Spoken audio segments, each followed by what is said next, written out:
The Story of the Amulet by E. Nesbit. Recording by Helen Taylor. Chapter 1. The Psammead. There were once 4 children who spent their summer holidays in a white house, happily situated between a sand pit and a chalk pit. One day they had the good fortune to find in the sand pit a strange creature. Its eyes were on long horns like a snail's eyes, and it could move them in and out like telescopes. It had ears like a bat's ears, and its tubby body was shaped like a spider's and covered with thick, soft fur, and it had hands and feet like a monkey's. It told the children, whose names were Cyril, Robert, Anthea and Jane, that it was a Psammead or a sand fairy. It was old, old, old, and its birthday was almost at the very beginning of everything, and it had been buried in the sand for thousands of years. But it still kept its fairy-likeness, and part of this fairy-likeness was its power to give people whatever they wished for. You know fairies have always been able to do this. Cyril, Robert, Anthea and Jane now found their wishes come true, but somehow they never could think of just the right things to wish for, and their wishes sometimes turned out very oddly indeed. In the end, their unwise wishings landed them in what Robert called a very tight place indeed, and the Psammead consented to help them out of it, in return for their promise never, never to ask it to grant them any more wishes, and never to tell anyone about it, because it did not want to be bothered to give wishes to anyone, ever, any more. At the moment of parting, Jane said politely, "I wish we were going to see you again some day." And the Psammead, touched by this friendly thought, granted the wish. The book about all this is called 5 Children and It, and it ends up in a most tiresome way by saying, the children did see the Psammead again, but it was not in the sand pit, it was... But I must say no more. The reason that nothing more could be said was that I had not then been able to find out exactly when and where the children met the Psammead again. Of course I knew they would meet it, because it was a beast of its word, and when it said a thing would happen, that thing happened without fail. How different from the people who tell us about what weather is going to be on Thursday next, in London, the South Coast and Channel. The summer holidays during which the Psammead had been found and the wishes given had been wonderful holidays in the country, and the children had the highest hopes of just such another holiday for the next summer. The winter holidays were beguiled by the wonderful happenings of the phoenix and the carpet, and the loss of these 2 treasures would have left the children in despair, but for the splendid hope of their next holiday in the country. The world, they felt, and indeed had some reason to feel, was full of wonderful things, and they were really the sort of people that wonderful things happened to. So they looked forward to the summer holiday, but when it came, everything was different and very, very horrid. Father had to go out to Manchuria to telegraph news about the war to the tiresome paper he wrote for, the Daily Bellower, or something like that was its name. And Mother, poor dear Mother, was away in Madeira because she had been very ill, and the lamb, I mean the baby, was with her. And Aunt Emma, who was Mother's sister, had suddenly married Uncle Reginald, who was Father's brother, and they had gone to China, which is much too far off for you to expect to be asked to spend the holidays in, however fond your aunt and uncle may be of you. So the children were left in the care of the old nurse, who lived in Fitzroy Street near the British Museum, and though she was always very kind to them, and indeed spoiled them far more than would be good for the most grown-up of us, the 4 children felt perfectly wretched. And when the cab had driven off with Father and all his boxes and guns and the sheepskin, with blankets and the aluminium mess kit inside it, the stoutest heart quailed, and the girls broke down altogether and sobbed into each other's arms, while the boys each looked out of one of the long gloomy windows of the parlour and tried to pretend that no boy would be such a muff as to cry. I hope you notice that they were not cowardly enough to cry until their father had gone. They knew he had quite enough to upset him without that, but when he was gone everyone felt as if it had been trying not to cry all its life, and that it must cry now if it died for it. So they cried. Tea, with shrimps and watercress, cheered them a little. The watercress was arranged in a hedge round a fat glass salt cellar, a tasteful device they had never seen before, but it was not a cheerful meal. After tea, Anthea went up to the room that had been Father's, and when she saw how dreadfully he wasn't there, and remembered how every minute was taking him further and further from her, and nearer to the guns of the Russians, she cried a little more. Then she thought of Mother, ill and alone, and perhaps at that very moment wanting a little girl to put eau de cologne on her head and make her sudden cups of tea, and she cried more than ever. And then she remembered what Mother had said the night before she went away, about Anthea being the eldest girl, and about trying to make the others happy and things like that. So she stopped crying and thought instead. And when she had thought as long as she could bear, she washed her face and combed her hair and went down to the others, trying her best to look as though crying were an exercise that she had never heard of. She found the parlour in deepest gloom, hardly relieved at all by the efforts of Robert, who, to make the time pass, was pulling Jane's hair, not hard, but just enough to tease. "Look here," said Anthea, "let's have a palaver." This word dated from the awful day when Cyril had carelessly wished that there were Red Indians in England, and there had been. The word brought back memories of last summer holidays, and everyone groaned.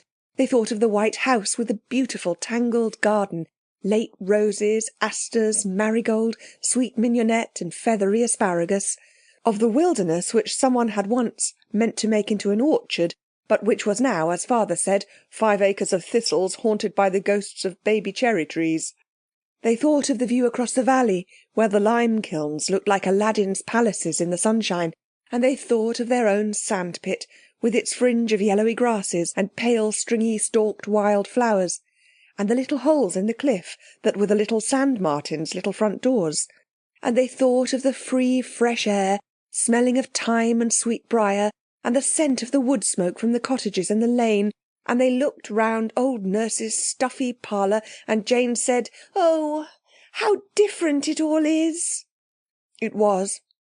Old Nurse had been in the habit of letting lodgings, till Father gave her the children to take care of, and her rooms were furnished for letting.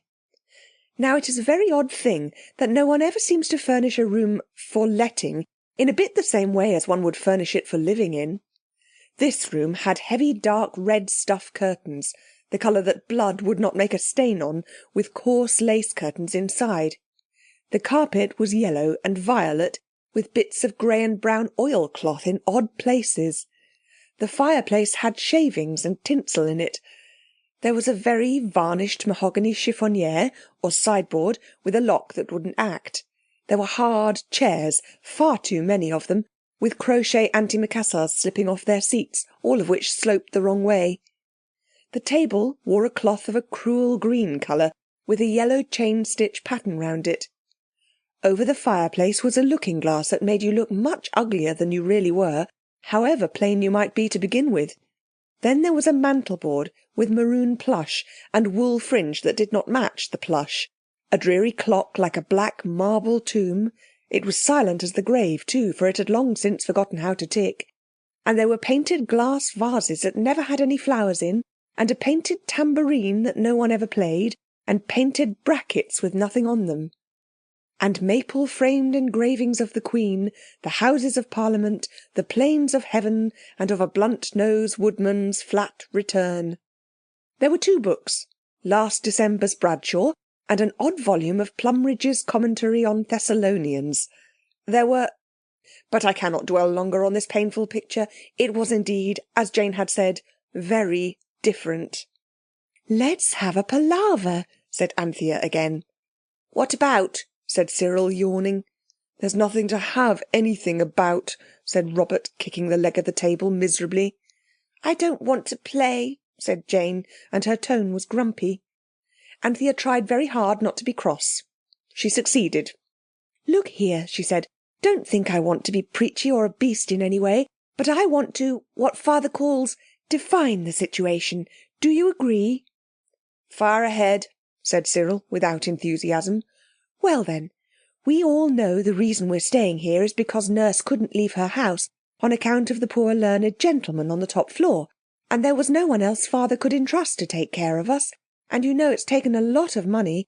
Mother's going to Madeira to be made well." Jane sniffed miserably. Yes, I know, said Anthea in a hurry, but don't let us think about how horrid it all is. I mean, we can't go to things that cost a lot, but we must do something.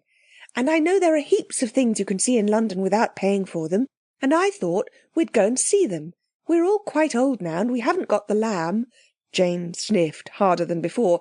I mean, no one can say no because of him, dear pet.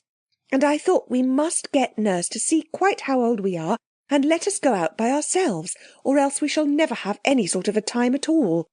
And I vote we see everything there is. And let's begin by asking Nurse to give us some bits of bread, and we'll go to St. James's Park. There are ducks there, I know, we can feed them. Only we must make Nurse let us go by ourselves. Hurrah for liberty, said Robert, but she won't. Yes, she will, said Jane unexpectedly. I thought about that this morning, and I asked Father, and he said yes. And what's more, he told old Nurse we might, only he said we must always say where we wanted to go, and if it was right she would let us. 3 cheers for thoughtful Jane, cried Cyril, now roused at last from his yawning despair. I say, let's go now. So they went, old Nurse only begging them to be careful of crossings and to ask a policeman to assist in the more difficult cases. But they were used to crossings, for they had lived in Camden Town and knew the Kentish Town Road, where the trams rush up and down like mad at all hours of the day and night, and seem as though, if anything, they would rather run over you than not. They had promised to be home by dark, but it was July, so dark would be very late indeed, and long past bedtime. They started to walk to St. James's Park, and all their pockets were stuffed with bits of bread and crusts of toast to feed the ducks with.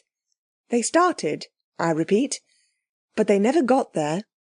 Between Fitzroy Street and St. James's Park there are a great many streets, and if you go the right way you will pass a great many shops that you cannot possibly help stopping to look at.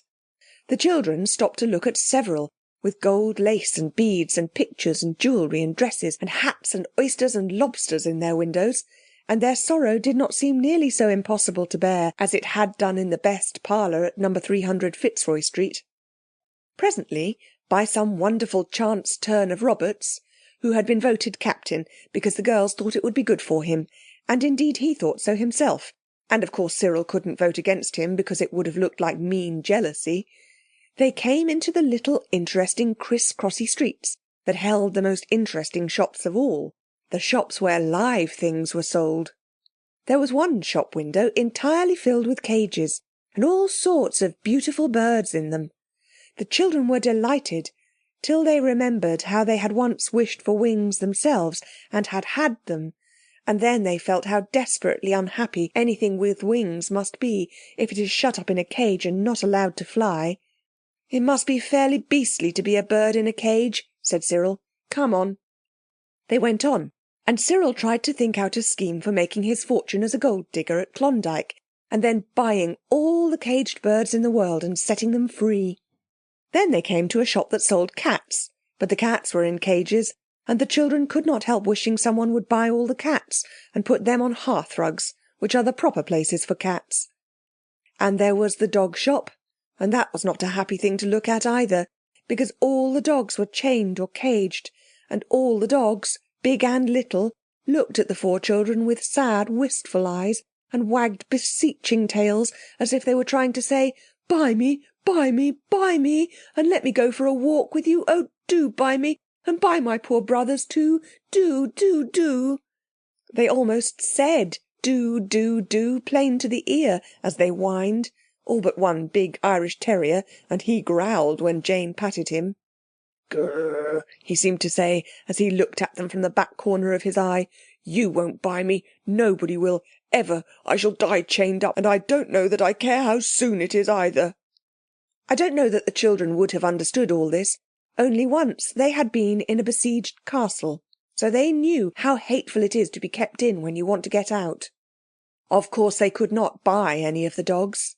They did indeed ask the price of the very, very smallest, and it was £65. But that was because it was a Japanese toy spaniel, like the Queen once had her portrait painted with when she was only Princess of Wales. But the children thought if the smallest was all that money, the biggest would run into thousands. So they went on. And they did not stop at any more cat or dog or bird shops, but passed them by. And at last they came to a shop that seemed as though it only sold creatures that did not much mind where they were, such as goldfish and white mice, and sea anemones and other aquarium beasts, and lizards and toads, and hedgehogs and tortoises, and tame rabbits and guinea pigs. And there they stopped for a long time, and fed the guinea pigs with bits of bread through the cage bars, and wondered whether it would be possible to keep a sandy-coloured double lop in the basement of the house in Fitzroy Street. "I don't suppose old Nurse would mind very much," said Jane. "Rabbits are most awfully tame sometimes. I expect it would know her voice and follow her all about." "She'd tumble over it 20 times a day," said Cyril. "Now a snake—" "There aren't any snakes," said Robert hastily. "And besides, I never could cotton to snakes somehow. I wonder why." "Worms are as bad," said Anthea, "and eels and slugs. I think it is because we don't like things that haven't got legs." "Father says snakes have got legs hidden away inside of them," said Robert. "Yes, and he says we've got tails hidden away inside us. But it doesn't either of it come to anything really," said Anthea. "I hate things that haven't any legs." "It's worse when they have too many," said Jane with a shudder. "Think of centipedes." They stood there on the pavement, a cause of some inconvenience to the passers-by, and thus beguiled the time with conversation.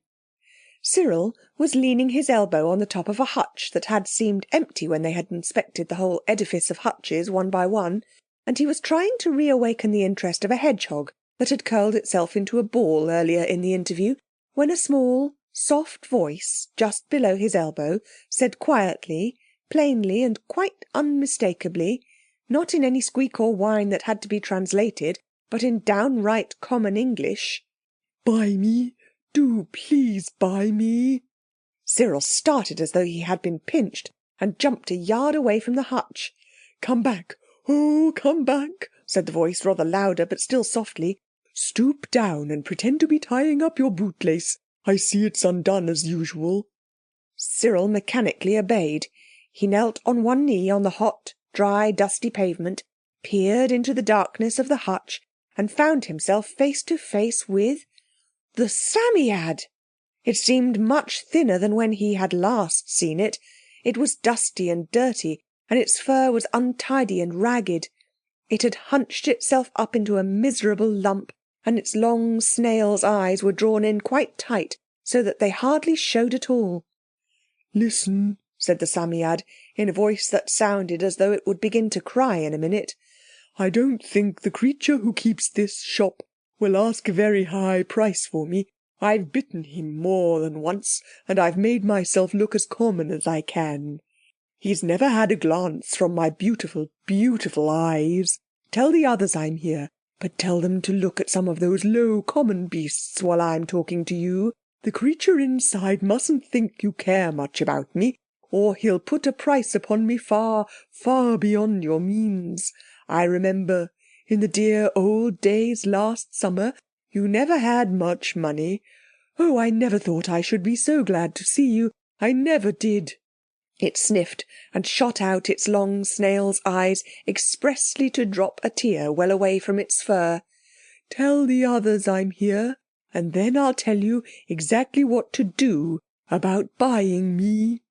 Cyril tied his bootlace into a hard knot, stood up, and addressed the others in firm tones. "Look here," he said, "I'm not kidding, and I appeal to your honour." An appeal which in this family was never made in vain. "Don't look in that hutch. Look at the white rat. Now you are not to look at that hutch, whatever I say." He stood in front of it to prevent mistakes.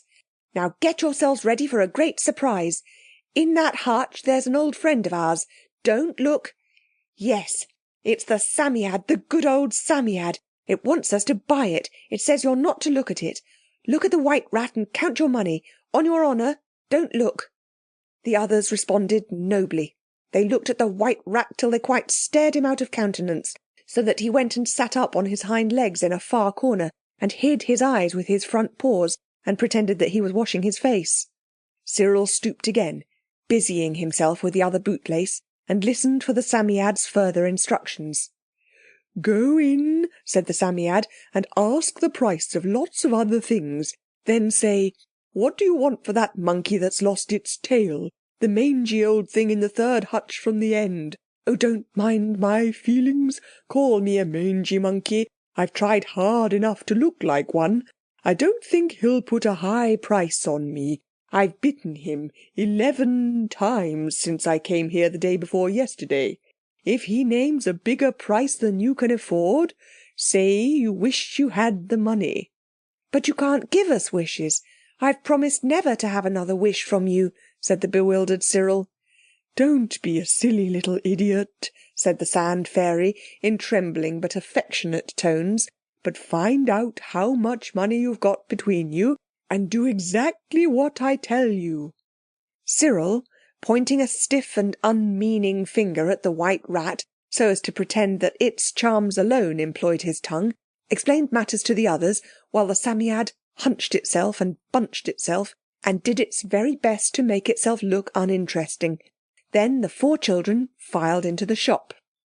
"How much do you want for that white rat?" asked Cyril. 8p, was the answer. "And the guinea pigs?" 18p to 5 bob, according to the breed.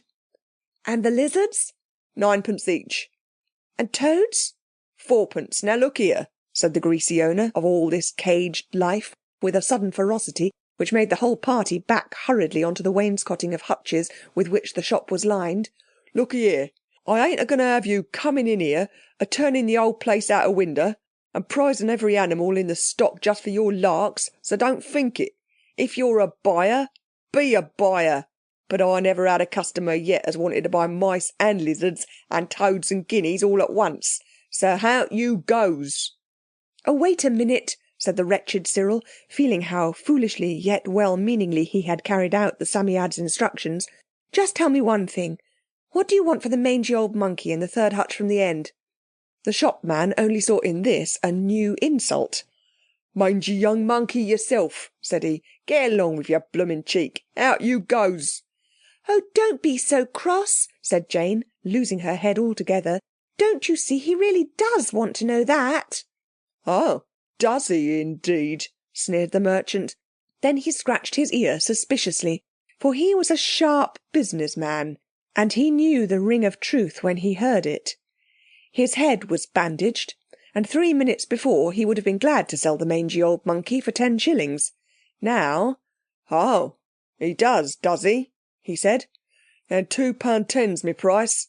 He's not got his fellow, that monkey ain't, nor yet his match, not this side of the equator which he comes from. And the only one ever seen in London. Ought to be in the zoo. £2.10, down on the nail, or out you goes." The children looked at each other.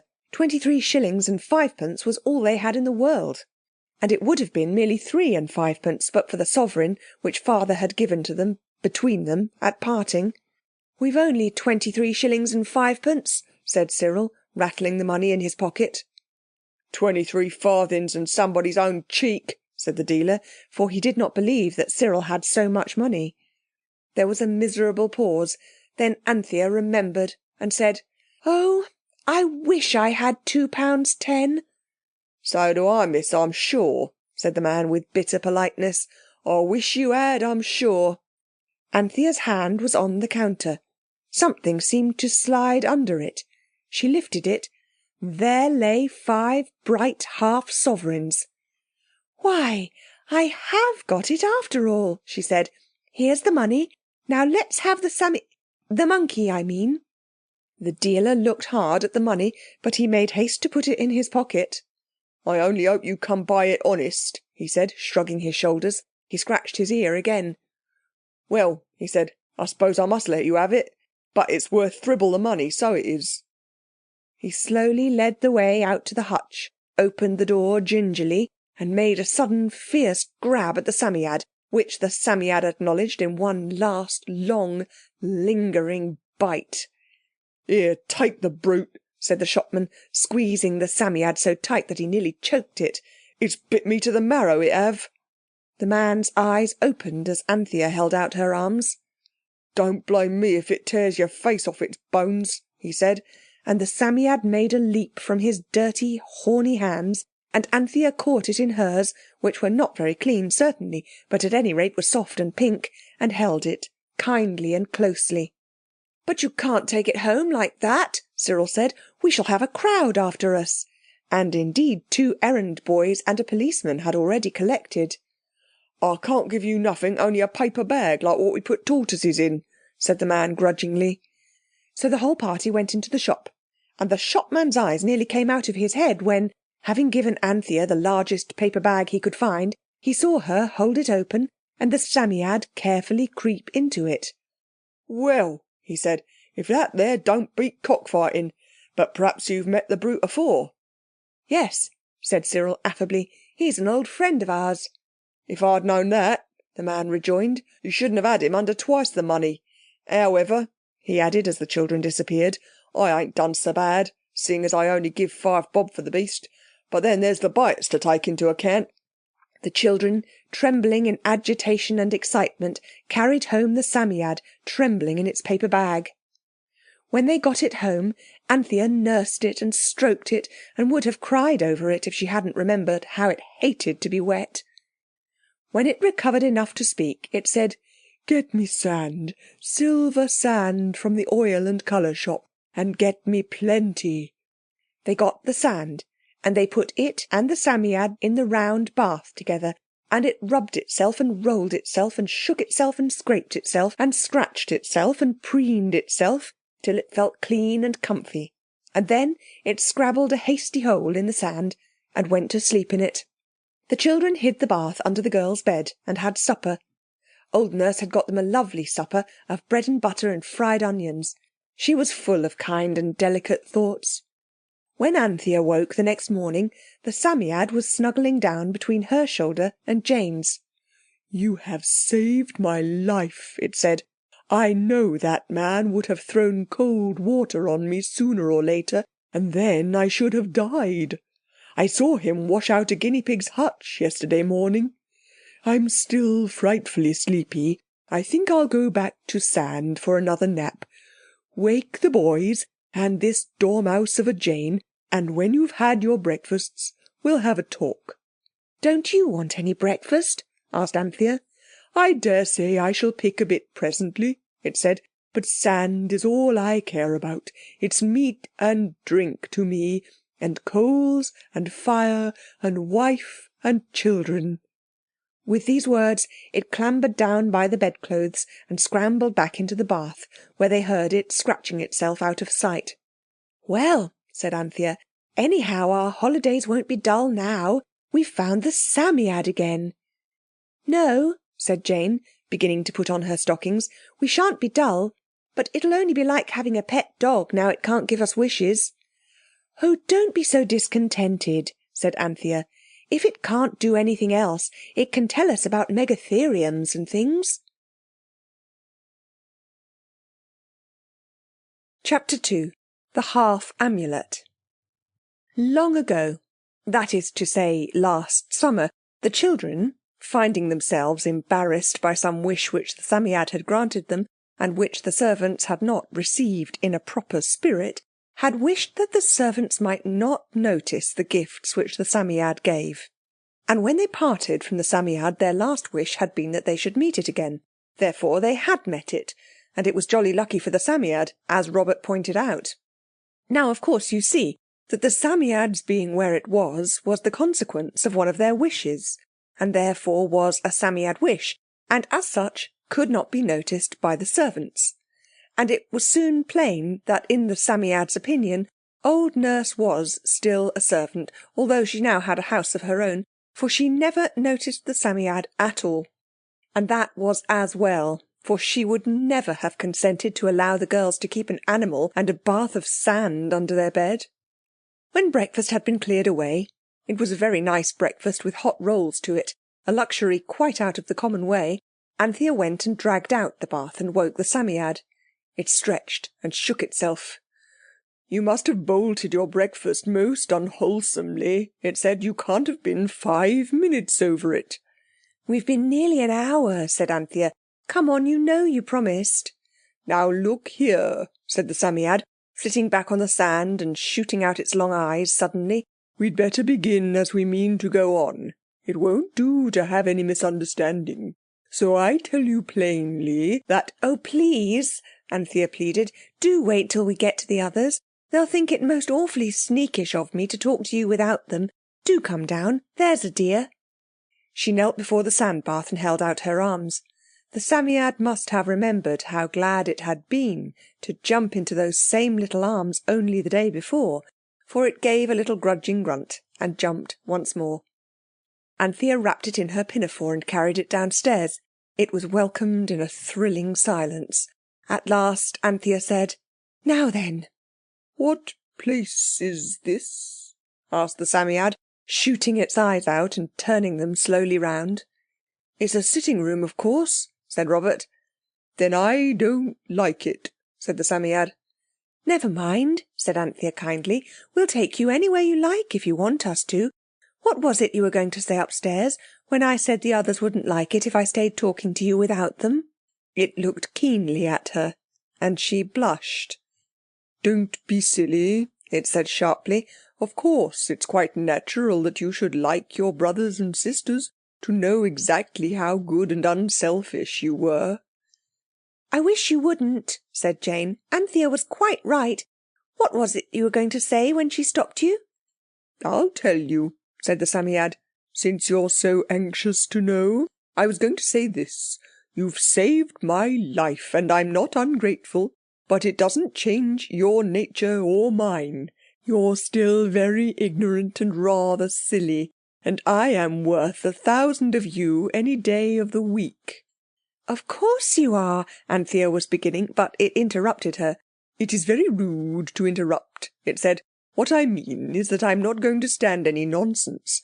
And if you think what you've done is to give you the right to pet me or make me demean myself by playing with you, you'll find out that what you think doesn't matter a single penny. See? It's what I think that matters." "I know," said Cyril. "It always was, if you remember." "Well," said the Psammead, "then that's settled. We are to be treated as we deserve. I with respect, and all of you with— But I don't wish to be offensive. Do you want me to tell you how I got into that horrible den you bought me out of? Oh, I'm not ungrateful. I haven't forgotten it, and I shan't forget it." "Do tell us," said Anthea. "I know you're awfully clever, but even with all your cleverness I don't believe you can possibly know how respectfully we do respect you. Don't we?" The others all said yes, and fidgeted in their chairs. Robert spoke the wishes of all when he said, "I do wish you'd go on," so it sat up on the green-covered table and went on. "When you'd gone away," it said, "I went to sand for a bit and slept. I was tired out with all your silly wishes, and I felt as though I hadn't really been to sand for a year." "To sand?" Jane repeated. "Where I sleep. You go to bed, I go to sand." Jane yawned.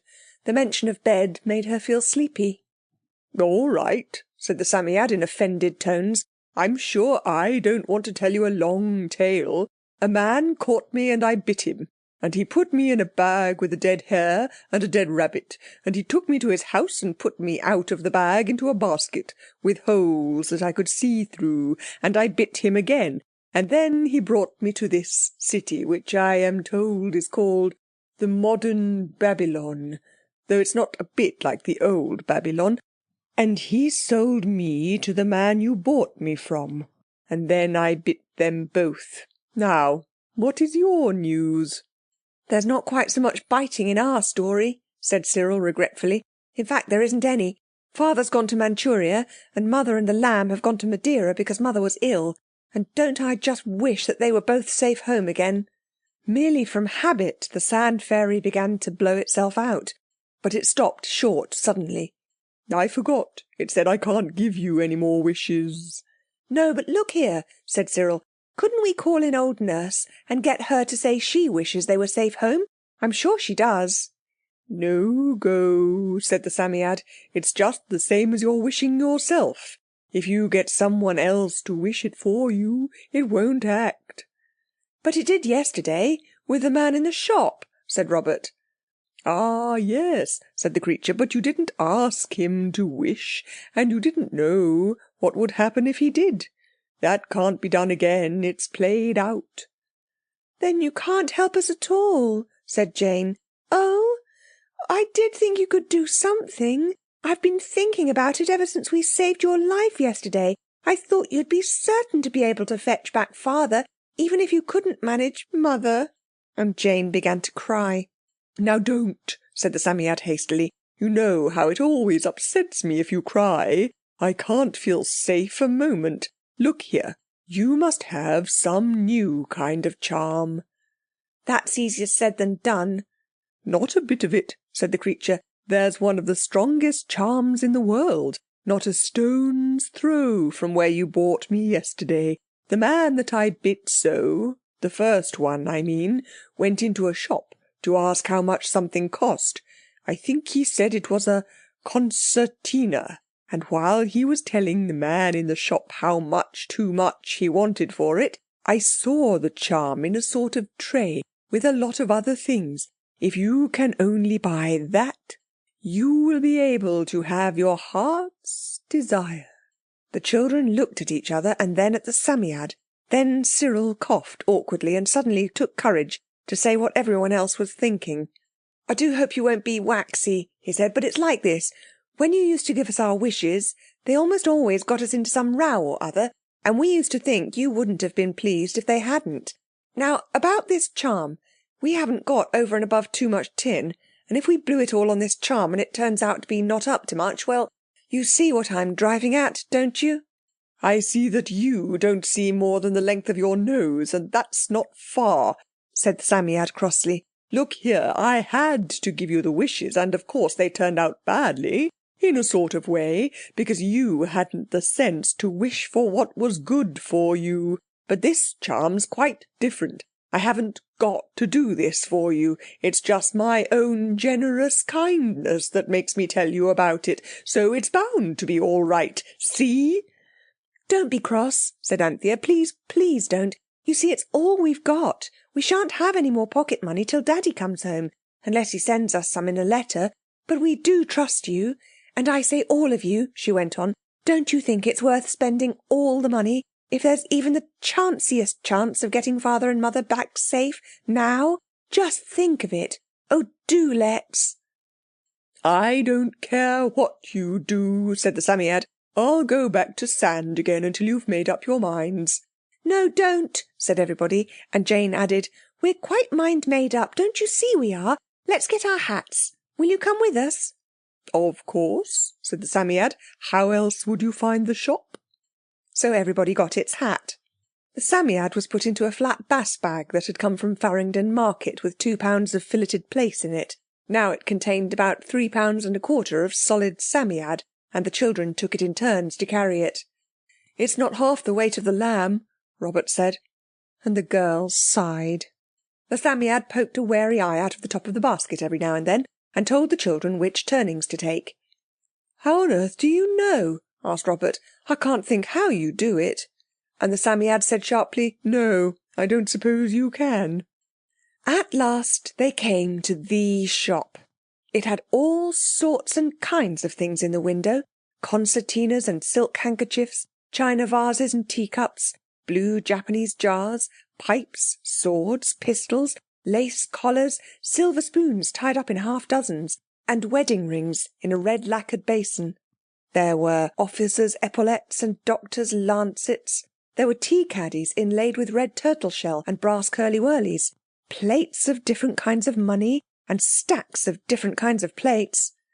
There was a beautiful picture of a little girl washing a dog, which Jane liked very much. And in the middle of the window there was a dirty silver tray full of mother-of-pearl card counters, old seals, paste buckles, snuff boxes, and all sorts of little dingy odds and ends.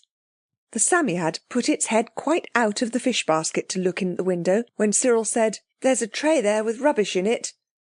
And then its long snail's eyes saw something that made them stretch out so much that they were as long and thin as new slate pencils. Its fur bristled thickly and its voice was quite hoarse with excitement as it whispered, "That's it, there. Under that blue and yellow buckle you can see a bit sticking out. It's red, do you see?" "Is it that thing something like a horseshoe?" asked Cyril. "And red like the common sealing wax you do up parcels with?" "Yes, that's it," said the Psammead. "Now you do just as you did before. Ask the price of other things. That blue buckle would do. Then the man will get the tray out of the window. I think you'd better be the one," it said to Anthea. "We'll wait out here." So the others flattened their noses against the shop window, and presently a large, dirty, short-fingered hand with a very big diamond ring came stretching through the green half-curtains at the back of the shop window and took away the tray. They could not see what was happening in the interview between Anthea and the diamond ring, and it seemed to them that she had had time, if she had had money, to buy everything in the shop before the moment came when she stood before them, her face wreathed in grins, as Cyril said later, and in her hand the charm. It was made of a red, smooth, softly shiny stone. "I've got it," Anthea whispered, just opening her hand to give the others a glimpse of it. "Do let's get home. We can't stand here like stuck pigs looking at it in the street." So home they went. The parlour in Fitzroy Street was a very flat background to magic happenings. Down in the country, among the flowers and green fields, anything had seemed, and indeed had been, possible. But it was hard to believe that anything really wonderful could happen so near the Tottenham Court Road. But the Psammead was there, and in itself was wonderful. And it could talk, and it had shown them where a charm could be bought that would make the owner of it perfectly happy. So the 4 children hurried home, taking very long steps with their chins stuck out and their mouths shut very tight indeed. They went so fast that the Psammead was quite shaken about in its fish bag, but it did not say anything, perhaps for fear of attracting public notice. They got home at last, very hot indeed, and set the Psammead on the green tablecloth. "Now then," said Cyril. But the Psammead had to have a plate of sand fetched for it was quite faint. When it had refreshed itself a little, it said, "Now then, let me see the charm." The Psammead shot out his long eyes to look at it, then it turned them reproachfully on Anthea and said, "But there's only half of it here." This was indeed a blow. "It was all there was," said Anthea with timid firmness. She knew it was not her fault. "There should be another piece," said the Psammead, "and a sort of pin to fasten the two together." "Isn't half any good?" "Won't it work without the other bit? It costs 7 and 6. Oh, bother, bother, bother."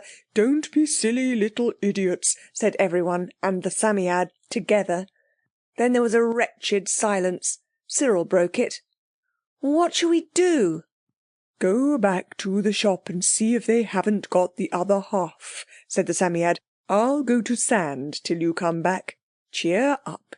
Even the bit you've got is some good, but it'll be no end of a bother if you can't find the other." So Cyril went to the shop, and the Psammead to sand, and the other 3 went to dinner, which was now ready, and old Nurse was very cross that Cyril was not ready too. The 3 were watching at the windows when Cyril returned, and even before he was near enough for them to see his face, there was something about the slouch of his shoulders and the set of his knickerbockers and the way he dragged his boots along that showed but too plainly that his errand had been in vain. "Well?" they all said, hoping against hope on the front doorstep. "No go," Cyril answered.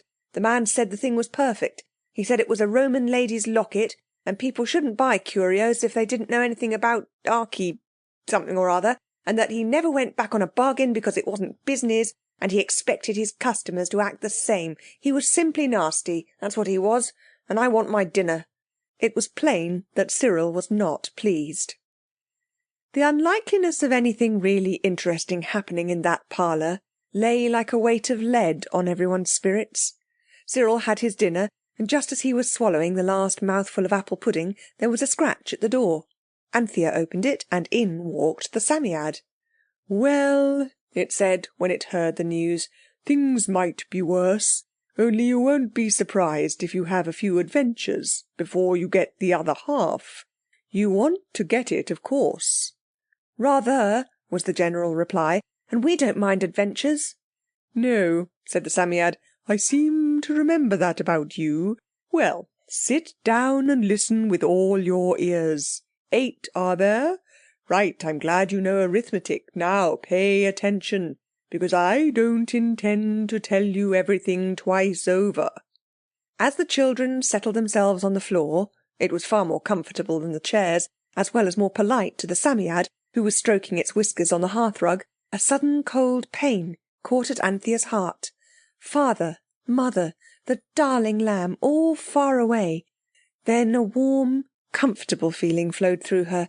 The Psammead was here, and at least half a charm, and there were to be adventures. If you don't know what a cold pain is, I am glad for your sakes, and I hope you never may. "Now," said the Psammead cheerily, "you are not particularly nice, nor particularly clever, and you're not at all good-looking. Still, you've saved my life. Oh, when I think of that man and his pail of water.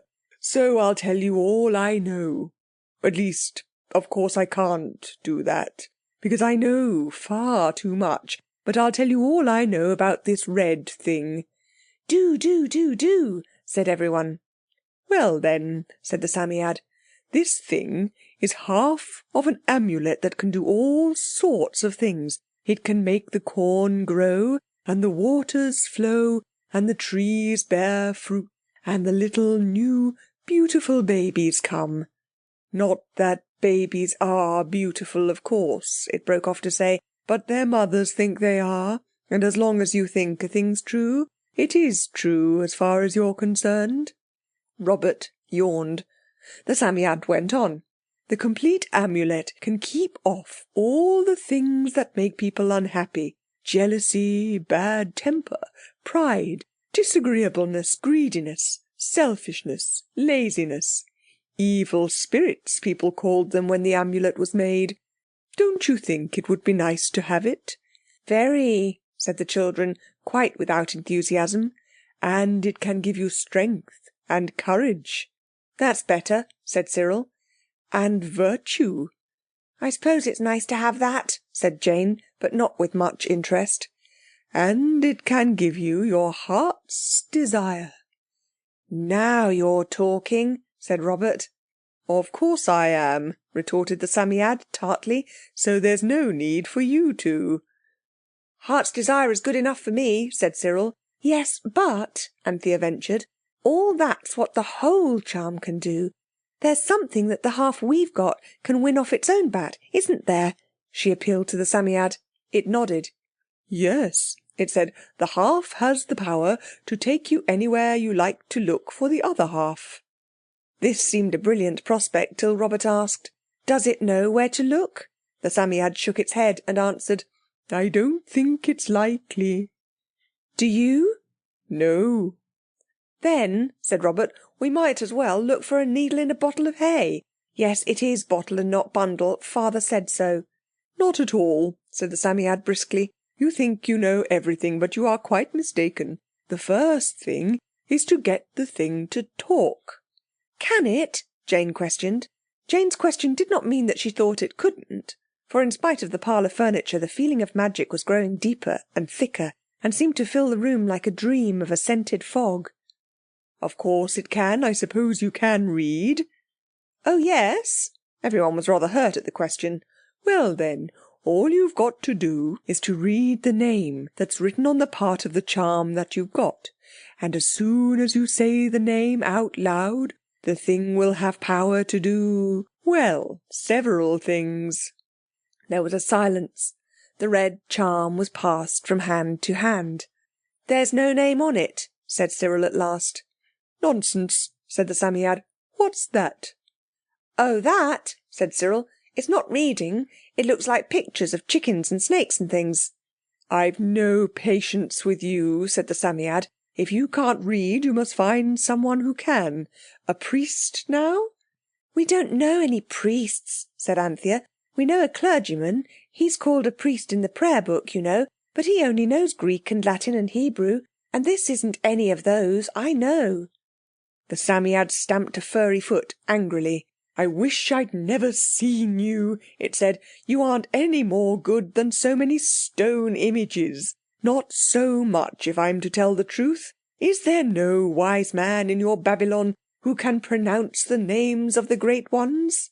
"There's a poor learned gentleman upstairs," said Anthea. "We might try him. He has a lot of stone images in his room, and iron-looking ones too. We peeped in once when he was out. Old Nurse says he doesn't eat enough to keep a canary alive. He spends it all on stones and things." "Try him," said the Psammead, "only be careful. If he knows a greater name than this, and uses it against you, your charm will be of no use. Bind him first with the chains of honour and upright dealing, and then ask his aid. Oh yes, you'd better all go. You can put me to sand as you go upstairs. I must have a few minutes' peace and quietness."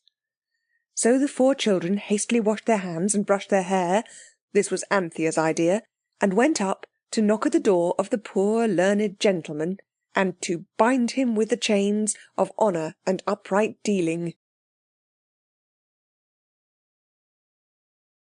Chapter 3.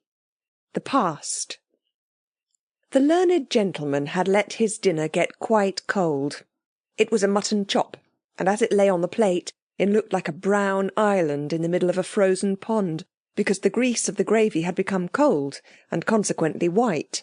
It looked very nasty, and it was the first thing the children saw when, after knocking 3 times and receiving no reply, one of them ventured to turn the handle and softly to open the door. The chop was on the end of a long table that ran down one side of the room. The table had images on it and queer-shaped stones and books, and there were glass cases fixed against the wall behind with little strange things in them.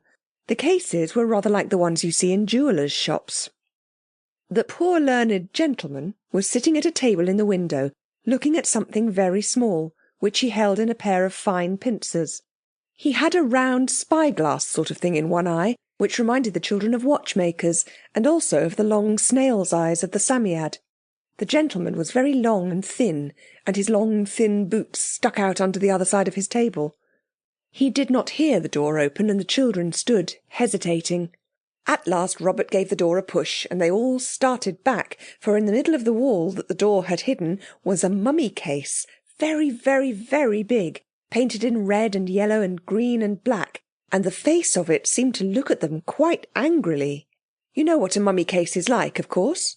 If you don't, you'd better go to the British Museum at once and find out. Anyway, it's not at all the sort of thing that you expect to meet in a top-floor front in Bloomsbury, looking as though it would like to know what business you had there. So everyone said, "Oh!" rather loud, and their boots clattered as they stumbled back.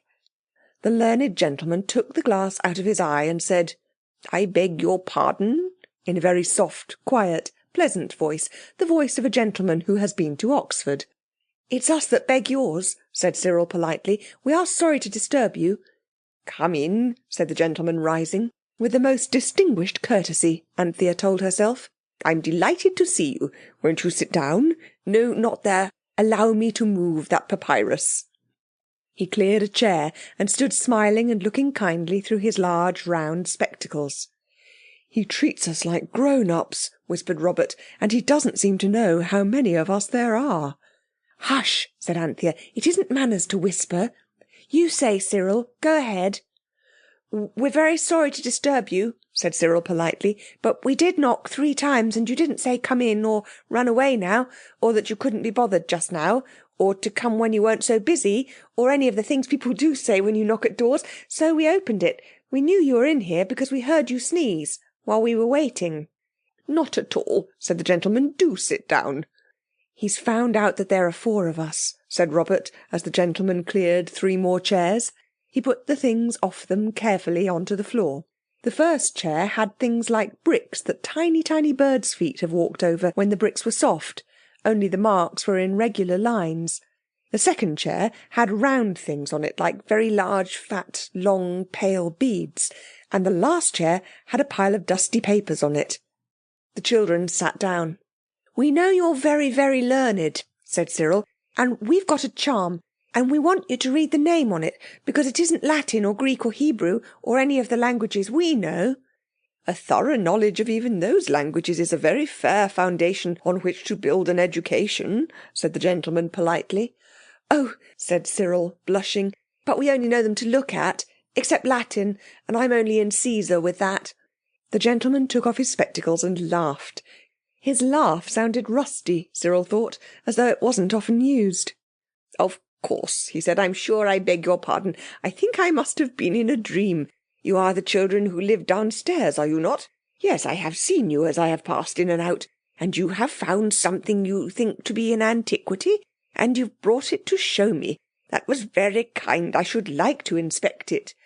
I'm afraid we didn't think about your liking to inspect it, said the truthful Anthea. It was just for us, because we wanted to know the name on it.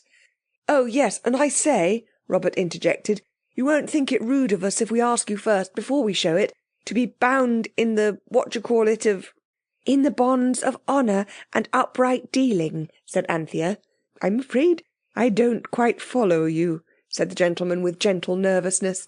Well, it's this way, said Cyril. We've got part of a charm, and the something told us it would work, though it's only half a one, but it won't work unless we can say the name that's on it. But of course, if you've got another name that can lick ours, our charm will be no go. So we want you to give us your word of honour as a gentleman, though I'm sure now I've seen you that's not necessary, but still I promised to ask you, so we must. Will you please give us your honourable word not to say any name stronger than the name on our charm? The gentleman had put on his spectacles again and was looking at Cyril through them. He now said, "Bless me," more than once, adding, "Who told you all this?" "I can't tell you," said Cyril. "I'm very sorry, but I can't." Some faint memory of a far-off childhood must have come to the learned gentleman just then, for he smiled. "I see," he said. "It is some sort of game that you're engaged in? Of course, yes, well, I will certainly promise. Yet I wonder how you heard of the names of power." "We can't tell you that either," said Cyril, and Anthea said, "Here's our charm," and held it out. With politeness, but without interest, the gentleman took it. But after the first glance, all his body suddenly stiffened, as a pointer's does when he sees a partridge. "Excuse me," he said in a quite changed voice, and carried the charm to the window. He looked at it, he turned it over. He fixed his spyglass in his eye and looked again. No one said anything.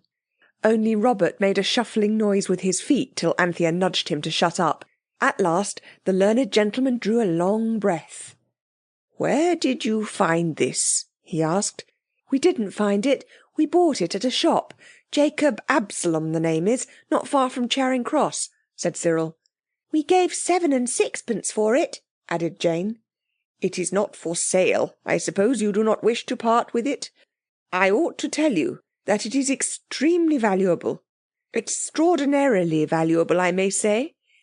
"Yes," said Cyril, "we know that, so of course we want to keep it." "Keep it carefully then," said the gentleman impressively, "and if ever you should wish to part with it, may I ask you to give me the refusal of it?" "The refusal?" "I mean, do not sell it to anyone else until you have given me the opportunity of buying it." "All right," said Cyril, "we won't. But we don't want to sell it. We want to make it do things." "I suppose you can play at that as well as at anything else," said the gentleman, "but I'm afraid the days of magic are over." "They aren't, really," said Anthea earnestly. "You'd see they aren't if I could tell you about our last summer holidays, only I mustn't. Thank you very much. And can you read the name?" "Yes, I can read it." "Will you tell it us?" "The name," said the gentleman, "is Ur-Hekau Setche."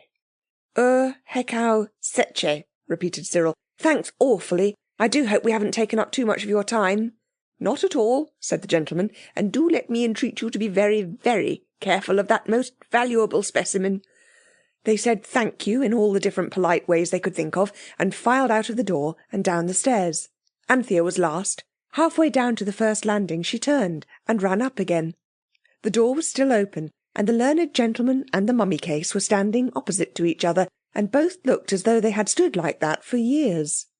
The gentleman started when Anthea put her hand on his arm. "I hope you won't be cross and say it's not my business," she said, "but do look at your chop. Don't you think you ought to eat it?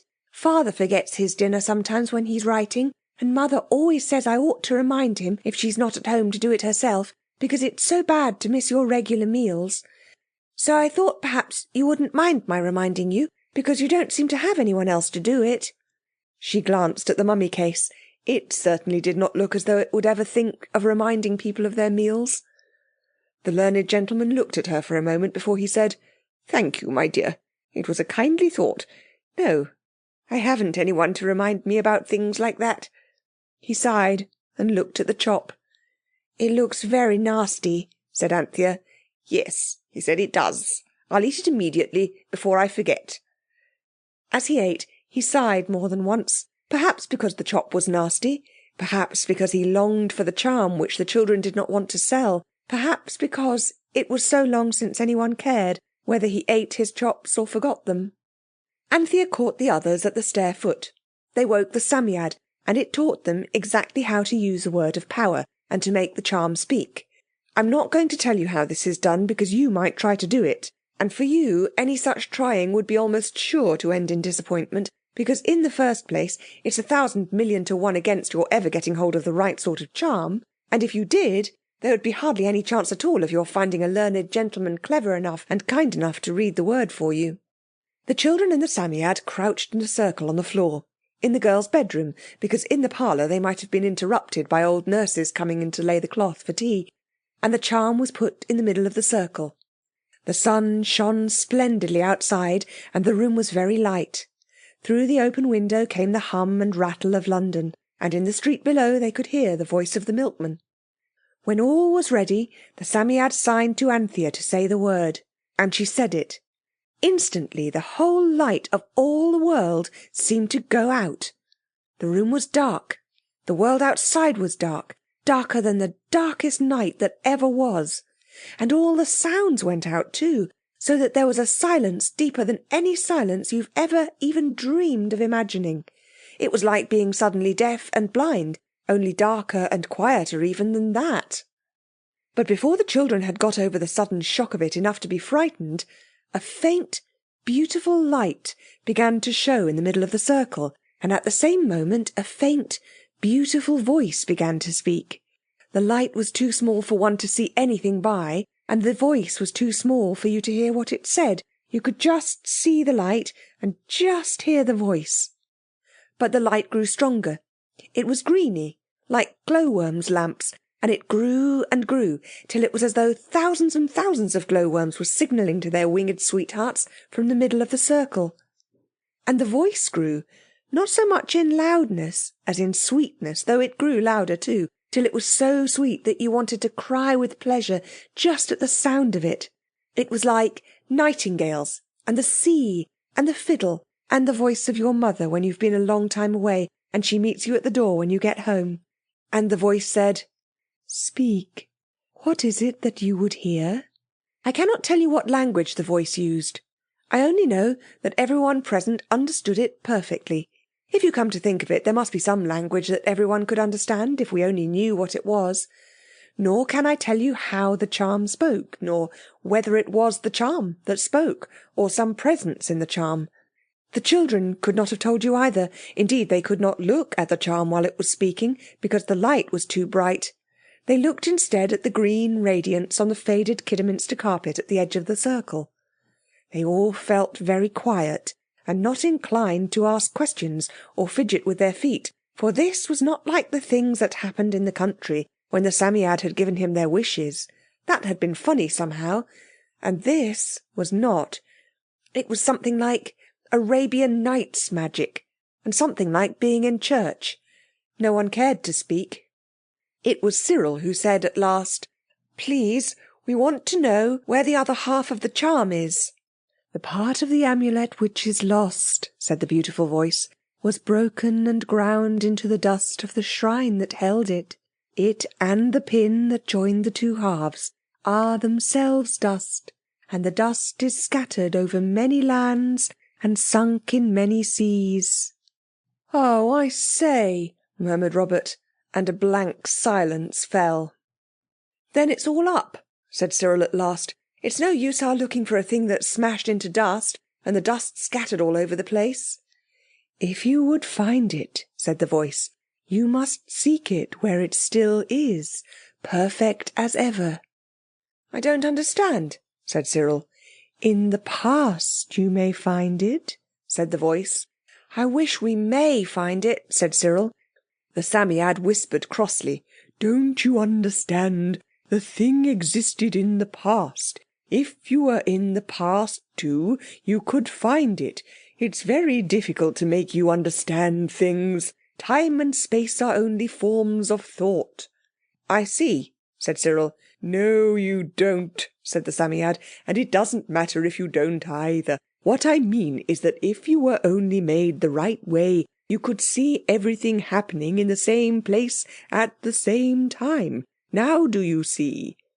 "I'm afraid I don't," said Anthea. "I'm sorry I'm so stupid." "Well, at any rate, you see this. That lost half of the amulet is in the past. Therefore, it's in the past we must look for it. I mustn't speak to the charm myself. Ask it things. Find out." "Where can we find the other part of you?" asked Cyril obediently. "In the past," said the voice. "What part of the past?" "I may not tell you. If you will choose a time, I will take you to the place that then held it. You yourselves must find it." "When did you see it last?" asked Anthea. "I mean, when was it taken away from you?" The beautiful voice answered, "That was thousands of years ago. The amulet was perfect then, and lay in a shrine, the last of many shrines, and I worked wonders. Then came strange men with strange weapons and destroyed my shrine, and the amulet they bore away with many captives. But of these, one, my priest, knew the word of power and spoke it for me, so that the amulet became invisible and thus returned to my shrine. But the shrine was broken down, and ere any magic could rebuild it, one spoke a word before which my power bowed down and was still. And the amulet lay there, still perfect, but enslaved. Then one coming with stones to rebuild the shrine dropped a hewn stone on the amulet as it lay, and one half was sundered from the other. I had no power to seek for that which was lost, and there being none to speak the word of power, I could not rejoin it. So the amulet lay in the dust of the desert many thousand years, and at last came a small man, a conqueror with an army, and after him a crowd of men who sought to seem wise, and one of these found half the amulet and brought it to this land. But none could read the name, so I lay still. And this man dying, and his son after him, the amulet was sold by those who came after to a merchant, and from him you bought it, and it is here. And now, the name of power having been spoken, I also am here." This is what the voice said. I think it must have meant Napoleon by the small man, the conqueror, because I know I have been told that he took an army to Egypt, and that afterwards a lot of wise people went grubbing in the sand and fished up all sorts of wonderful things, older than you would think possible. And of these I believe this charm to have been one, and the most wonderful one of all. Everyone listened and everyone tried to think. It is not easy to do this clearly when you've been listening to the kind of talk I have told you about.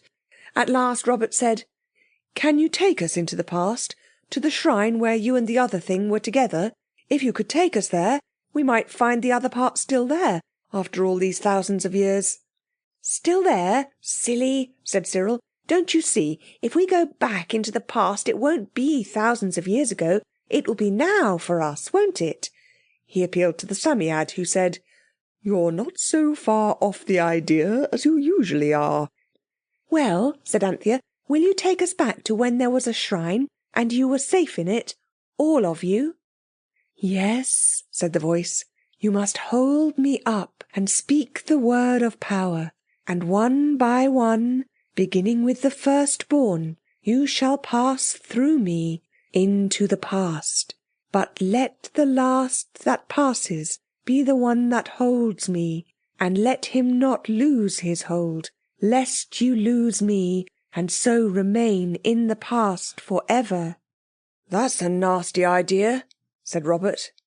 "When you desire to return," the beautiful voice went on, "hold me up towards the east, and speak the word. Then, passing through me, you shall return to this time, and it shall be the present to you." "But how—" A bell rang loudly. "Oh, crikey!" exclaimed Robert. "That's tea. Will you please make it proper daylight again so that we can go down? And thank you so much for all your kindness." "We enjoyed ourselves very much indeed. Thank you," added Anthea politely. The beautiful light faded slowly. The great darkness and silence came, and these suddenly changed to the dazzlement of day and the great soft rustling sound of London, that is like some vast beast turning over in its sleep. The children rubbed their eyes, the Psammead ran quickly to its sandy bath, and the others went down to tea. And until the cups were actually filled, tea seemed less real than the beautiful voice and the greeny light. After tea, Anthea persuaded the others to allow her to hang the charm round her neck with a piece of string.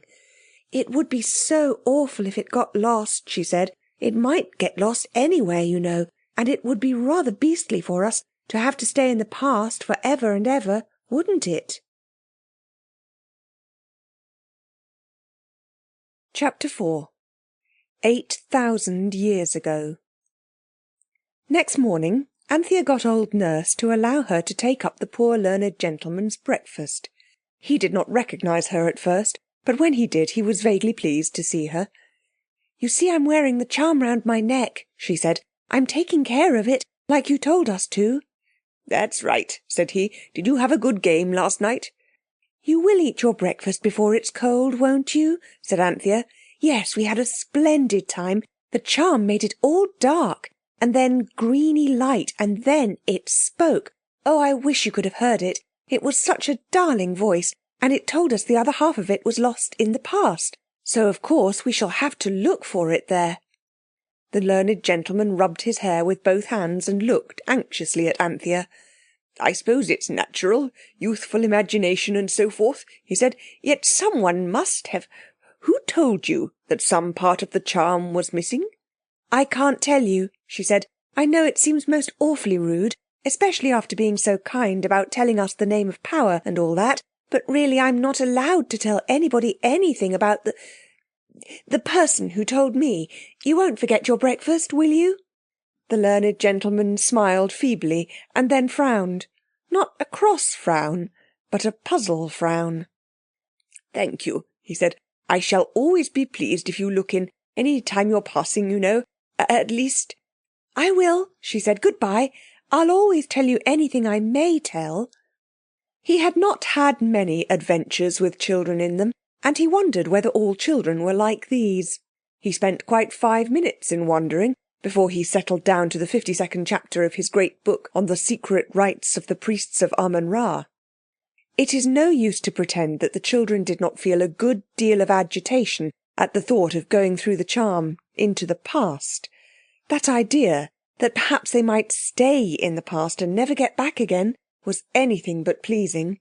Yet no one would have dared to suggest that the charm should not be used, and though each was in its heart very frightened indeed, they would all have joined in jeering at the cowardice of any one of them who should have uttered the timid but natural suggestion, "Don't let's." It seemed necessary to make arrangements for being out all day, for there was no reason to suppose that the sound of the dinner bell would be able to reach back into the past, and it seemed unwise to excite old Nurse's curiosity when nothing they could say, not even the truth, could in any way satisfy it. They were all very proud to think how well they had understood what the charm and the Psammead had said about time and space and things like that, and they were perfectly certain that it would be quite impossible to make old Nurse understand a single word of it. So they merely asked her to let them take their dinner out into Regent's Park, and this, with the implied cold mutton and tomatoes, was readily granted. "You can get yourself some buns or sponge cakes or whatever you fancy like," said old Nurse, giving Cyril a shilling. "Don't go getting jam tarts now, so messy at the best of times, and without fork and plates, ruination to your clothes. besides your not being able to wash your hands and faces afterwards." So Cyril took the shilling, and they all started off. They went round by the Tottenham Court Road to buy a piece of waterproof sheeting to put over the Psammead in case it should be raining in the past when they got there, for it is almost certain death to a Psammead to get wet. The sun was shining very brightly, and even London looked pretty. Women were selling roses from big baskets full, and Anthea bought 4 roses, 1 each, for herself and the others. They were red roses and smelt of summer, the kind of roses you always want so desperately at about Christmas time when you can only get mistletoe, which is pale right through to its very scent, and holly, which pricks your nose if you try to smell it. So now everyone had a rose in its buttonhole, and soon everyone was sitting on the grass in Regent's Park, under trees whose leaves would have been clean, clear green in the country, but here were dusty and yellowish and brown at the edges. "We've got to go on with it," said Anthea, "and as the eldest has to go first, you'll have to be last, Jane. You quite understand about holding on to the charm as you go through it, don't you, Pussy?" "I wish I hadn't got to be last," said Jane. "You shall carry the Psammead if you like," said Anthea. "That is," she added, remembering the beast's queer temper, "if it'll let you." The Psammead, however, was unexpectedly amiable. "I don't mind," it said, "who carries me, so long as it doesn't drop me. I can't bear being dropped." Jane, with trembling hands, took the Psammead and its fish basket under one arm. The charm's long string was hung around her neck. Then they all stood up. Jane held out the charm at arm's length, and Cyril solemnly pronounced the word of power. As he spoke it, the charm grew tall and broad, and he saw that Jane was just holding on to the edge of a great red arch of very curious shape. The opening of the arch was small, but Cyril saw that he could go through it. All round and beyond the arch were the faded trees and trampled grass of Regent's Park, where the little ragged children were playing ring-a-roses. But through the opening of it shone a blaze of blue and yellow and red. Cyril drew a long breath and stiffened his legs so that the others should not see that his knees were trembling and almost knocking together. "Here goes," he said, and stepping up through the arch, disappeared. Then followed Anthea. Robert, coming next, held fast at Anthea's suggestion to the sleeve of Jane, who was thus dragged safely through the arch. And as soon as they were on the other side of the arch, there was no more arch at all, and no more Regent's Park either, only the charm in Jane's hand, and it was its proper size again. They were now in a light so bright that they winked and blinked and rubbed their eyes. During this dazzling interval, Anthea felt for the charm and pushed it inside Jane's frock so that it might be quite safe. When their eyes got used to the new, wonderful light, the children looked around them. The sky was very, very blue, and it sparkled and glittered and dazzled like the sea at home when the sun shines on it. They were standing on a little clearing in a thick, low forest. There were trees and shrubs and a close, thorny, tangly undergrowth. In front of them stretched a bank of strange black mud. Then came the browny, yellowy, shining ribbon of a river. Then more dry, caked mud and more greeny, browny jungle. The only things that told that human people had been there were the clearing, a path that led to it, and an odd arrangement of cut reeds in the river. They looked at each other. "Well," said Robert, "this is a change of air." It was. The air was hotter than they could have imagined, even in London in August. "I wish I knew where we were," said Cyril. "Here's a river now. I wonder whether it's the Amazon or the Tiber or what." "It's the Nile," said the Psammead, looking out of the fish bag. "Then this is Egypt," said Robert, who had once taken a geography prize. "I don't see any crocodiles," Cyril objected. His prize had been for natural history. The Psammead reached out a hairy arm from its basket and pointed to a heap of mud at the edge of the water. "What do you call that?" it said, and as it spoke the heap of mud slid into the river, just as a slab of damp mixed mortar will slip from a bricklayer's trowel. "Oh," said everybody. There was a crashing among the reeds on the other side of the water. "And there's a river horse," said the Psammead, as a great beast, like an enormous slaty blue slug, showed itself against the black bank on the far side of the stream. "It's a hippopotamus," said Cyril. "It seems much more real somehow than the one at the zoo, doesn't it?" "I'm glad it's being real on the other side of the river," said Jane. And now there was a crackling of reeds and twigs behind them. This was horrible. Of course it might be another hippopotamus, or a crocodile, or a lion, or in fact almost anything. "Keep your hand on the charm, Jane," said Robert hastily. "We ought to have a means of escape handy. I'm dead certain this is a sort of place where simply anything might happen to us." "I believe a hippopotamus is going to happen to us," said Jane. "A very, very big one." They had all turned to face the danger. "Don't be silly little duffers," said the Psammead in its friendly, informal way. "It's not a river horse. It's a human." It was. It was a girl of about Anthea's age. Her hair was short and fair, and though her skin was tanned by the sun, you could see that it would have been fair too if it had had a chance. She had every chance of being tanned, for she had no clothes to speak of, and the 4 English children, carefully dressed in frocks, hats, shoes, stockings, coats, collars and all the rest of it, envied her more than any words of theirs or of mine could possibly say. There was no doubt that here was the right costume for that climate. She carried a pot on her head, of red and black earthenware. She did not see the children, who shrank back against the edge of the jungle, and she went forward to the brink of the river to fill her pitcher. As she went, she made a sort of droning, humming, melancholy noise, all on 2 notes. Anthea could not help thinking that perhaps the girl thought this noise was singing. The girl filled the pitcher and set it down by the river bank. Then she waded into the water and stooped over the circle of cut reeds. She pulled 6 fine fish out of the water within the reeds, killing each as she took it out, and threading it on a long osier that she carried. Then she knotted the osier, hung it on her arm, picked up the pitcher and turned to come back. And as she turned she saw the 4 children. The white dresses of Jane and Anthea stood out like snow against the dark forest background. She screamed, and the pitcher fell, and the water was spilled out over the hard mud surface and over the fish, which had fallen too. Then the water slowly trickled away into the deep cracks. "Don't be frightened," Anthea cried. "We won't hurt you." "Who are you?" said the girl. Now, once for all, I'm not going to be bothered to tell you how it was that the girl could understand Anthea, and Anthea could understand the girl. You, at any rate, would not understand me if I tried to explain it, any more than you can understand about time and space being only forms of thought. You may think what you like. Perhaps the children had found out the universal language which everyone can understand and which wise men so far have not found. You will have noticed long ago that they were singularly lucky children, and they may have had this piece of luck as well as others. Or it may have been that... But why pursue the question further? The fact remains that in all their adventures, the muddle-headed inventions which we call foreign languages never bothered them in the least. They could always understand and be understood. If you can explain this, please do. I dare say I could understand your explanation, though you could never understand mine. So when the girl said, "Who are you?" everyone understood at once, and Anthea replied, "We're children, just like you. Don't be frightened. Won't you show us where you live?"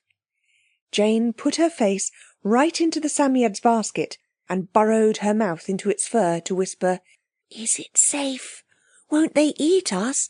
Are they cannibals?" The Psammead shrugged its fur. "Don't make your voice buzz like that. It tickles my ears," it said rather crossly. "You can always get back to Regent's Park in time if you keep fast hold of the charm," it said. The strange girl was trembling with fright. Anthea had a bangle on her arm. It was a 7-penny halfpenny trumpery thing that pretended to be silver. It had a glass heart of turquoise blue hanging from it, and it was the gift of the maid-of-all-work at the Fitzroy Street house. "Here," said Anthea, "this is for you. That's to show we will not hurt you, and if you take it, I shall know that you won't hurt us." The girl held out her hand. Anthea slid the bangle over it, and the girl's face lighted up with the joy of possession. "Come," she said, looking lovingly at the bangle. "It is peace between your house and mine." She picked up her fish and pitcher and led the way up the narrow path by which she had come, and the others followed. "This is something like," said Cyril, trying to be brave. "Yes," said Robert, also assuming a boldness he was far from feeling. "This really and truly is an adventure. Its being in the past makes it quite different from the Phoenix and Carpet happenings." The belt of thick-growing acacia trees and shrubs, mostly prickly and unpleasant looking, seemed about half a mile across. The path was narrow and the wood dark. At last, ahead, daylight shone through the boughs and leaves.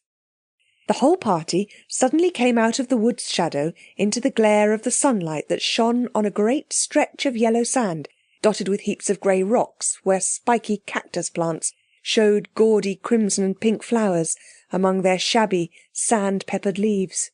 Away to the right was something that looked like a grey-brown hedge, and from beyond it blue smoke went up to the bluer sky, and over all the sun shone till you could hardly bear your clothes. "That is where I live," said the girl, pointing.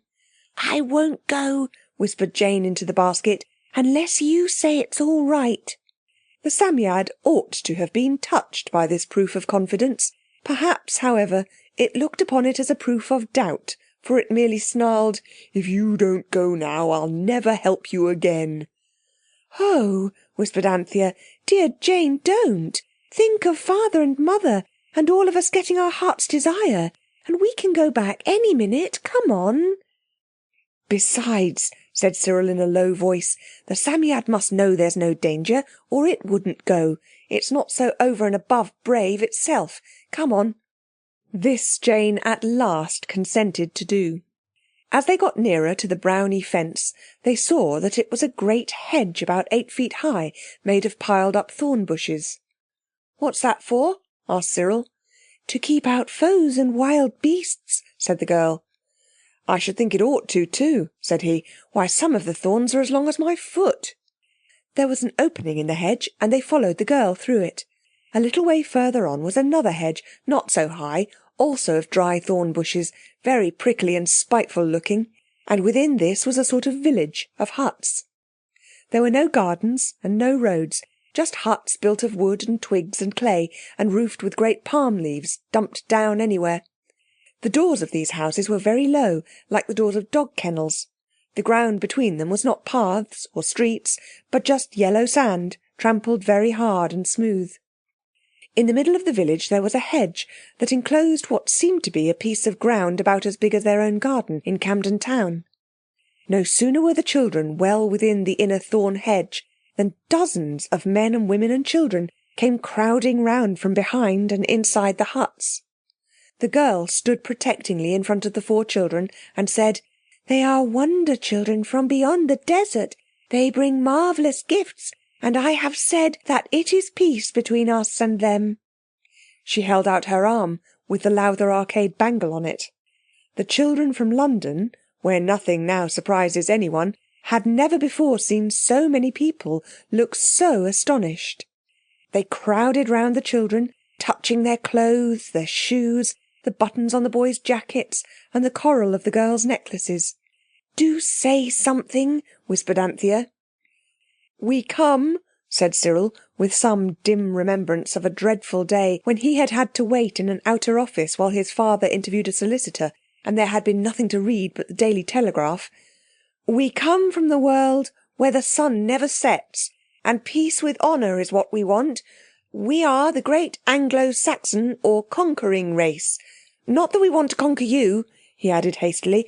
"We only want to look at your houses and well, at all you've got here, and then we shall return to our own place and tell of all that we have seen, so that your name may be famed."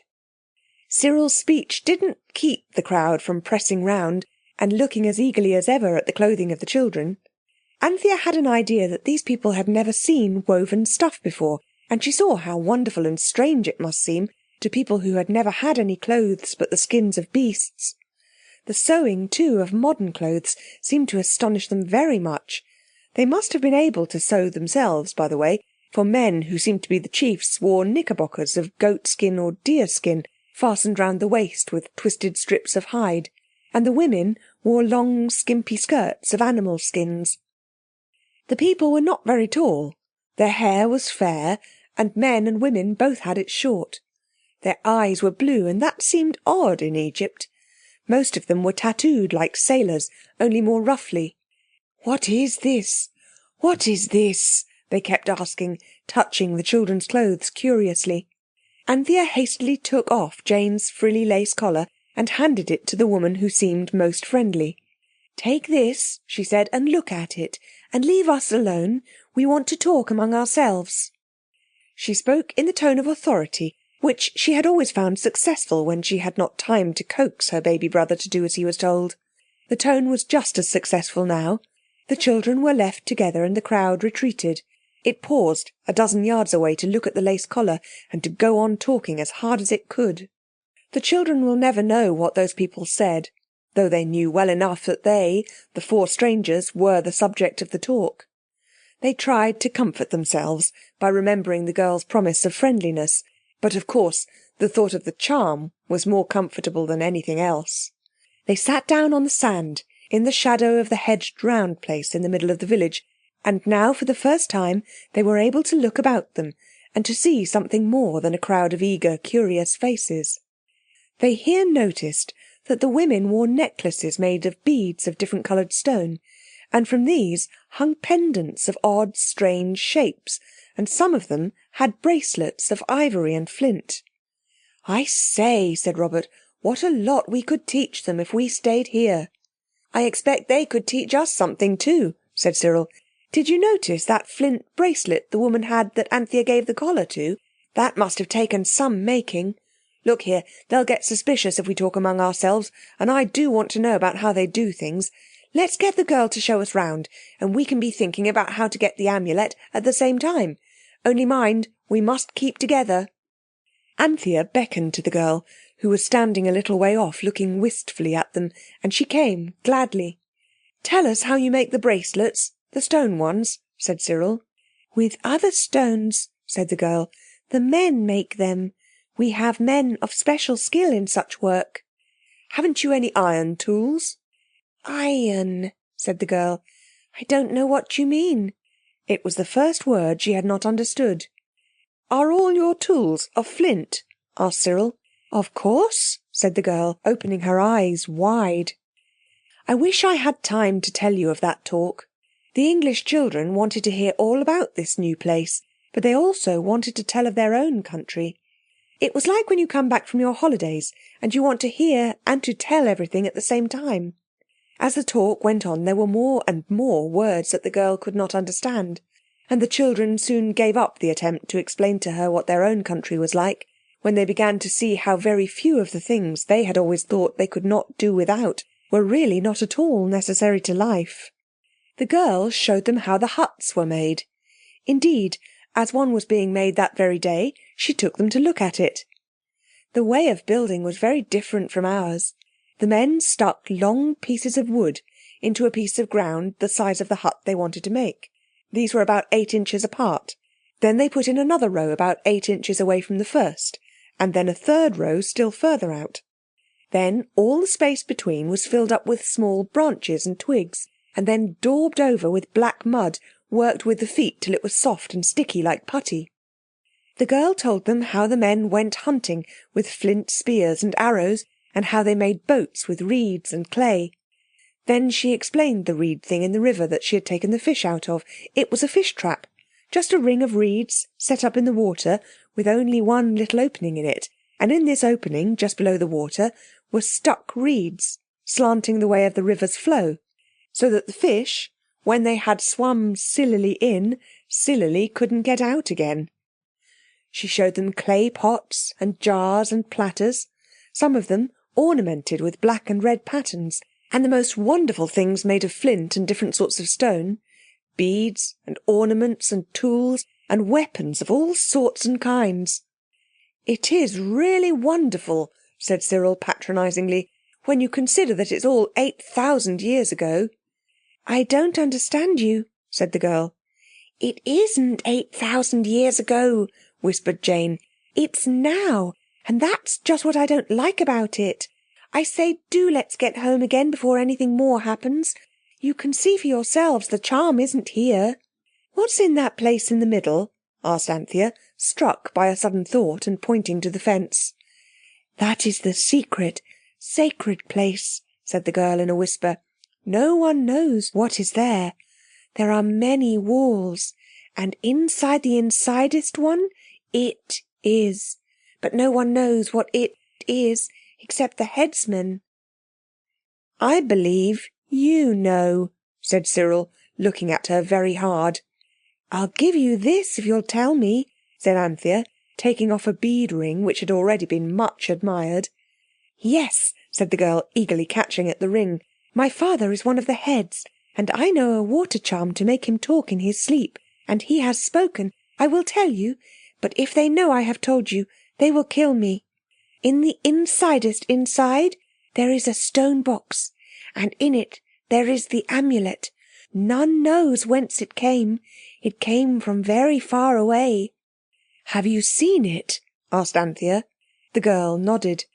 "Is it anything like this?" asked Jane, rashly producing the charm. The girl's face turned a sickly greenish white. "Hide it," she whispered. "You must put it back. If they see it, they will kill us all. You for taking it, and me for knowing that there was such a thing.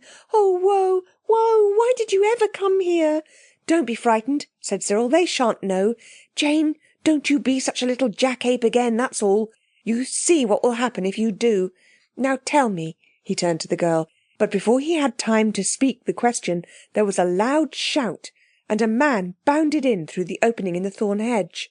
"Many foes are upon us," he cried. "Make ready the defences." His breath only served for that, and he lay panting on the ground. "Oh, do let's go home," said Jane. "Look here, I don't care. I will." She held up the charm. Fortunately, all the strange, fair people were too busy to notice her. She held up the charm, and nothing happened. "You haven't said the word of power," said Anthea. Jane hastily said it, and still nothing happened. "Hold it up towards the east, you silly," said Robert. "Which is the east?" said Jane, dancing about in her agony of terror. Nobody knew, so they opened the fish bag to ask the Psammead. And the bag had only a waterproof sheet in it.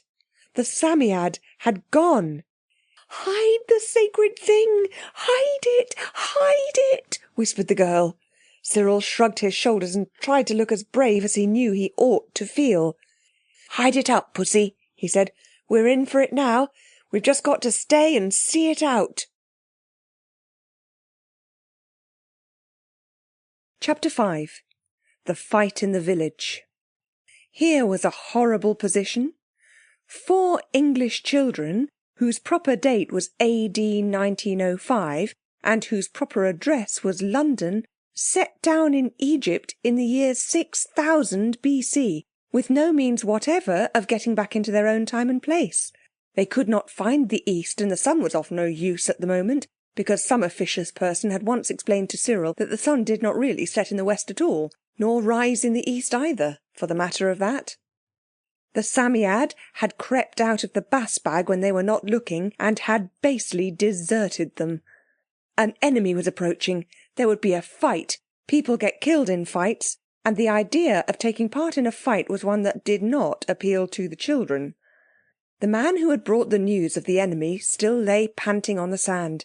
His tongue was hanging out, long and red like a dog's.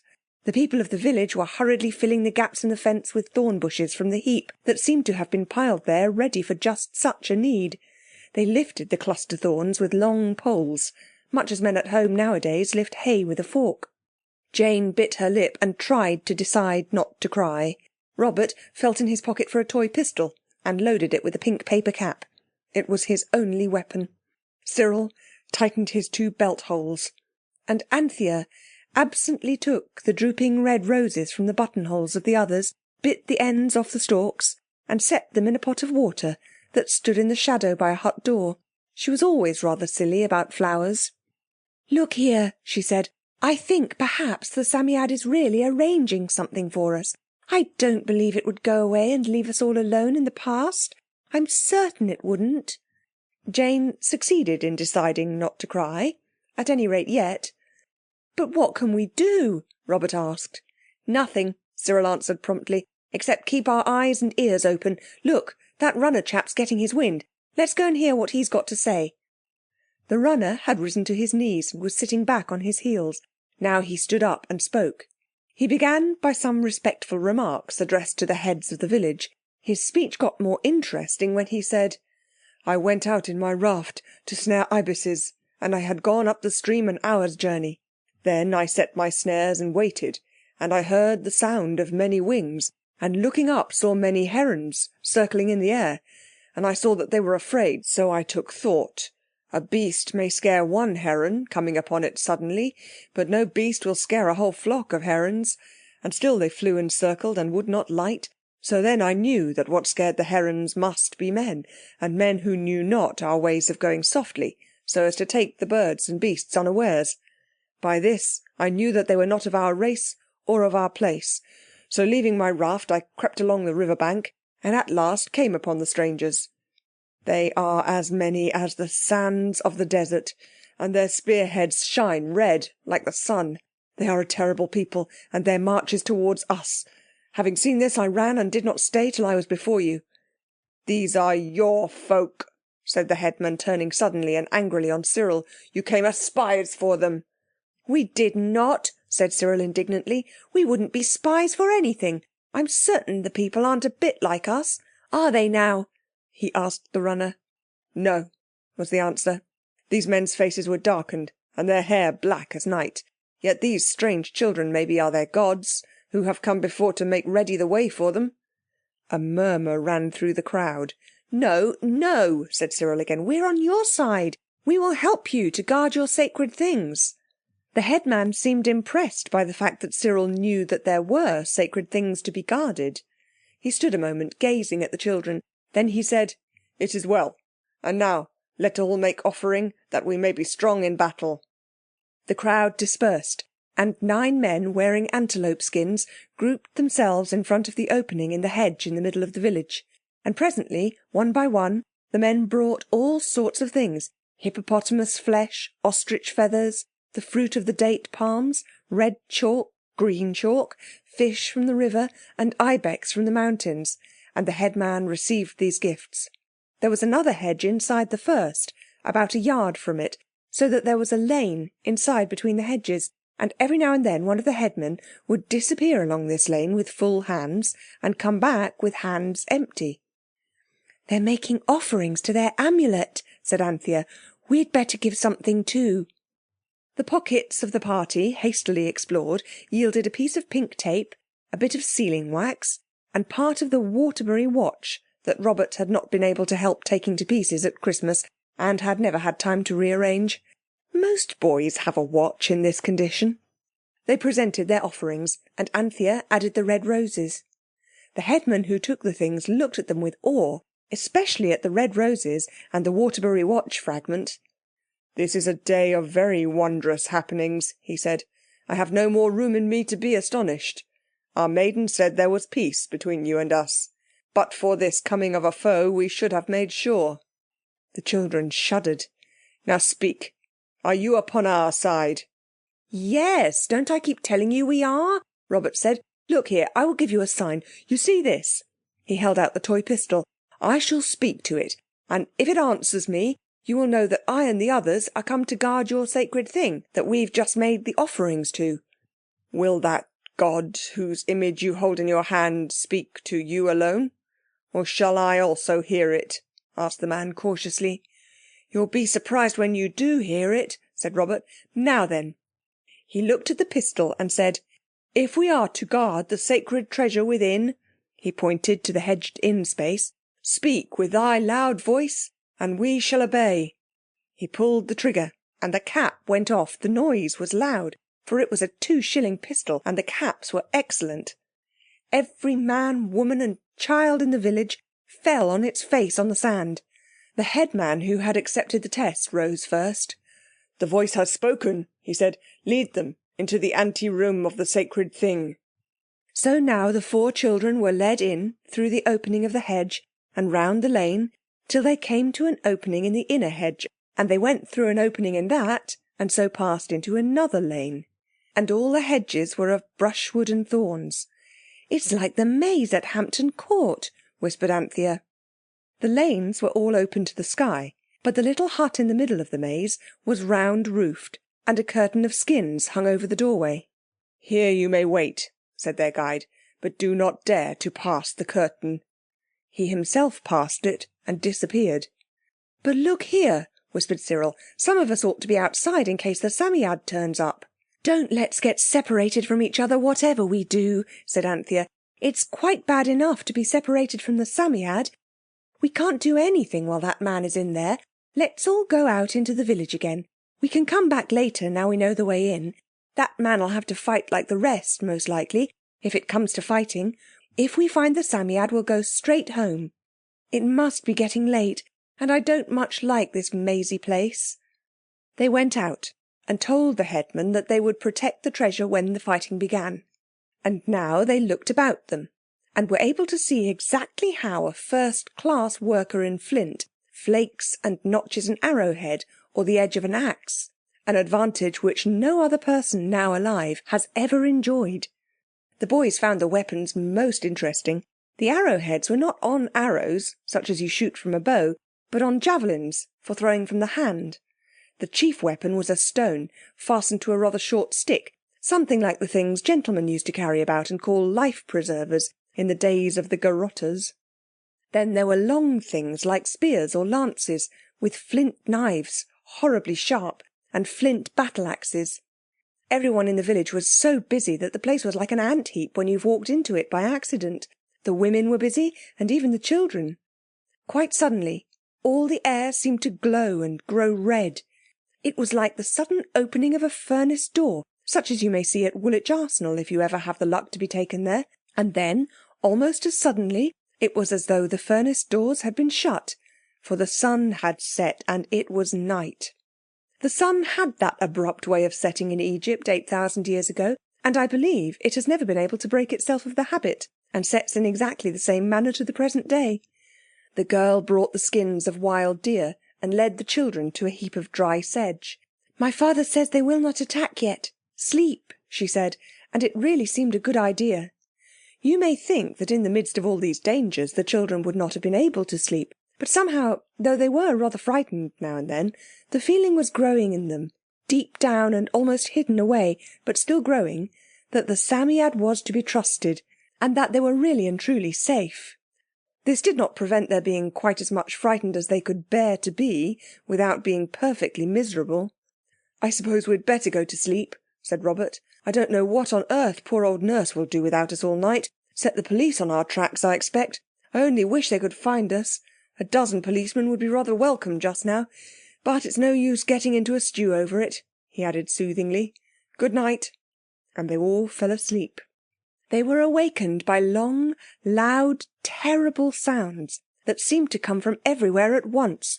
Horrible, threatening shouts and shrieks and howls that sounded, as Cyril said later, like the voices of men thirsting for their enemies' blood. "It is the voice of the strange men," said the girl, coming to them trembling through the dark. "They have attacked the walls and the thorns have driven them back. My father says they will not try again till daylight. But they are shouting to frighten us, as though we were savages, dwellers in the swamps," she cried indignantly. All night the terrible noise went on, but when the sun rose, as abruptly as he had set, the sound suddenly ceased. The children had hardly time to be glad of this before a shower of javelins came hurtling over the great thorn hedge, and everyone sheltered behind the huts. But next moment another shower of weapons came from the opposite side, and the crowd rushed to another shelter. Cyril pulled out a javelin that had stuck in the roof of the hut beside him. Its head was of brightly burnished copper. Then the sound of shouting arose again, and the crackle of dried thorns. The enemy was breaking down the hedge. All the villagers swarmed to the point whence the crackling and the shouting came. They hurled stones over the hedges and short arrows with flint heads. The children had never before seen men with the fighting light in their eyes. It was very strange and terrible, and gave you a queer thick feeling in your throat.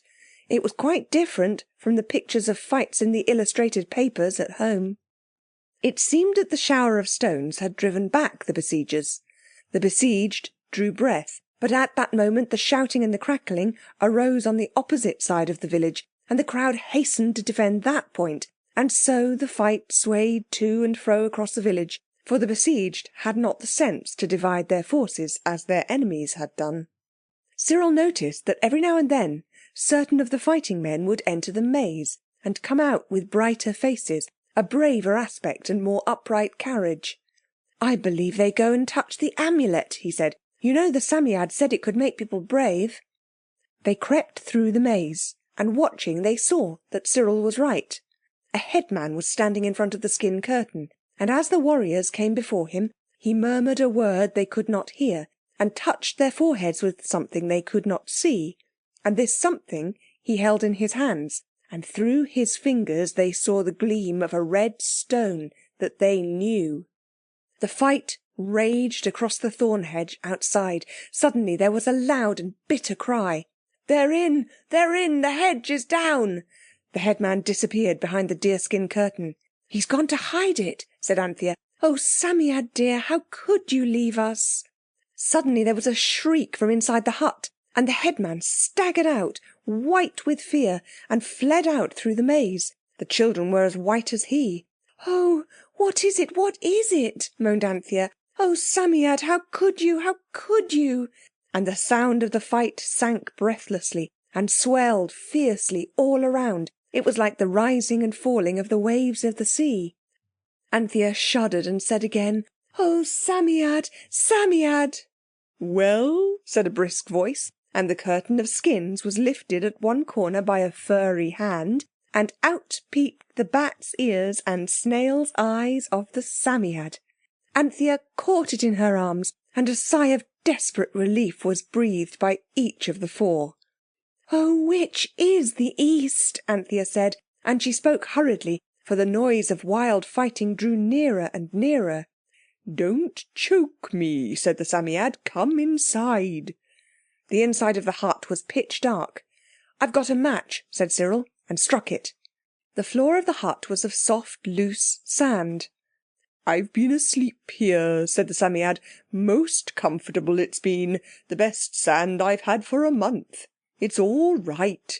Everything's all right. I knew your only chance would be while the fight was going on. That man won't come back. I bit him, and he thinks I'm an evil spirit. Now, you've only got to take the thing and go." The hut was hung with skins. Heaped in the middle were the offerings that had been given the night before, Anthea's roses fading on top of the heap.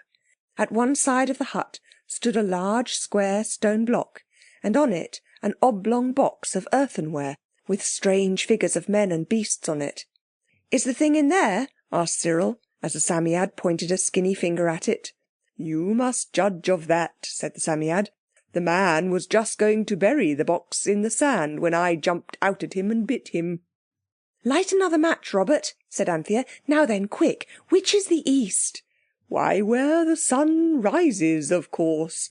"But someone told us—" "Oh, they'll tell you anything," said the Psammead impatiently, getting into its bass bag and wrapping itself under its waterproof sheet. "But we can't see the sun in here, and it isn't rising anyhow," said Jane. "How you do waste time," the Psammead said. "Why, the East's where the shrine is, of course. There!" It pointed to the great stone. And still the shouting and the clash of stone on metal sounded nearer and nearer. The children could hear that the headmen had surrounded the hut to protect their treasure as long as might be from the enemy. But none dared to come in after the Psammead's sudden fierce biting of the headman. "Now, Jane," said Cyril very quickly, "I'll take the amulet. You stand ready to hold up the charm, and be sure you don't let it go as you come through."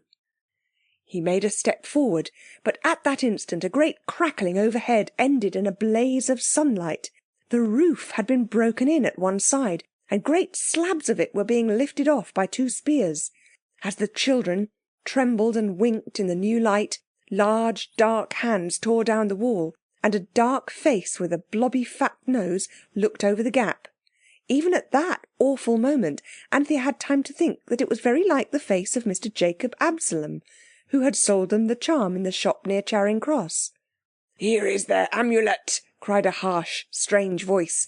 "It is this that makes them strong to fight and brave to die. And what else have we here? Gods or demons?" He glared fiercely at the children, and the whites of his eyes were very white indeed. He had a wet, red copper knife in his teeth. There was not a moment to lose. "Jane! Jane! Quick!" cried everyone passionately. Jane, with trembling hands, held up the charm towards the east, and Cyril spoke the word of power. The amulet grew to a great arch. Out beyond it was the glaring Egyptian sky, the broken wall, the cruel, dark, big-nosed face with the red, wet knife in its gleaming teeth. Within the arch was the dull, faint, greeny brown of London grass and trees. "Hold tight, Jane!" Cyril cried, and he dashed through the arch, dragging Anthea and the Psammead after him. Robert followed, clutching Jane, and in the ears of each, as they passed through the arch of the charm, the sound and fury of the battle died out suddenly and utterly, and they heard only the low, dull, discontented hum of vast London, and the peeking and patting of the sparrows on the gravel, and the voices of the ragged baby children playing ring-a-roses on the yellow trampled grass. And the charm was a little charm again in Jane's hand, and there was the basket with their dinner, and the Bath buns lying just where they had left it. "My hat!" said Cyril, drawing a long breath. "That was something like an adventure." "It was rather like one, certainly," said the Psammead. They all lay still, breathing in the safe, quiet air of Regent's Park. "We'd better go home at once," said Anthea presently. "Old Nurse will be most frightfully anxious. The sun looks about the same as it did when we started yesterday. We've been away 24 hours. "The buns are quite soft still," said Cyril, feeling one. "I suppose the dew kept them fresh." They were not hungry, curiously enough. They picked up the dinner basket and the Psammead basket and went straight home. Old Nurse met them with amazement. "Well, if ever I did," she said. "What's gone wrong? You've soon tired of your picnic?" The children took this to be bitter irony, which means saying the exact opposite of what you mean in order to make yourself disagreeable, as when you happen to have a dirty face and someone says, "How nice and clean you look." "We're very sorry," began Anthea, but old Nurse said, "Oh, bless me, child, I don't care. Please yourselves and you'll please me.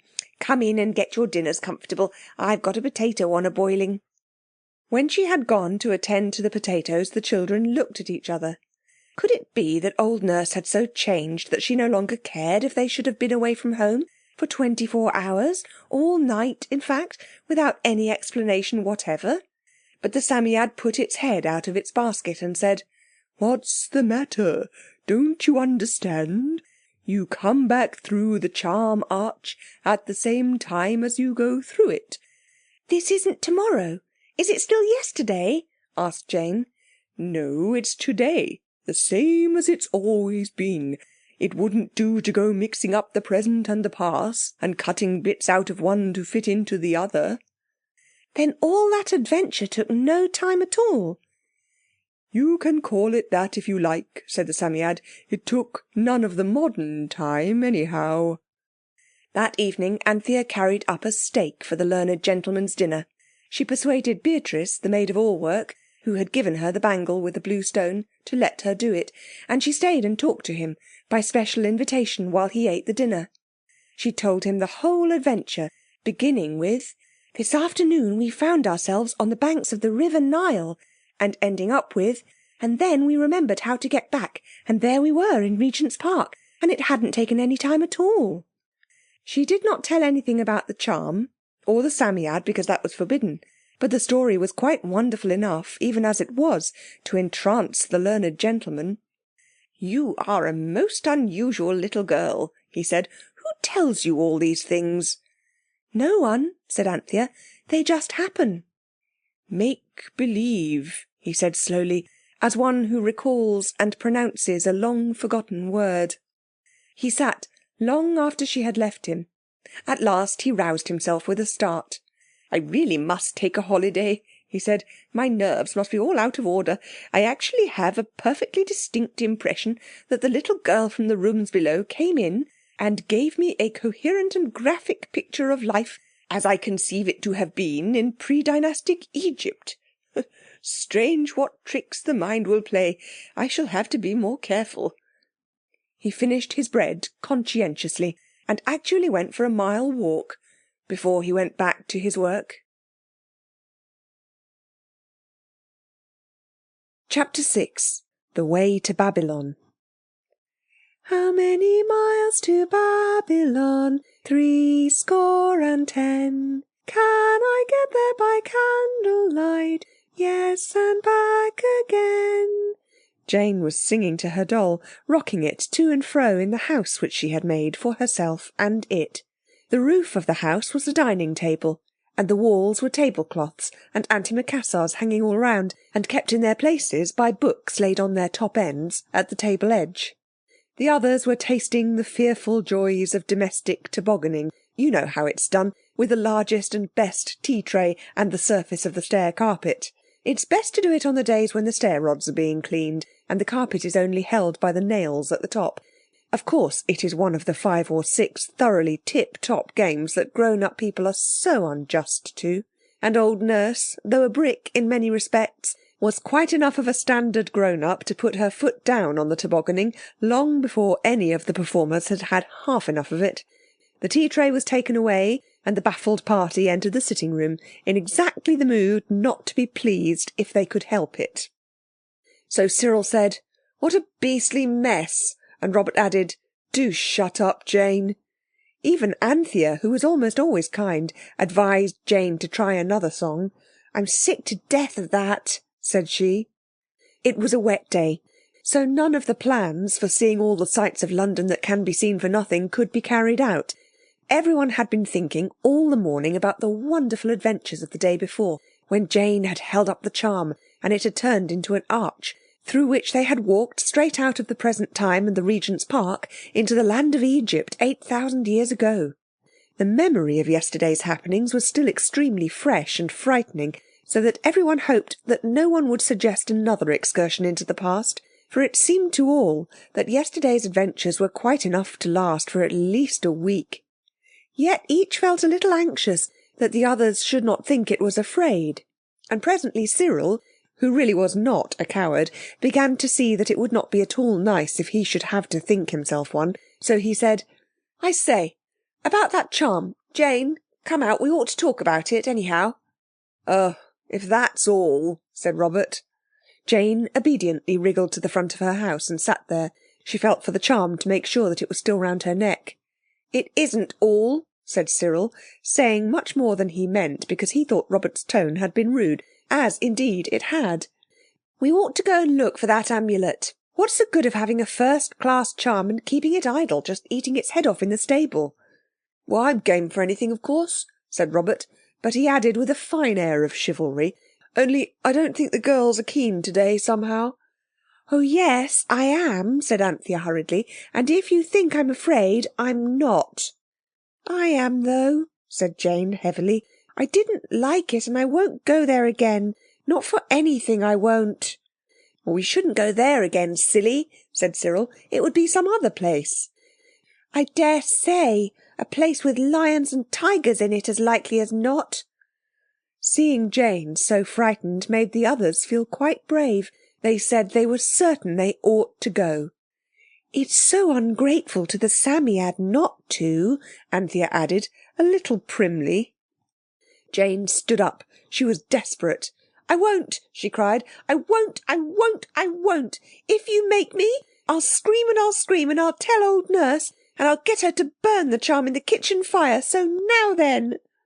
You can imagine how furious everyone was with Jane for feeling what each of them had felt all the morning. In each breast the same thought arose: no one can say it's our fault.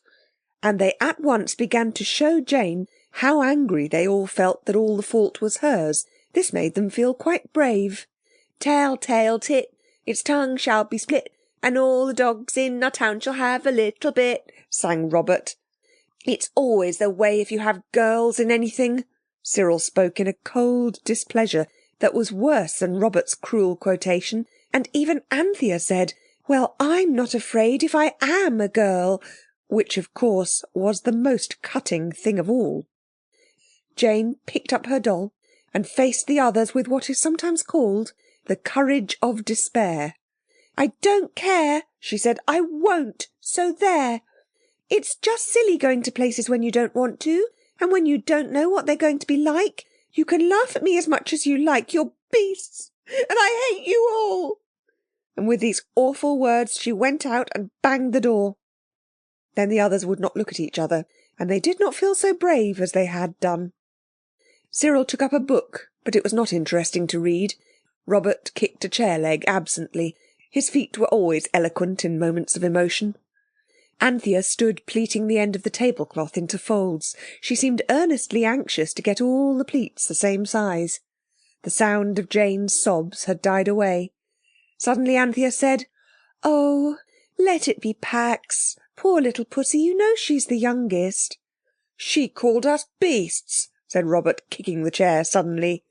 "Well," said Cyril, who was subject to passing fits of justice, "well, we began, you know.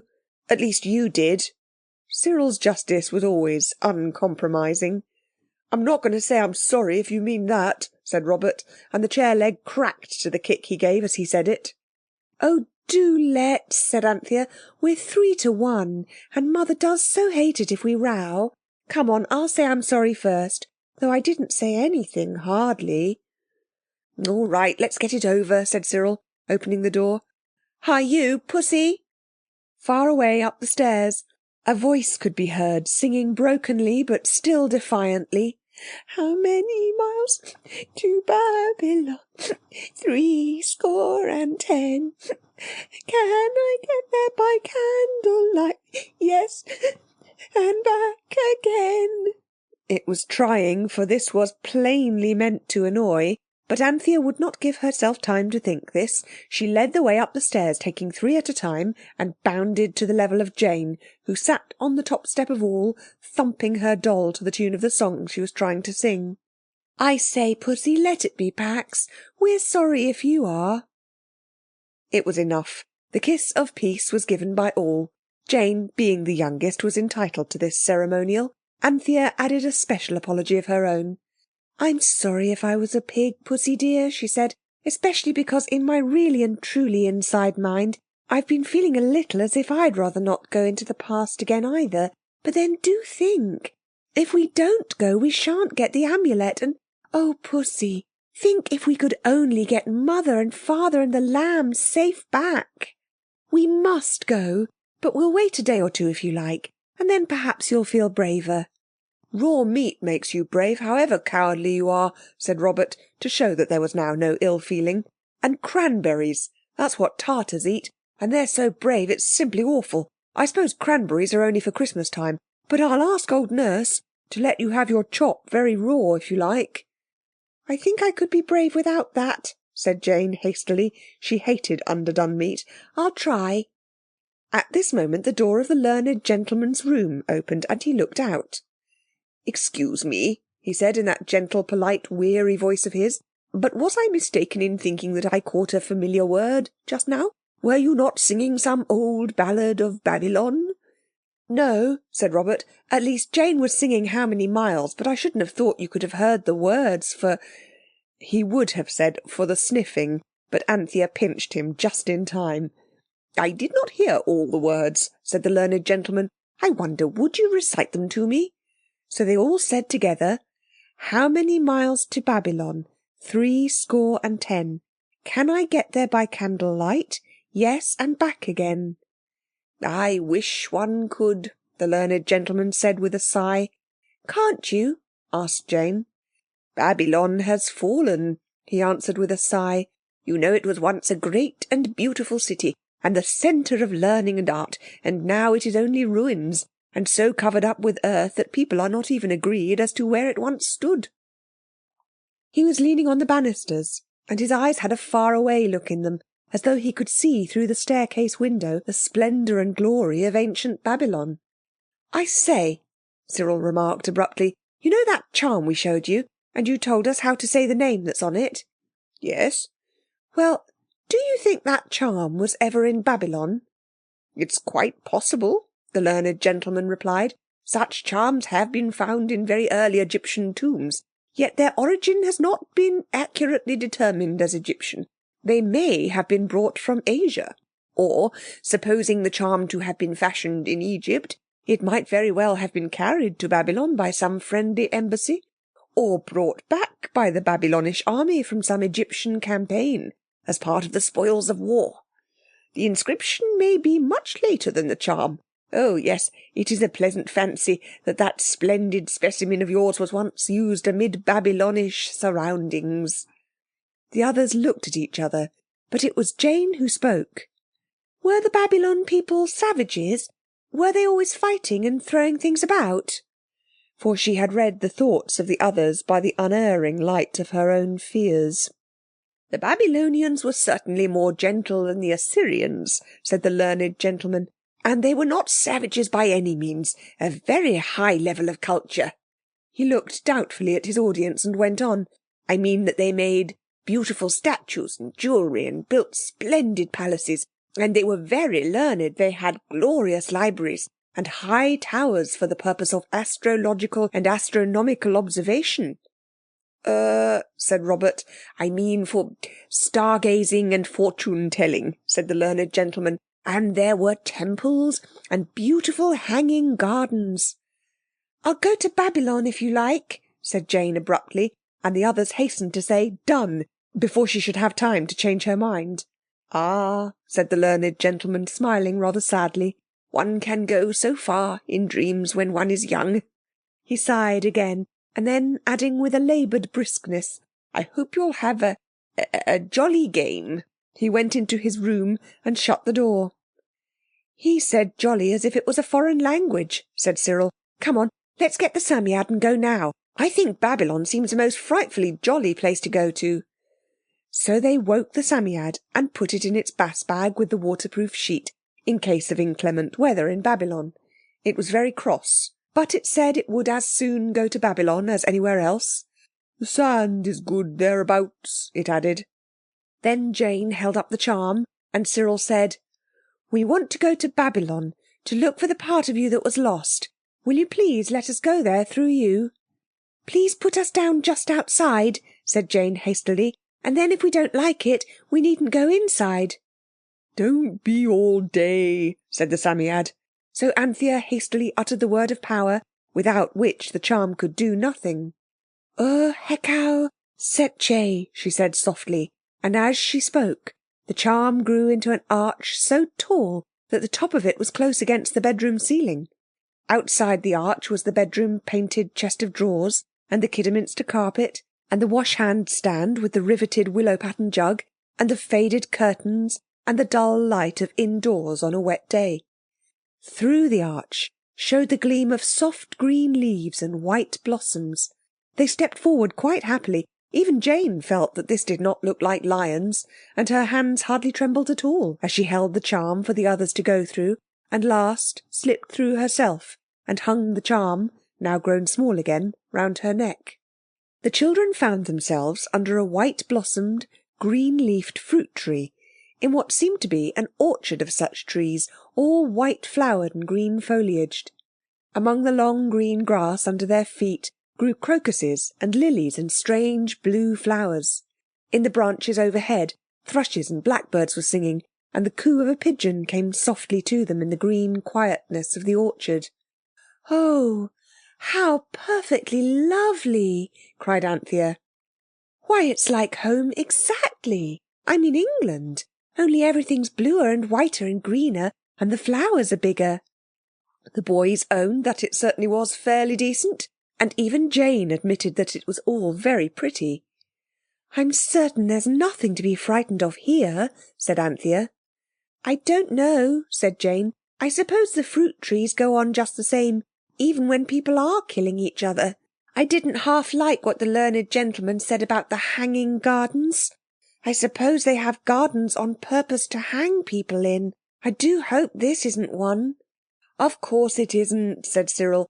"The hanging gardens are just gardens hung up, I think on chains between houses, don't you know, like trays. Come on, let's get somewhere." They began to walk through the cool grass. As far as they could see was nothing but trees and more trees. At the end of their orchard was another one, only separated from theirs by a little stream of clear water. They jumped this and went on. Cyril, who was fond of gardening, which meant that he liked to watch the gardener at work, was able to command the respect of the others by telling them the names of a good many trees. There were nut trees and almond trees, and apricots and fig trees with their big 5-fingered leaves, and every now and then the children had to cross another brook. "It's like between the squares in Through the Looking-Glass," said Anthea.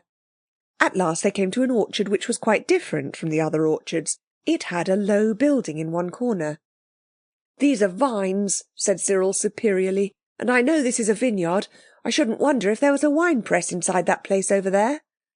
At last they got out of the orchards and onto a sort of road, very rough, and not at all like the roads you're used to. It had cypress trees and acacia trees along it, and a sort of hedge of tamarisks, like those you see on the road between Nice and Cannes, or near Littlehampton if you've only been as far as that. And now in front of them they could see a great mass of buildings. There were scattered houses of wood and stone here and there among green orchards, and beyond these a great wall that shone red in the early morning sun. The wall was enormously high, more than half the height of St. Paul's, and in the wall were set enormous gates that shone like gold as the rising sun beat on them. Each gate had a solid square tower on each side of it that stood out from the wall and rose above it. Beyond the wall were more towers and houses, gleaming with gold and bright colours. Away to the left ran the steel blue swirl of a great river, and the children could see through a gap in the trees that the river flowed out from the town under a great arch in the wall. "Those feathery things along by the water are palms," said Cyril instructively. "Oh yes, you know everything," Robert replied. "What's all that grey-green stuff you see away over there, where it's all flat and sandy?" "All right," said Cyril loftily. "I don't want to tell you anything. I only thought you'd like to know a palm tree when you saw it again." "Look," cried Anthea, "they're opening the gates." And indeed the great gates swung back with a brazen clang, and instantly a little crowd of a dozen or more people came out and along the road towards them. The children, with one accord, crouched behind the tamarisk hedge. "I don't like the sound of those gates," said Jane. "Fancy being inside when they shut. You'd never get out." "You've got an arch of your own to go out by," the Psammead put its head out of the basket to remind her. "Don't behave so like a girl. If I were you, I should just march right into the town and ask to see the king." There was something at once simple and grand about this idea, and it pleased everyone. So when the work people had passed, they were work people, the children felt sure, because they were dressed so plainly, just one long blue shirt thing of blue or yellow. The 4 children marched boldly up to the brazen gate between the towers. The arch above the gate was quite a tunnel, the walls were so thick. "Courage," said Cyril. "Step out. It's no use trying to sneak past. Be bold." Robert answered this appeal by unexpectedly bursting into the British Grenadiers, and to its quick step they approached the gates of Babylon. "Some talk of Alexander and some of Hercules, of Hector and Lysander, and such great names as these. But of all the gallant heroes—" This brought them to the threshold of the gate, and 2 men in bright armour suddenly barred their way with crossed spears. "Who goes there?" they said. I think I must have explained to you before how it was that the children were always able to understand the language of any place they might happen to be in, and to be themselves understood. If not, I have no time to explain it now. "We come from very far," said Cyril mechanically, "from the empire where the sun never sets, and we want to see your king." "If it's quite convenient," amended Anthea. "The king, may he live forever," said the gatekeeper, "is gone to fetch home his 14th wife. Where on earth have you come from not to know that?" "The Queen, then," said Anthea hurriedly, and not taking any notice of the question as to where they had come from. "The Queen," said the gatekeeper, "may she live forever, gives audience today 3 hours after sunrising." "But what are we to do till the end of the 3 hours?" asked Cyril. The gatekeeper seemed neither to know nor to care. He appeared less interested in them than they could have thought possible, but the man who had crossed spears with him to bar the children's way was more human. "Let them go in and look about them," he said. "I'll wager my best sword they've never seen anything to come near our little village." He said it in the tone people use for when they call the Atlantic Ocean the herring pond. The gatekeeper hesitated. "Well, they're only children after all," said the other, who had children of his own. "Let me off for a few minutes, Captain, and I'll take him to my place and see if my good woman can't fit them up in something a little less outlandish than their present rig. Then they can have a look round without getting mobbed. May I go?" "Oh, yes, if you like," said the Captain, "but don't be all day." The man led them through the dark arch into the town. And it was very different from London. For one thing, everything in London seems to be patched up out of odds and ends. But these houses seemed to have been built by people who liked the same sort of things. Not that they were all alike, for though they were all squarish, they were of different sizes and decorated in all sorts of different ways, some with paintings in bright colours, some with black and silver designs. There were terraces and gardens and balconies and open spaces with trees. The guide took them to a little house in a back street, where a kind-faced woman sat spinning at the door of a very dark room. "Here," he said, "just lend these children a mantle each so they can go about and see the place till the Queen's audience begins. You leave that wall for a bit and show them round if you like. I must be off now." The woman did as she was told, and the 4 children, wrapped in fringed mantles, went with her all about the town. And oh, how I wish I had time to tell you all that they saw. It was so wonderfully different from anything you've ever seen. For one thing, all the houses were dazzlingly bright, and many of them covered with pictures. Some had great creatures carved in stone at each side of the door.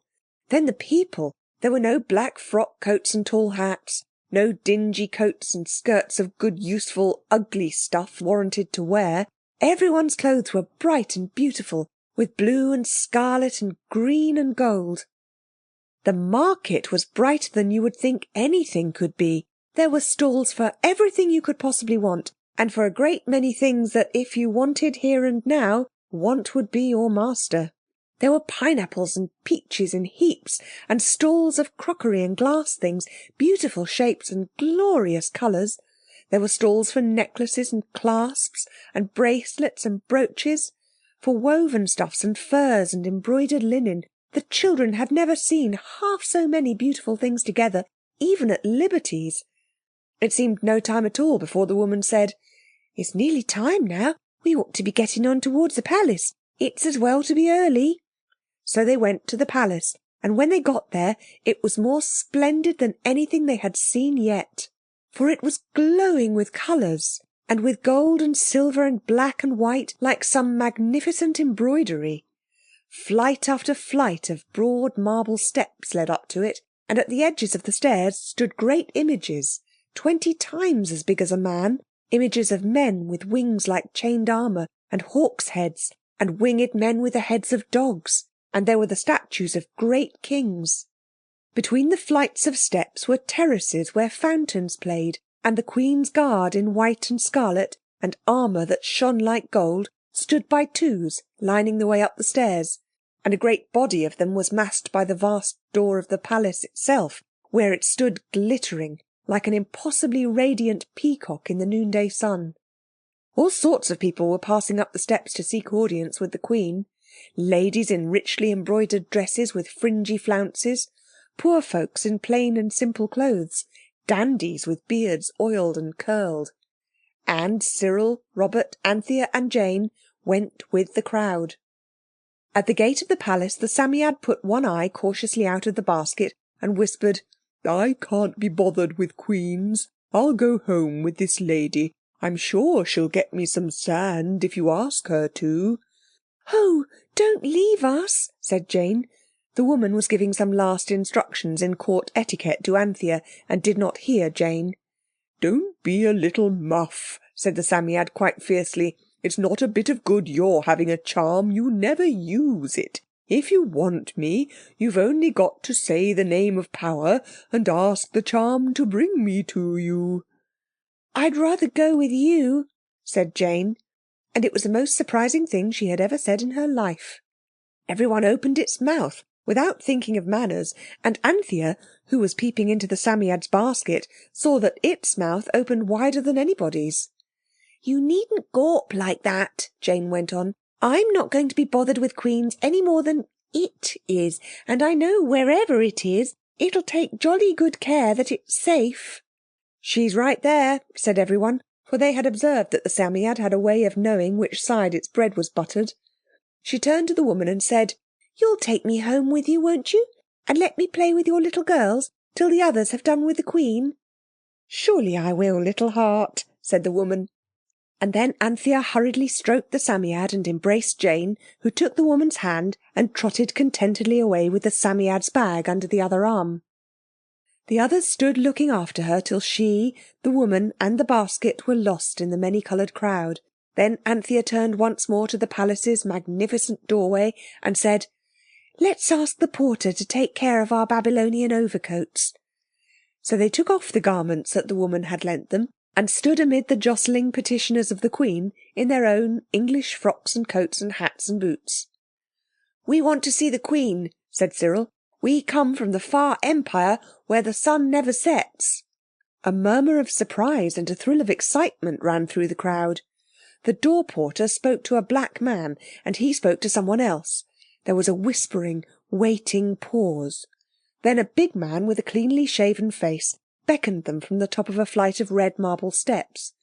They went up, the boots of Robert clattering more than usual because he was so nervous. A door swung open, a curtain was drawn back.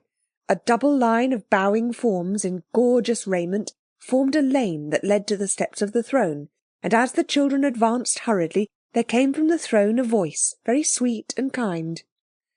"3 children from the land where the sun never sets. Let them draw hither without fear." In another minute they were kneeling at the throne's foot, saying, "O Queen, live forever," exactly as the woman had taught them. And a splendid dream lady, all gold and silver and jewels and snowy drifts of veils, was raising Anthea and saying, "Don't be frightened, I really am so glad you came. The land where the sun never sets. I am delighted to see you. I was getting quite too dreadfully bored for anything." And behind Anthea, the kneeling Cyril whispered in the ears of the respectful Robert, "Bobs, don't say anything to Panther.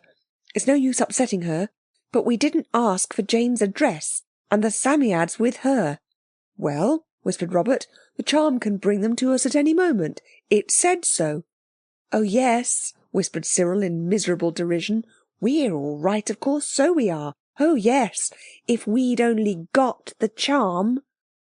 Then Robert saw, and he murmured, "Crikey," at the foot of the throne of Babylon, while Cyril hoarsely whispered the plain English fact, "Jane's got the charm round her neck, you silly cuckoo." "Crikey," Robert repeated in heart-broken undertones. Chapter 7. The deepest dungeon below the castle moat. The Queen threw 3 of the red and gold embroidered cushions off the throne onto the marble steps that led up to it. "Just make yourselves comfortable there," she said. "I'm simply dying to talk to you, and to hear all about your wonderful country and how you got here and everything. But I have to do justice every morning. Such a bore, isn't it? Do you do justice in your own country?" "No," said Cyril. "At least, of course, we try to. But not in this public sort of way, only in private." "Ah, yes," said the Queen. "I should much prefer a private audience myself. Much easier to manage. But public opinion has to be considered. Doing justice is very hard work, even when you're brought up to it." "We don't do justice, but we have to do scales, Jane and me," said Anthea. 20 minutes a day. It's simply horrid." "What are scales?" asked the Queen. "And what is Jane?" "Jane's my little sister. One of the guards at the gate's wife is taking care of her. And scales are music." "I never heard of the instrument," said the Queen. "Do you sing?" "Oh yes, we can sing in parts," said Anthea. "That is magic," said the Queen. "How many parts are you each cut into before you do it?" "We aren't cut at all," said Robert hastily. "We couldn't sing if we were. We'll show you afterwards." "So you shall. And now sit quiet like dear children and hear me do justice. The way I do it has always been admired. I oughtn't to say that, ought I? Sounds so conceited. But I don't mind with you, dears. Somehow I feel as though I'd known you quite a long time already." The Queen settled herself on her throne and made a signal to her attendants. The children, whispering together among the cushions on the steps of the throne, decided that she was very beautiful and very kind, but perhaps just the least bit flighty. The first person who came to ask for justice was a woman whose brother had taken the money the father had left for her. The brother said it was the uncle who had the money. There was a good deal of talk, and the children were growing rather bored, when the Queen suddenly clapped her hands and said, "Put both the men in prison till one of them owns up that the other is innocent." "But suppose they both did it?" Cyril could not help interrupting. "Then prison's the best place for them," said the Queen. "But suppose neither did it?" "That's impossible," said the Queen. "A thing's not done unless someone does it, and you mustn't interrupt." Then came a woman in tears, with a torn veil and real ashes on her head. At least Anthea thought so, but it may only have been road dust. She complained that her husband was in prison. "What for?" said the Queen. "They said it was for speaking evil of your Majesty," said the woman. "But it wasn't. Someone had a spite against him, that's what it was." "How do you know he hadn't spoken evil of me?" said the Queen. "No one could," said the woman simply, "when once they'd seen your beautiful face." "Let the man out," said the Queen, smiling. "Next case." The next case was that of a boy who had stolen a fox. "Like the Spartan boy," whispered Robert.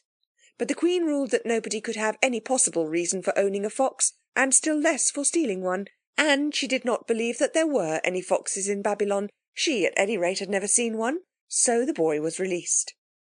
The people came to the Queen about all sorts of family quarrels and neighbourly misunderstandings. From a fight between brothers over the division of an inheritance, to the dishonest and unfriendly conduct of a woman who had borrowed a cooking pot at the last New Year's festival and had not returned it yet. And the Queen decided everything, very, very decidedly indeed. At last she clapped her hands quite suddenly and with extreme loudness and said, "The audience is over for today." Everyone said, "May the Queen live forever," and went out. And the children were left alone in the Justice Hall with the Queen of Babylon and her ladies. "There," said the Queen with a long sigh of relief, "that's over. I couldn't have done another stitch of justice if you'd offered me the crown of Egypt.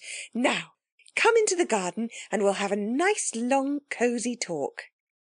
She led them through long, narrow corridors, whose walls they somehow felt were very, very thick, into a sort of garden courtyard. There were thick shrubs closely planted, and roses were trained over trellises and made a pleasant shade. Needed, indeed, for already the sun was as hot as it is in England in August at the seaside. Slaves spread cushions on a low marble terrace, and a big man with a smooth face served cool drink in cups of gold studded with beryls. He drank a little from the Queen's cup before handing it to her. "That's rather a nasty trick," whispered Robert, who had been carefully taught never to drink out of one of the nice shiny metal cups that are chained to the London drinking fountains without first rinsing it out thoroughly. The Queen overheard him. "Not at all," said she. "Ritti Marduk is a very clean man, and one has to have someone as taster, you know, because of poison." The word made the children feel rather creepy, but Ritti Marduk had tasted all the cups, so they felt pretty safe. The drink was delicious, very cold, and tasting like lemonade, and partly like penny ices. "Leave us," said the Queen, and all the court ladies in their beautiful, many-folded, many-coloured fringed dresses filed out slowly, and the children were left alone with the Queen. "Now," she said, "tell me all about yourselves." They looked at each other. "You, Bobs," said Cyril. "No, Anthea," said Robert. "No, you, Cyril," said Anthea. "Don't you remember how pleased the Queen of India was when you told her all about us?" Cyril muttered that it was all very well, and so it was, for when he had told the tale of the phoenix and the carpet to the Rani, it had been only the truth, and all the truth that he had to tell. But now it was not easy to tell a convincing story without mentioning the Amulet, which of course it wouldn't have done to mention, and without owning that they were really living in London about 2,500 years later than the time they were talking in. Cyril took refuge in the tale of the Psammead and its wonderful power of making wishes come true.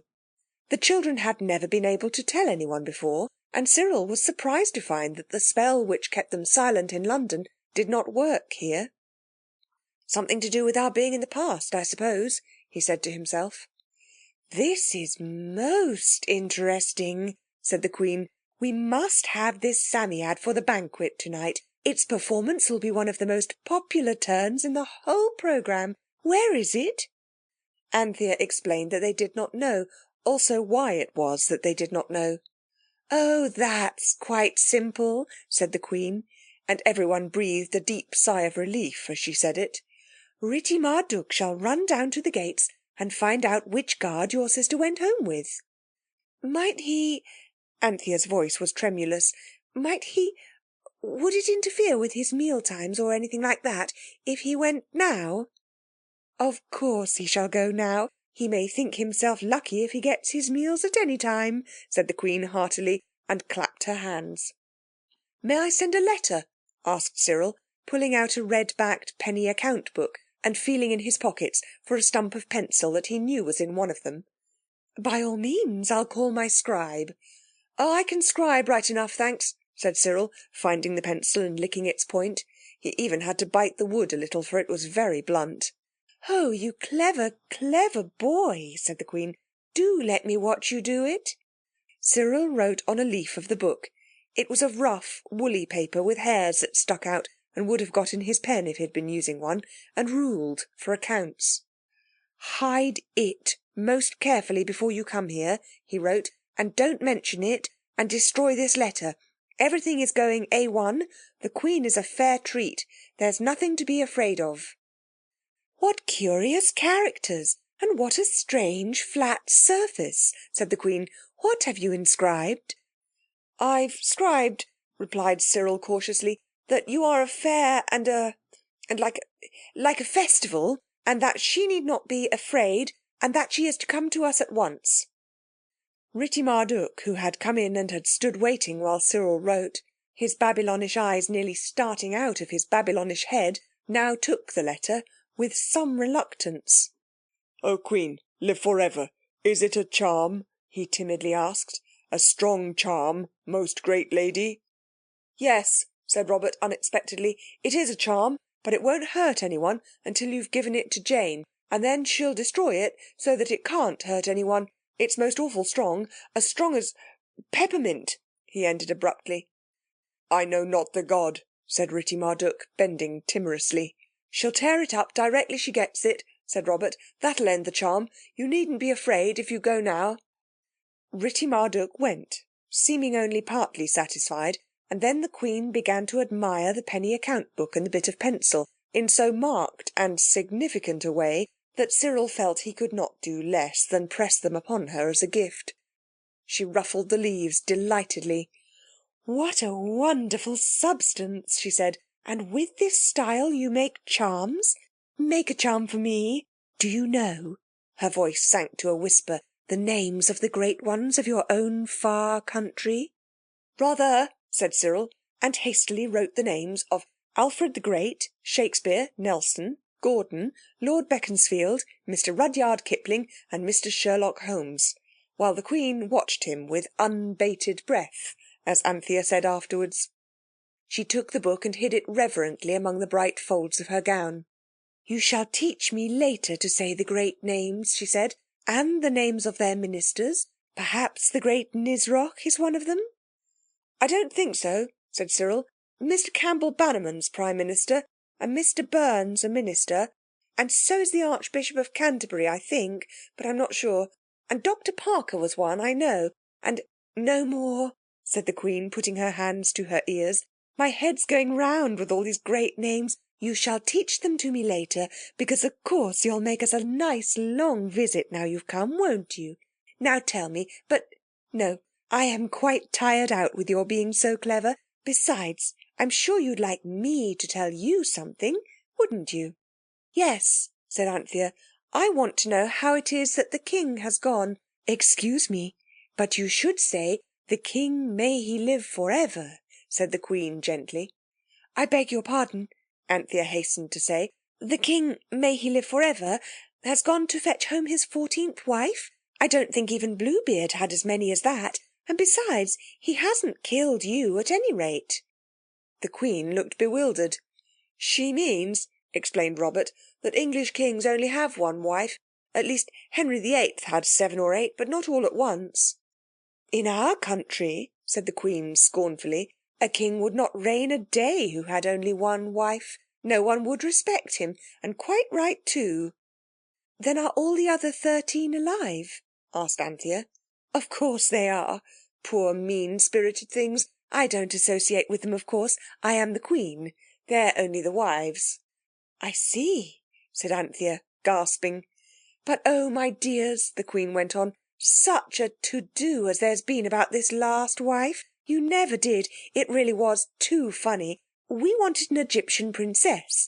The King, may he live forever, has got a wife from most of the important nations, and he had set his heart on an Egyptian one to complete his collection. Well, of course, to begin with, we sent a handsome present of gold. The Egyptian King sent back some horses, quite a few. He's fearfully stingy, and he said he liked the gold very much. But what they were really short of was lapis lazuli, so of course we sent him some. But by that time he'd begun to use the gold to cover the beams of the roof of the Temple of the Sun God, and he hadn't nearly enough to finish the job, so we sent some more. And so it went on, oh, for years. You see, each journey takes at least 6 months, and at last we asked the hand of his daughter in marriage." "Yes, and then?" said Anthea, who wanted to get to the princess part of the story. "Well, then," said the Queen, "when he'd got everything out of us that he could, and only given the meanest presents in return, he sent to say he would esteem the honour of an alliance very highly, only unfortunately he hadn't any daughter, but he hoped one would be born soon, and if so she should certainly be reserved for the King of Babylon." "What a trick!" said Cyril. "Yes, wasn't it? So then we said his sister would do, and then there were more gifts and more journeys, and now at last the tiresome black-haired thing is coming, and the King, may he live forever, has gone 7 days' journey to meet her at Carchemish, and he's gone in his best chariot, the one inlaid with lapis lazuli and gold, with the gold-plated wheels and onyx-studded hubs. Much too great an honour, in my opinion. She'll be here tonight. There'll be a grand banquet to celebrate her arrival. She won't be present, of course. She'll be having her baths and her anointings and all that sort of thing. We always clean our foreign brides very carefully. It takes 2 or 3 weeks. Now it's dinner time, and you shall eat with me, for I can see that you are of high rank." She led them into a dark, cool hall, with many cushions on the floor. On these they sat, and low tables were brought, beautiful tables of smooth blue stone mounted in gold. On these golden trays were placed, but there were no knives or forks or spoons. The children expected the Queen to call for them, but no, she just ate with her fingers. And as the first dish was a great tray of boiled corn, and meat and raisins all mixed up together, and melted fat poured all over the tray, it was found difficult to follow her example with anything like what we are used to think of as good table manners. There were stewed quinces afterwards, and dates in syrup, and thick yellowy cream. It was a kind of dinner you hardly ever get at Fitzroy Street. After dinner everybody went to sleep, even the children. The Queen awoke with a start. "Good gracious!" she cried. "What a time we've slept! I must rush off and dress for the banquet. I shan't have much more than time." "Hasn't Ritti Marduk got back with our sister and the Psammead yet?" Anthea asked. "I quite forgot to ask. I'm sorry," said the Queen. "And of course they wouldn't announce her unless I told them to, except during justice hours. I expect she's waiting outside. I'll see." Ritti Marduk came in a moment later. "I regret," he said, "that I have been unable to find your sister. The beast she bears with her in a basket has bitten the child of the guard, and your sister and the beast set out to come to you. The police say they have a clue. No doubt we shall have news of her in a few weeks." He bowed and withdrew. The horror of this threefold loss, Jane, the Psammead and the Amulet, gave the children something to talk about while the Queen was dressing. I shall not report their conversation. It was very gloomy. Everyone repeated himself several times, and the discussion ended in each of them blaming the other two for having let Jane go. You know the sort of talk it was, don't you? At last Cyril said, "After all, she's with the Psammead, so she's all right. The Psammead is jolly careful of itself too, and it isn't as if we were in any danger. Let's try to buck up and enjoy the banquet." They did enjoy the banquet. They had a beautiful bath, which was delicious, were heavily oiled all over, including their hair, and that was most unpleasant. Then they dressed again and were presented to the king, who was most affable. The banquet was long. There were all sorts of nice things to eat, and everybody seemed to eat and drink a good deal. Everyone lay on cushions and couches, ladies on one side and gentlemen on the other, and after the eating was done each lady went and sat by some gentleman, who seemed to be her sweetheart or her husband, for they were very affectionate to each other. The court dresses had gold threads woven in them, very bright and beautiful. The middle of the room was left clear, and different people came and did amusing things. There were conjurers and jugglers and snake charmers, which last Anthea did not like at all. When it got dark, torches were lighted, cedar splinters dipped in oil blazed in copper dishes set high on poles. Then there was a dancer, who hardly danced at all, only just struck attitudes. She had hardly any clothes and was not at all pretty. The children were rather bored by her, but everyone else was delighted, including the king. "By the beard of Nimrod," he cried, "ask what you like, girl, and you shall have it." "I want nothing," said the dancer. "The honour of having pleased the king, may he live for ever, is reward enough for me." And the king was so pleased with this modest and sensible reply that he gave her the gold collar off his own neck. "I say," said Cyril, awed by the magnificence of the gift. "It's all right," whispered the Queen. "It's not his best collar by any means. We always keep a stock of cheap jewellery for these occasions. And now, you promised to sing us something. Would you like my minstrels to accompany you?" "No, thank you," said Anthea quickly. The minstrels had been playing off and on all the time, and their music reminded Anthea of the band she and the others had once had on the 5th of November, with penny horns, a tin whistle, a tea tray, the tongs, a policeman's rattle, and a toy drum. They had enjoyed this band very much at the time, but it was quite different when someone else was making the same kind of music. Anthea understood now that Father had not really been heartless and unreasonable when he had told them to stop that infuriating din. "What shall we sing?" Cyril was asking. "Sweet and Low," suggested Anthea. "Too soft.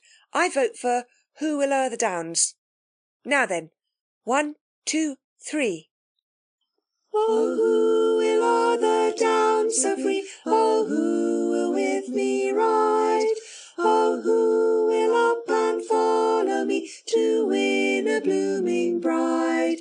Her father, he has locked the door, her mother keeps the key, but neither bolt nor bar shall keep my own true love from me."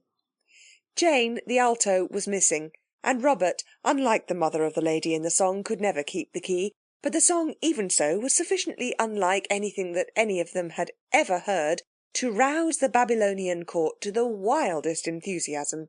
"More, more," cried the king. "By my beard, this savage music is a new thing. Sing again." So they sang. I saw her bower at twilight grey, 'twas guarded safe and sure. I saw her bower at break of day, 'twas guarded then no more.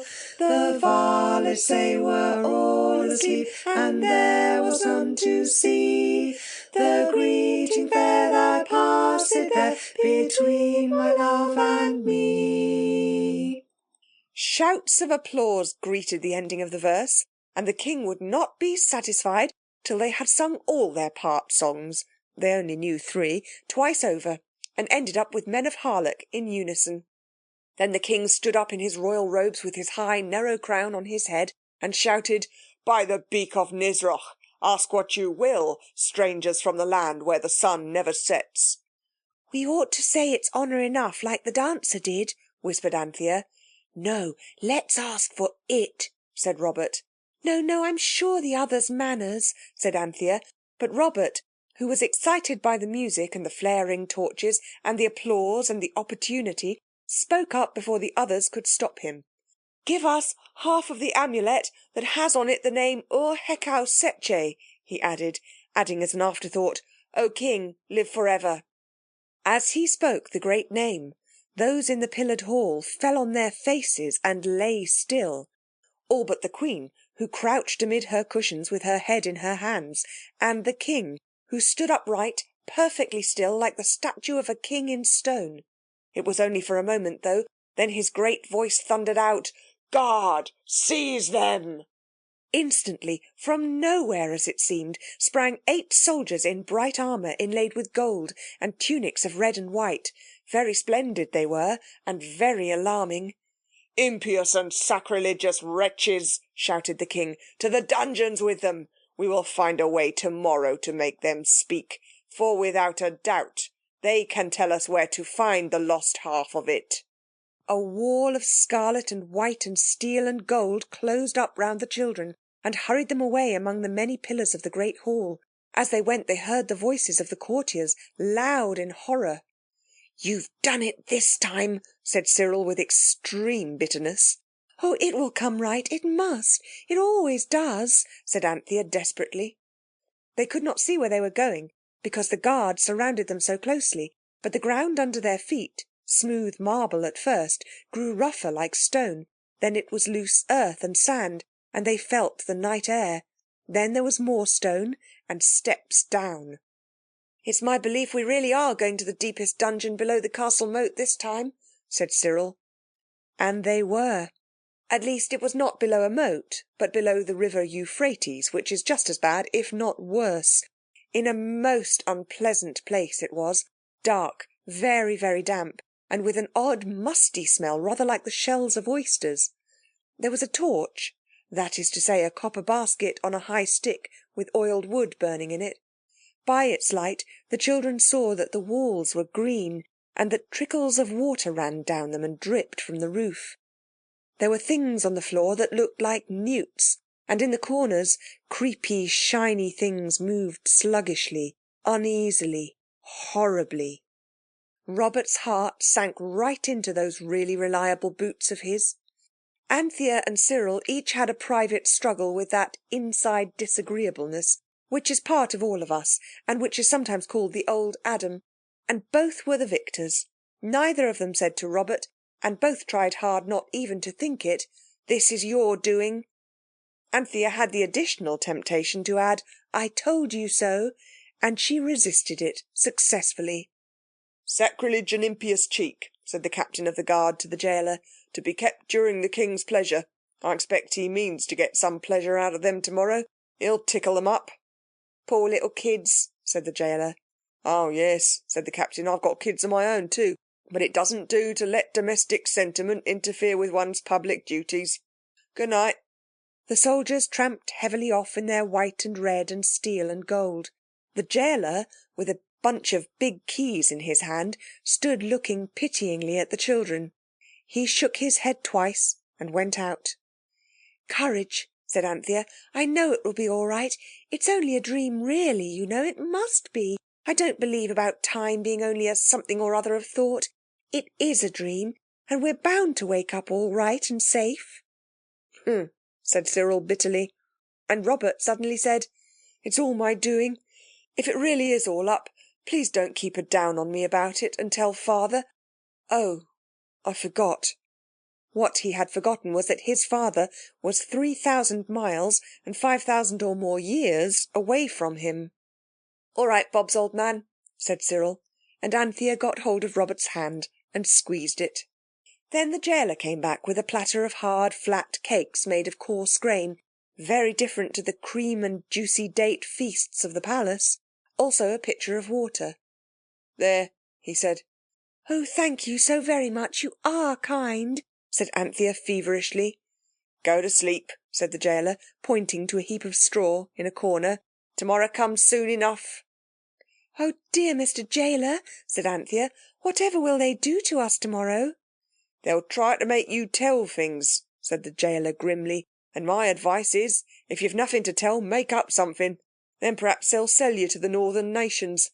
Regular savages they are. Good night." "Good night," said three trembling voices, which their owners strove in vain to render firm. Then he went out, and the three were left alone in the damp, dim vault. "I know the light won't last long," said Cyril, looking at the flickering brazier. "Is it any good, do you think, calling on the name when we haven't got the charm?" suggested Anthea. "I shouldn't think so, but we might try." So they tried, but the blank silence of the damp dungeon remained unchanged. "What was the name the Queen said?" asked Cyril suddenly. "Nisbeth? Nesbit? Something? You know, the slave of the great names." "Wait a sec," said Robert, "though I don't know why you want it. Nuzroch. Nisroch? Nisroch, that's it." Then Anthea pulled herself together. All her muscles tightened, and the muscles of her mind and soul, if you can call them that, tightened too. Hekau Setche, she cried in a fervent voice. "O Nisroch, servant of the great ones, come and help us." There was a waiting silence. Then a cold blue light awoke in the corner where the straw was, and in the light they saw coming towards them a strange and terrible figure. I won't try to describe it, because the drawing shows it exactly as it was, and exactly as the old Babylonians carved it onto their stones, so that you can see it in our own British Museum at this day. I will just say that it had eagle's wings and an eagle's head and the body of a man. It came towards them, strong and unspeakably horrible. "Oh, go away!" cried Anthea, but Cyril cried, "No, stay!" The creature hesitated, then bowed low before them on the damp floor of the dungeon. "Speak," it said, in a harsh, grating voice, like large rusty keys being turned in locks. "The servant of the great ones is your servant. What is your need that you call on the name of Nisroch?" "We want to go home," said Robert. "No, no," cried Anthea. "We want to be where Jane is." Nisroch raised his great arm and pointed at the wall of the dungeon. And as he pointed, the wall disappeared, and instead of damp green rocky surface, there shone and glowed a room with rich hangings of red silk embroidered with golden water lilies, with cushioned couches and great mirrors of polished steel, and in it was the Queen, and before her, on a red pillow, sat the Psammead, its fur hunched up in an irritated, discontented way. On a blue-covered couch lay Jane, fast asleep. "Walk forward without fear," said Nisroch. "Is there aught else that the servant of the great name can do for those who speak that name?" "No, oh no," said Cyril. "It's all right now, thanks ever so." "You are a dear," cried Anthea, not in the least knowing what she was saying. "Oh, thank you, but do go now." She caught the hand of the creature, and it was cold and hard in hers, like a hand of stone. "Go forward," said Nisroch, and they went. "Oh, my good gracious," said the Queen as they stood before her. "How did you get here? I knew you were magic. I meant to let you out first thing in the morning, if I could slip away, but thanks be to Dagon you've managed it for yourselves. You must get away. I'll wake my chief lady, and she shall call Ritti Marduk, and he'll let you out the back way, and—" "Don't rouse anybody, for goodness sake," said Anthea, "except Jane, and I'll rouse her." She shook Jane with energy, and Jane slowly awoke. "Ritti Marduk brought them in hours ago, really," said the Queen, "but I wanted to have the Psammead all to myself for a bit. You'll excuse a little natural deception. It's part of the Babylonish character, don't you know? But I don't want anything to happen to you. Do let me rouse someone." "No, no, no," said Anthea with desperate earnestness. She thought she knew enough of what the Babylonians were like when they were roused. "We can go by our own magic. And you will tell the king it wasn't the gaoler's fault. It was Nisroch." "Nisroch," echoed the Queen. "You are indeed magicians." Jane sat up, blinking stupidly. "Hold it up and say the word," cried Cyril, catching up the Psammead, which mechanically bit him, but only very slightly. "Which is the east?" asked Jane. "Behind me," said the Queen. "Why?" Hekau Setche, said Jane sleepily, and held up the charm. And there they all were, in the dining room at 300 Fitzroy Street. "Jane," cried Cyril with great presence of mind, "go and get the plate of sand down for the Psammead." Jane went. "Look here," he said quickly, as the sound of her boots grew less loud on the stairs. "Don't let's tell her about the dungeon and all that. It'll only frighten her so that she'll never want to go anywhere else." "Righto," said Robert, but Anthea felt that she could not have said a word to save her life. "Why did you want to come back in such a hurry?" asked Jane, returning with the plate of sand. "It was awfully jolly in Babylon, I think. I liked it no end." "Oh, yes," said Cyril carelessly. "It was jolly enough, of course, but I thought we'd been there long enough. Mother always says you oughtn't to wear out your welcome." Chapter 8. The Queen in London. "Now tell us what happened to you," said Cyril to Jane, when he and the others had told her all about the Queen's talk and the banquet and the variety entertainment, carefully stopping short before the beginning of the dungeon part of the story. "It wasn't much good going," said Jane, "if you didn't even try to get the amulet." "We found out it was a no-go," said Cyril. "It's not to be got in Babylon. It was lost before that. We'll go to some other jolly friendly place where everyone is kind and pleasant and look for it there. Now, tell us about your part." "Oh," said Jane, "the Queen's man with the smooth face. What was his name?" "Ritti Marduk," said Cyril. "Yes," said Jane, "Ritti Marduk. He came for me just after the Psammead had bitten the guard of the gate's wife's little boy, and he took me to the palace, and we had supper with the new little Queen from Egypt. She is a dear, not much older than you. She told me heaps about Egypt, and we played ball after supper, and then the Babylon Queen sent for me. I like her too, and she talked to the Psammead and I went to sleep. And then you woke me up. That's all." The Psammead, roused from its sound sleep, told the same story. "But," it added, "what possessed you to tell the Queen that I could give wishes? I sometimes think you were born without even the most rudimentary imitation of brains." The children did not know the meaning of rudimentary, but it sounded a rude, insulting word. "I don't see that we did any harm," said Cyril sulkily. "Oh no," said the Psammead, with withering irony. "Not at all, of course not. Quite the contrary, exactly so. Only she happened to wish that she soon might find herself in your country, and soon may mean any moment." "Then it's your fault," said Robert, "because you might just as well have made soon mean some moment next year or next century." "That's where you, as so often happens, make the mistake," rejoined the Sand Fairy. "I couldn't mean anything but what she meant by soon. It wasn't my wish. And what she meant was the next time the King happens to go out lion hunting. So she'll have a whole day, and perhaps two, to do as she wishes with. She doesn't know about time being only a mode of thought." "Well," said Cyril with a sigh of resignation, "we must do what we can to give her a good time. She was jolly decent to us. I say, suppose we were to go to St. James's Park after dinner and feed those ducks that we never did feed. After all that Babylon and all those years ago, I feel as if I should like to see something real. And now. You'll come, Psammead?" "Where's my priceless woven basket of sacred rushes?" asked the Psammead morosely. "I can't go out with nothing on. And I won't, what's more." And then everybody remembered with pain that the bass bag had, in the hurry of departure from Babylon, not been remembered. "But it's not so extra precious," said Robert hastily. "You can get them given to you for nothing if you buy fish in Farringdon Market." "Oh," said the Psammead very crossly indeed. "So you presume on my sublime indifference to the things of this disgusting modern world, to fob me off with a travelling equipage that costs you nothing. Very well, I shall go to sand. Please don't wake me." And it went then and there to sand, which, as you know, meant to bed.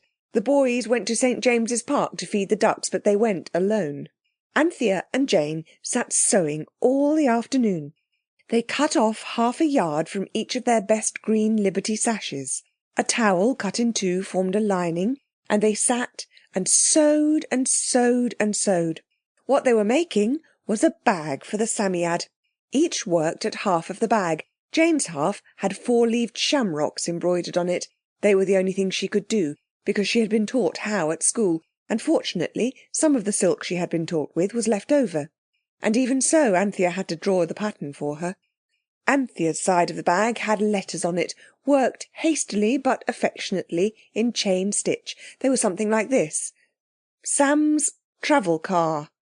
She would have put travelling carriage, but she made the letters too big, so there was no room. The bag was made into a bag with old Nurse's sewing machine, and the strings of it were Anthea and Jane's best red hair ribbons. At tea time, when the boys had come home with a most unfavourable report of the St. James's Park ducks, Anthea ventured to awaken the Psammead and to show it its new travelling bag. "Humph," it said, sniffing a little contemptuously, yet at the same time affectionately. "It's not so dusty."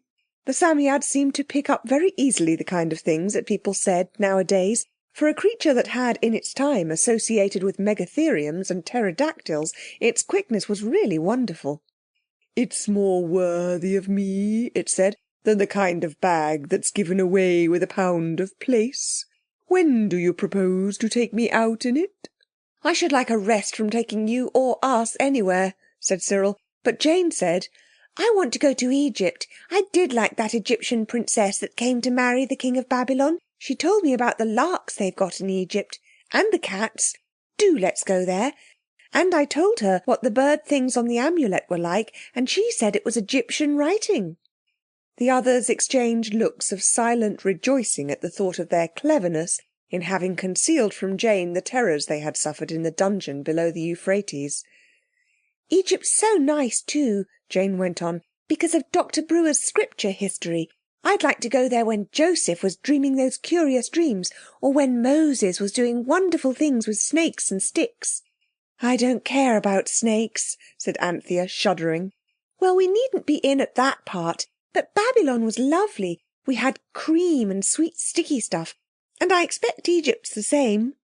There was a good deal of discussion, but it all ended in everybody's agreeing to Jane's idea.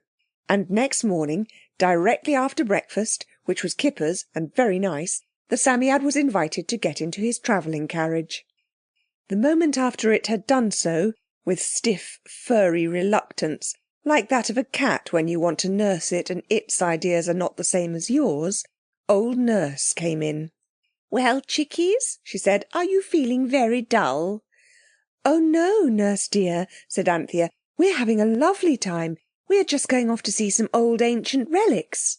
"Ah," said the old Nurse, "the Royal Academy, I suppose. Don't go wasting your money too recklessly, that's all." She cleared away the kipper bones and the tea things, and when she had swept up the crumbs and removed the cloth, the amulet was held up and the order given, just as duchesses and other people give it to their coachmen.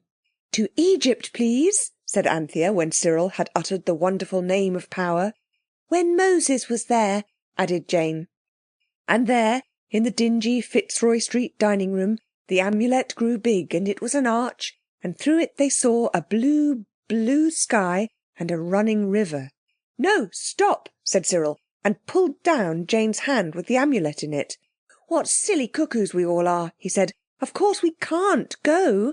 We daren't leave home for a single minute now, for fear that minute should be the minute." "What minute be what minute?" asked Jane impatiently, trying to get her hand away from Cyril. "The minute when the Queen of Babylon comes," said Cyril, and then everyone saw it.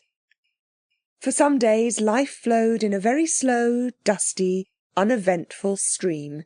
The children could never go out all at once, because they never knew when the King of Babylon would go out lion hunting and leave his queen free to pay them that surprise visit to which she was, without doubt, eagerly looking forward. So they took it in turns, 2 and 2, to go out and to stay in.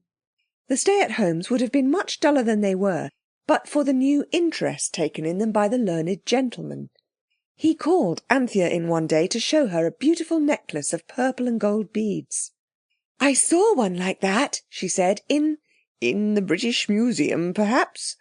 I like to call the place where I saw it Babylon," said Anthea cautiously. "A pretty fancy," said the learned gentleman, "and quite correct too, because as a matter of fact these beads did come from Babylon." The other three were all out that day. The boys had been going to the zoo, and Jane had said so plaintively, "I'm sure I'm fonder of rhinoceroses than either of you are," that Anthea had told her to run along then. And she had run, catching the boys before that part of the road where Fitzroy Street suddenly becomes Fitzroy Square. "I think Babylon is most frightfully interesting," said Anthea. "I do have such interesting dreams about it. At least, not dreams exactly, but quite as wonderful." "Do sit down and tell me," said he. So she sat down and told, and he asked her a lot of questions, and she answered them as well as she could. "Wonderful, wonderful," he said at last. "One's heard of thought transference, but I never thought I had any power of that sort.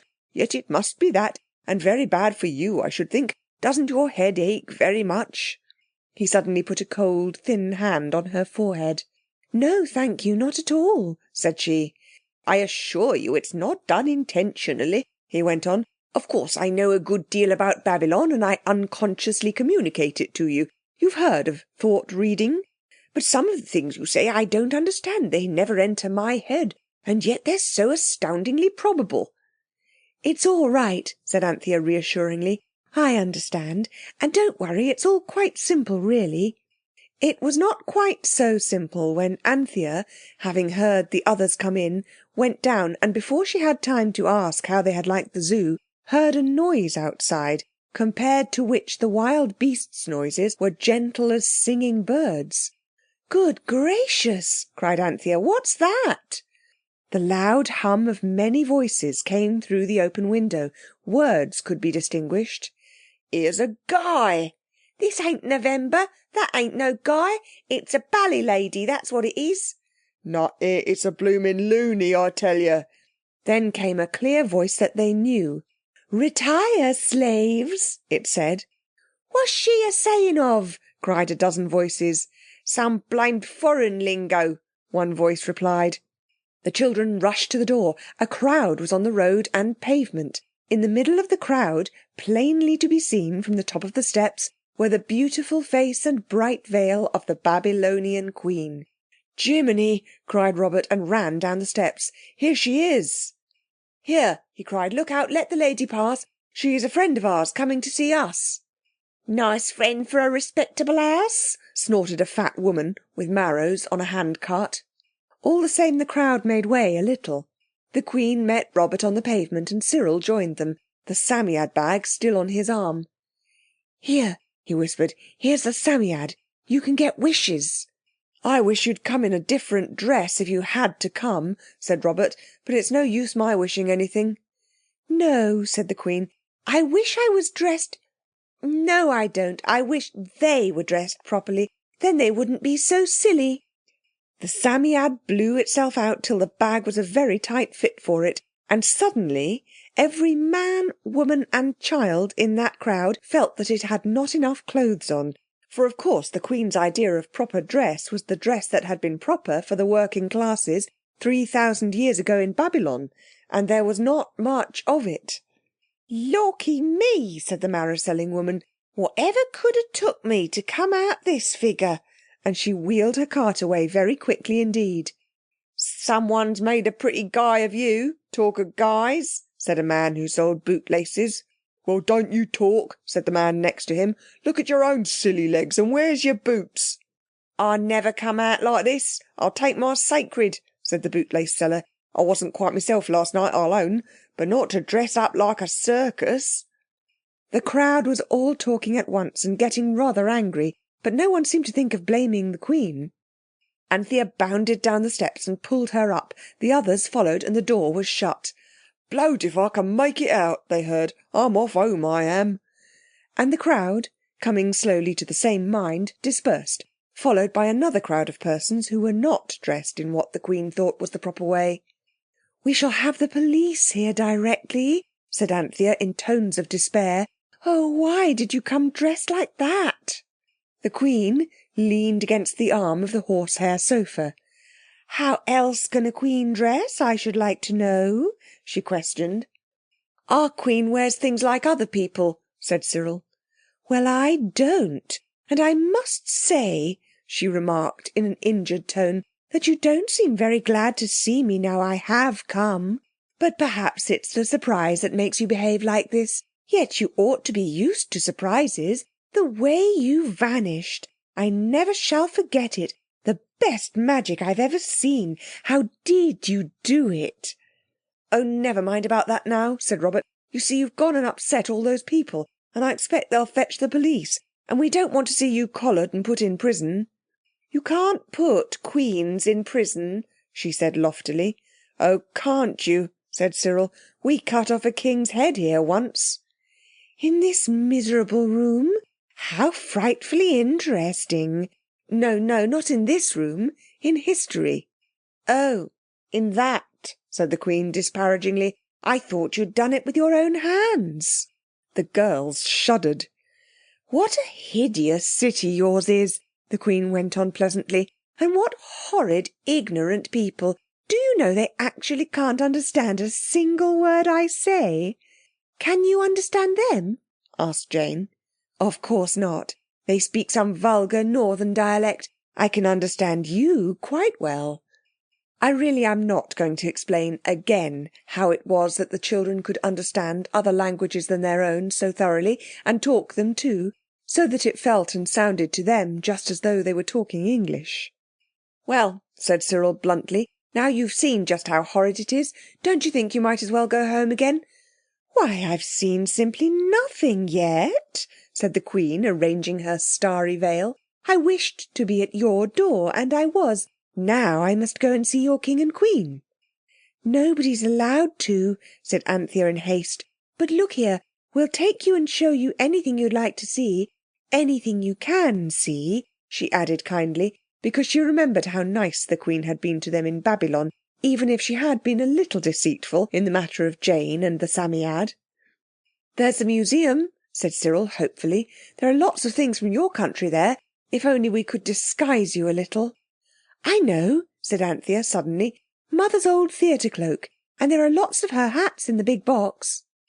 The blue silk lace-trimmed coat did indeed hide some of the Queen's startling splendours, but the hat fitted very badly. It had pink roses in it, and there was something about the coat, or the hat, or the Queen, that made her look somehow not very respectable. Oh, never mind, said Anthea when Cyril whispered this. The thing is to get her out before Nurse has finished her 40 winks. I should think she's about got to the 39th wink by now. Come on then, said Robert. You know how dangerous it is. Let's make haste into the museum. If any of those people you made guys of do fetch the police, they won't think of looking for you there. The blue silk coat and the pink rosed hat attracted almost as much attention as the royal costume had done, and the children were uncommonly glad to get out of the noisy streets into the grey quiet of the museum. Parcels and umbrellas to be left here, said a man at the counter. The party had no umbrellas, and the only parcel was the bag containing the Psammead, which the Queen had insisted should be brought. I'm not going to be left, said the Psammead softly, so don't you think it. I'll wait outside with you, said Anthea hastily, and went to sit on the seat near the drinking fountain. Don't sit so near that nasty fountain, said the creature crossly. I might get splashed. Anthea obediently moved to another seat and waited. Indeed, she waited, and waited, and waited, and waited, and waited. The Psammead dropped into an uneasy slumber. Anthea had long ceased to watch the swing door that always let out the wrong person, and she was herself almost asleep, and still the others did not come back. It was quite a start when Anthea suddenly realised that they had come back, and that they were not alone.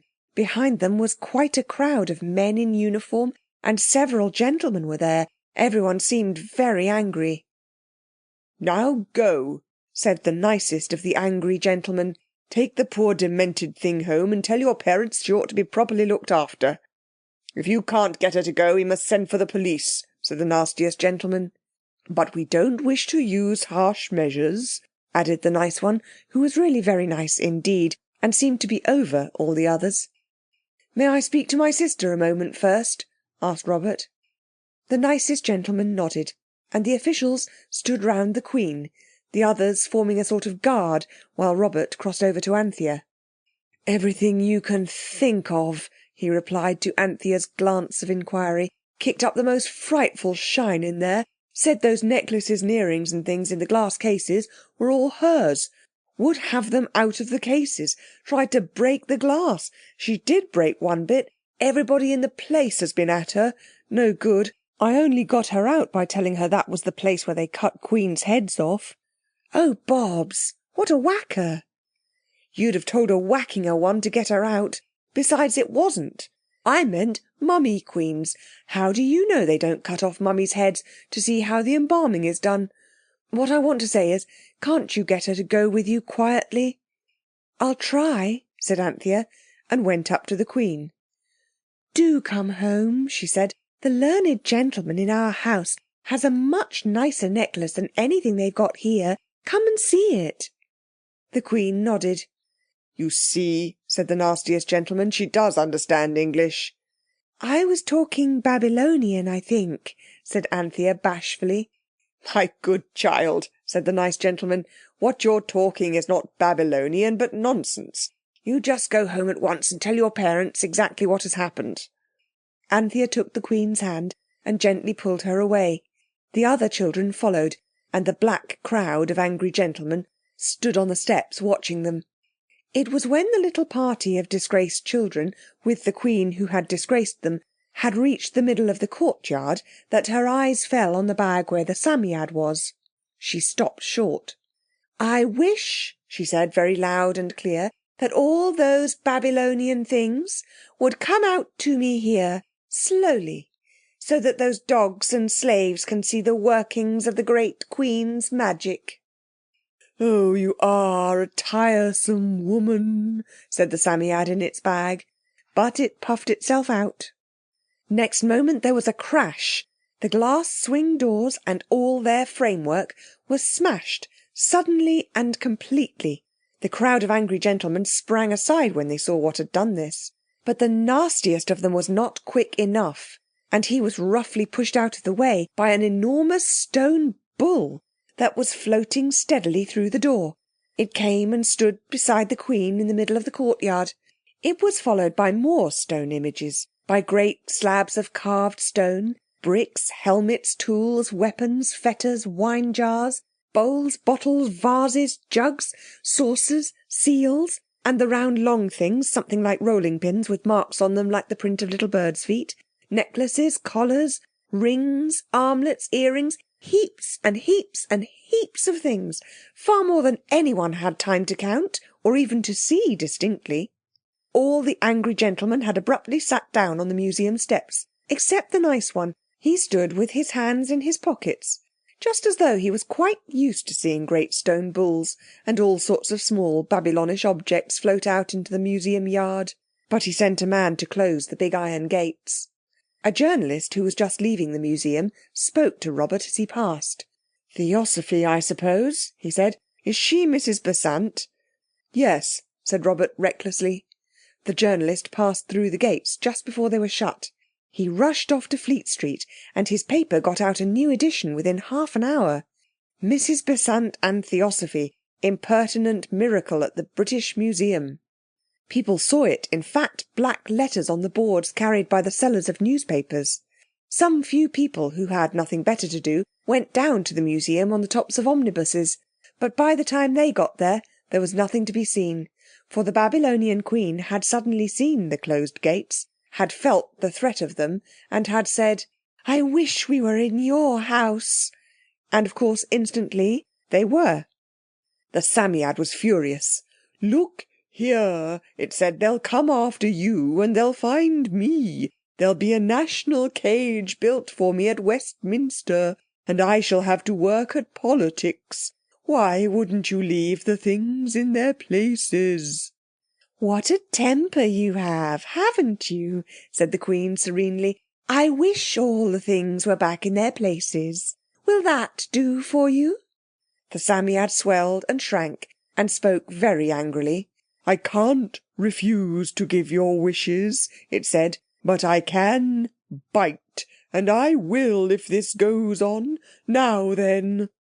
"Ah, don't," whispered Anthea close to its bristling ear. "It's dreadful for us too. Don't you desert us. Perhaps she'll wish herself at home again soon." "Sell this," said the Queen, taking a ring from her finger. "They'd only think we'd stolen it," said Cyril bitterly, "and put us in prison." "All roads lead to prison with you, it seems," said the Queen. "The learned gentleman," said Anthea, and ran up to him with the ring in her hand. "Look here," she said, "will you buy this for £1?" "Oh," he said in tones of joy and amazement, and took the ring into his hand.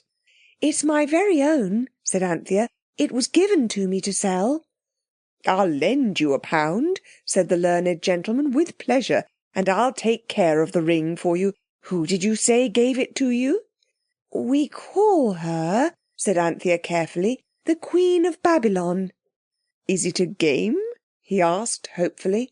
"It'll be a pretty game if I don't get the money to pay for cabs for her," said Anthea.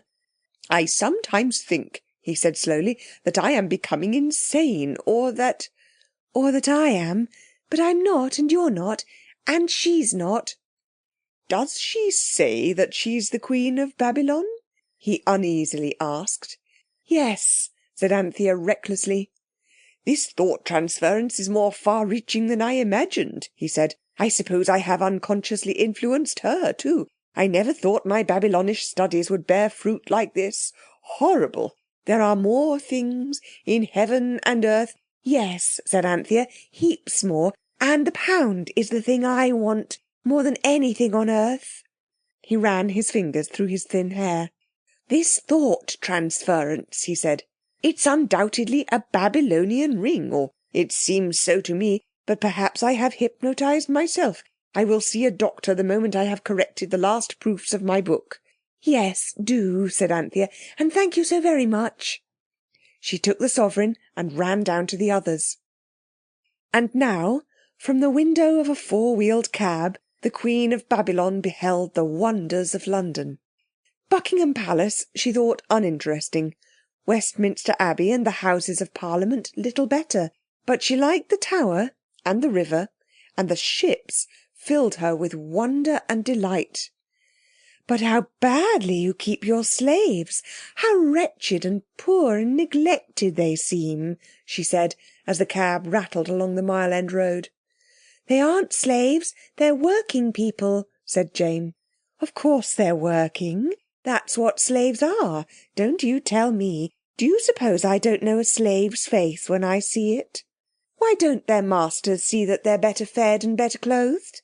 Tell me in 3 words." No one answered.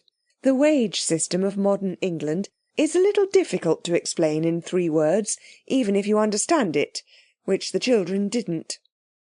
"You'll have a revolt of your slaves if you're not careful," said the Queen. "Oh no," said Cyril. "You see, they have votes. That makes them safe not to revolt. It makes all the difference. Father told me so." "What is this vote?" asked the Queen. "Is it a charm? What do they do with it?" I don't know," said the harassed Cyril. "It's just a vote, that's all. They don't do anything particular with it." "I see," said the Queen. "A sort of plaything. Well, I wish that all these slaves may have in their hands this moment their fill of their favourite meat and drink." Instantly, all the people in the Mile End Road, and in all the other streets where poor people live, found their hands full of things to eat and drink. From the cab window could be seen persons carrying every kind of food, and bottles and cans as well. Roast meat, fowls, red lobsters, great yellowy crabs, fried fish, boiled pork, beefsteak puddings, baked onions, mutton pies. Most of the young people had oranges and sweets and cake. It made an enormous change in the look of the Mile End Road. Brightened it up, so to speak. And brightened up more than you can possibly imagine the faces of the people. "Makes a difference, doesn't it?" said the Queen. "That's the best wish you've had yet," said Jane, with cordial approval. Just by the bank the cabman stopped. "I ain't a going to drive you no further," he said. Out you gets. They got out, rather unwillingly. I wants my tea, he said, and they saw that on the box of the cab was a mound of cabbage with pork chops and apple sauce, a duck and a spotted currant pudding, also a large can. You pay my fare, he said threateningly, and looked down at the mound, muttering again about his tea. We'll take another cab, said Cyril with dignity. Give me change for a sovereign, if you please. But the cabman, as it turned out, was not at all a nice character. He took the sovereign, whipped up his horse, and disappeared in the stream of cabs and omnibuses and wagons without giving them any change at all. Already a little crowd was collecting round the party. Come on, said Robert, leading the wrong way. The crowd round them thickened. They were in a narrow street, where many gentlemen in black coats and without hats were standing about on the pavement, talking very loudly. How ugly their clothes are, said the Queen of Babylon. They'd be rather fine men, some of them, if they were dressed decently, especially the ones with the beautiful long curved noses. I wish they were dressed like the Babylonians of my court. And of course it was so. The moment the almost fainting Psammead had blown itself out, every man in Throgmorton Street appeared abruptly in Babylonian full dress. All were carefully powdered, their hair and beards were scented and curled, their garments richly embroidered. They wore rings and armlets, flat gold collars and swords, and impossible-looking headdresses. A stupefied silence fell on them. I say, a youth who had always been fair-haired broke that silence. It's only fancy, of course, something wrong in the eyes, but you chaps do look so rum. Rum? Said his friend. Look at you. You in a sash. My hat. And your hair's gone black and you've got a beard. It's my belief we've been poisoned. You do look a jackape. Old Levinstein doesn't look so bad. But how was it done? That's what I want to know. How was it done? Is it conjuring or what? I think it's just a very bad dream, said old Levinstein to his clerk. All along Bishopsgate I have seen the Goman people have their hands full of food. Good food. Oh yes, without doubt, a very bad dream. Then I'm dreaming too, sir, said the clerk, looking down at his legs with an expression of loathing. I see my feet in beastly sandals as plain as plain. All that good food wasted, said old Mr. Levinstein. A bad dream. A bad dream. The members of the Stock Exchange are said to be at all times a noisy lot, but the noise they made now to express their disgust at the costumes of ancient Babylon was far louder than their ordinary row. One had to shout before one could hear oneself speak. I only wish, said the clerk, who thought it was conjuring. He was quite close to the children, and they trembled, because they knew that whatever he wished would come true. I only wish we knew who'd done it. And, of course, instantly they did know, and they pressed round the Queen. Scandalous! Shameful! Ought to be put down by law! Give her in charge! Fetch the police! 2 or 3 voices shouted at once. The Queen recoiled. What is it? She asked. They sound like caged lions. Lions by the thousand. What is it that they say? They say police, said Cyril briefly. I knew they would sooner or later, and I don't blame them, mind you. I wish my guards were here, cried the Queen. The exhausted Psammead was panting and trembling, but the Queen's guards, in red and green garments, and brass and iron gear, choked Throgmorton Street, and bared weapons flashed round the Queen. I'm mad, said a Mr. Rosenbaum. That's what it is, mad. It's a judgment on you, Rosie, said his partner. I always said you were too hard in that matter of Flowerdew. It's a judgment, and I'm in it too. The members of the Stock Exchange had edged carefully away from the gleaming blades, the mailed figures, the hard, cruel Eastern faces. But Throgmorton Street is narrow, and the crowd was too thick for them to get away as quickly as they wished. "Kill them!" cried the Queen. "Kill the dogs!" The guards obeyed. "It is all a dream!" cried Mr. Levinstein, cowering in a doorway behind his clerk. "It isn't," said the clerk, "it isn't. Oh, my good gracious! Those foreign brutes are killing everybody. Henry Hirsch is down now, and Prentice is cut in two. Oh, Lord! And Huth! And there goes Lionel Cohen with his head off. And Guy Nickalls has lost his head now. A dream? I wish to goodness it was all a dream." And of course, instantly it was. The entire stock exchange rubbed its eyes and went back to close, to over, and either side of 7/8 and trunks and Kaffirs and steel common and contangos and backwardations, double options, and all the interesting subjects concerning which they talk in the street without ceasing. No one said a word about it to anyone else. I think I have explained before that business men do not like it to be known that they have been dreaming in business hours, especially mad dreams, including such dreadful things as hungry people getting dinners and the destruction of the stock exchange.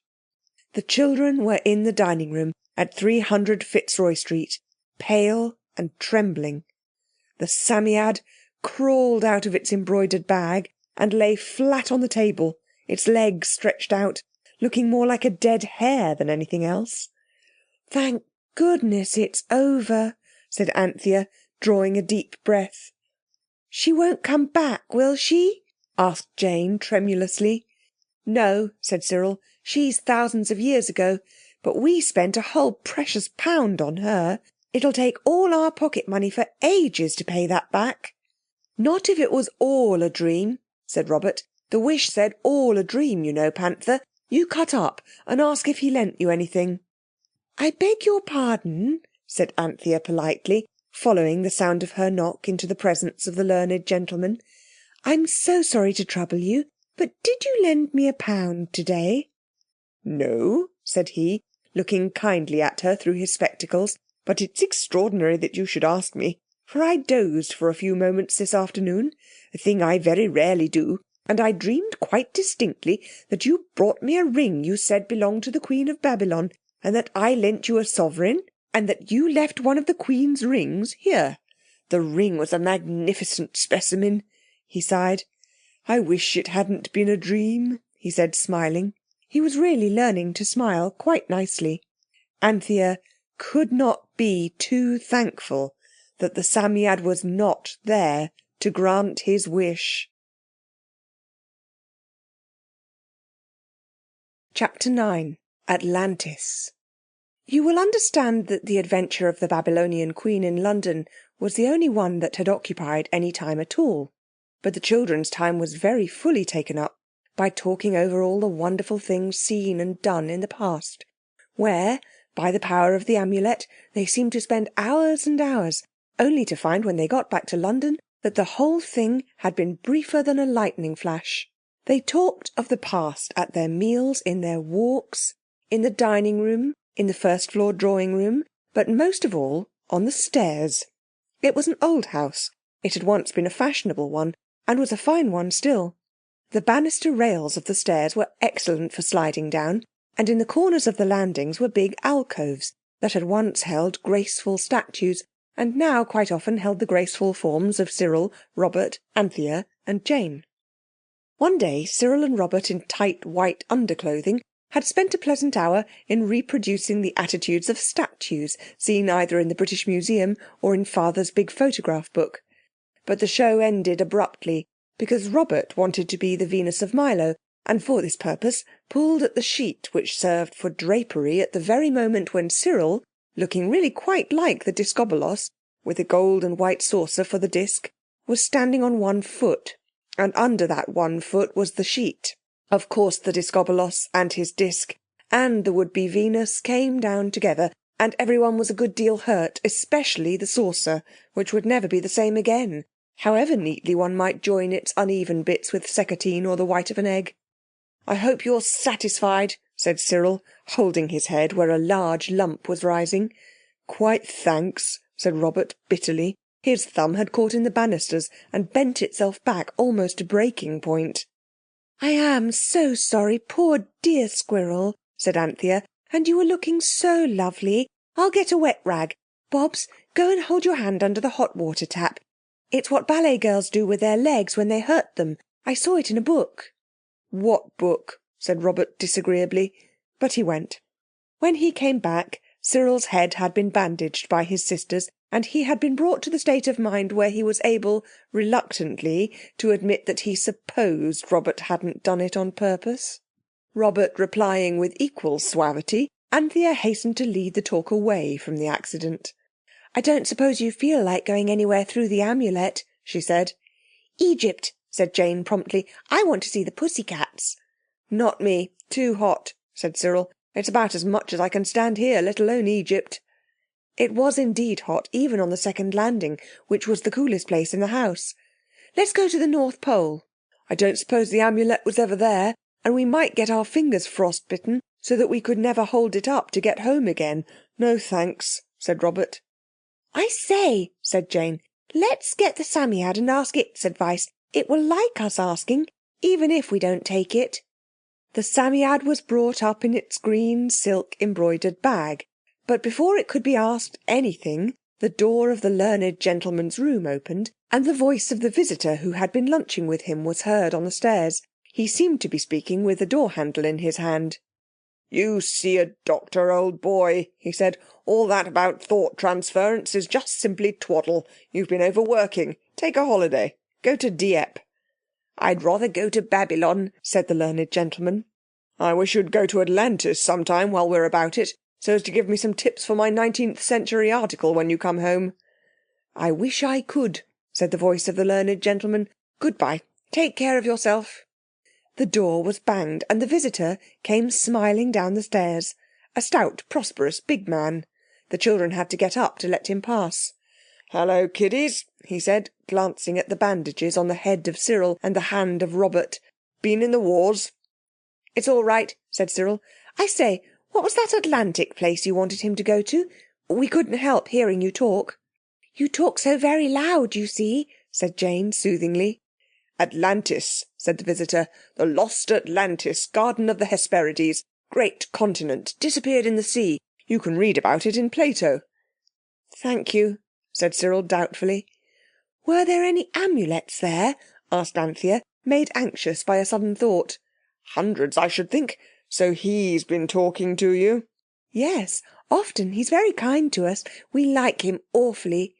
"Well, what he wants is a holiday. You persuade him to take one. What he wants is a change of scene. You see, his head is crusted so thickly inside with knowledge about Egypt and Assyria and things that you can't hammer anything into it unless you keep hard at it all day long for days and days. And I haven't time. But you live in the house, you can hammer almost incessantly. Just try your hands, will you? Right. So long." He went down the steps, 3 at a time, and Jane remarked that he was a nice man, and she thought he had little girls of his own. "I should like to have them to play with," she added pensively. The 3 elder ones exchanged glances. Cyril nodded. "All right, let's go to Atlantis," he said. "Let's go to Atlantis and take the learned gentleman with us," said Anthea. "He'll think it's a dream afterwards, but it'll certainly be a change of scene." "Why not take him to nice Egypt?" asked Jane. "Too hot," said Cyril shortly. "Or Babylon, where he wants to go." "I've had enough of Babylon," said Robert, "at least for the present, and so have the others. I don't know why," he added, forestalling the question on Jane's lips, "but somehow we have. Squirrel, let's take off these beastly bandages and get into flannels. We can't go in our unders." "He wished to go to Atlantis, so he's got to go some time, and he might as well go with us," said Anthea. This was how it was that the learned gentleman, permitting himself a few moments of relaxation in his chair after the fatigue of listening to opinions about Atlantis and many other things with which he did not at all agree, opened his eyes to find his 4 young friends standing in front of him in a row. "Will you come," said Anthea, "to Atlantis with us?" "To know that you are dreaming shows that the dream is nearly at an end," he told himself. "Or perhaps it's only a game, like how many miles to Babylon." So he said aloud, "Thank you very much, but I only have a quarter of an hour to spare." "It doesn't take any time," said Cyril. "Time is only a mode of thought, you know, and you've got to go sometime, so why not with us?" "Very well," said the learned gentleman, now quite certain that he was dreaming. Anthea held out her soft pink hand. He took it. She pulled him gently to his feet. Jane held up the amulet. "To just outside Atlantis," said Cyril, and Jane said the name of power. "You owl," said Robert. "It's an island. Outside an island's all water." "I won't go, I won't," said the Psammead, kicking and struggling in its bag. But already the amulet had grown to a great arch. Cyril pushed the learned gentleman, as undoubtedly the firstborn, through the arch, not into water, but onto a wooden floor, out of doors. The others followed. The amulet grew smaller again, and there they all were, standing on the deck of a ship, whose sailors were busy making her fast with chains to rings on a white quayside. The rings and the chains were of a metal that shone red-yellow, like gold. Everyone on the ship seemed too busy at first to notice the group of newcomers from Fitzroy Street. Those who seemed to be officers were shouting orders to the men. They stood and looked across the wide quay to the town that rose beyond it. What they saw was the most beautiful sight any of them had ever seen or ever dreamed of. The blue sea sparkled in soft sunlight. Little white-capped waves broke softly against the marble breakwaters that guarded the shipping of a great city from the wilderness of winter winds and seas. The quay was of marble, white and sparkling with a veining bright as gold. The city was of marble, red and white. The greater buildings, that seemed to be temples and palaces, were roofed with what looked like gold and silver, but most of the roofs were of copper, that glowed golden red on the houses, on the hills among which the city stood, and shaded into marvellous tints of green and blue and purple, where they had been touched by the salt sea spray and the fumes of the dyeing and smelting works of the lower town. Broad and magnificent flights of marble stairs led up from the quay to a sort of terrace that seemed to run along for miles, and beyond rose the town, built on a hill. The learned gentleman drew a long breath. "Wonderful," he said. "Wonderful." "I say, Mr.—" "What's your name?" said Robert. "He means," said Anthea with gentle politeness, "that we can never remember your name. I know it's Mr. De-something." "When I was your age I was called Jimmy," he said timidly. "Would you mind? I should feel more at home in a dream like this if I... anything that made me seem more like one of you." "Thank you, Jimmy," said Anthea with an effort. It seemed such a cheek to be saying Jimmy to a grown-up man. "Jimmy, dear," she added with no effort at all. Jimmy smiled and looked pleased. But now the ship was made fast, and the captain had time to notice other things. He came towards them, and he was dressed in the best of all possible dresses for the seafaring life.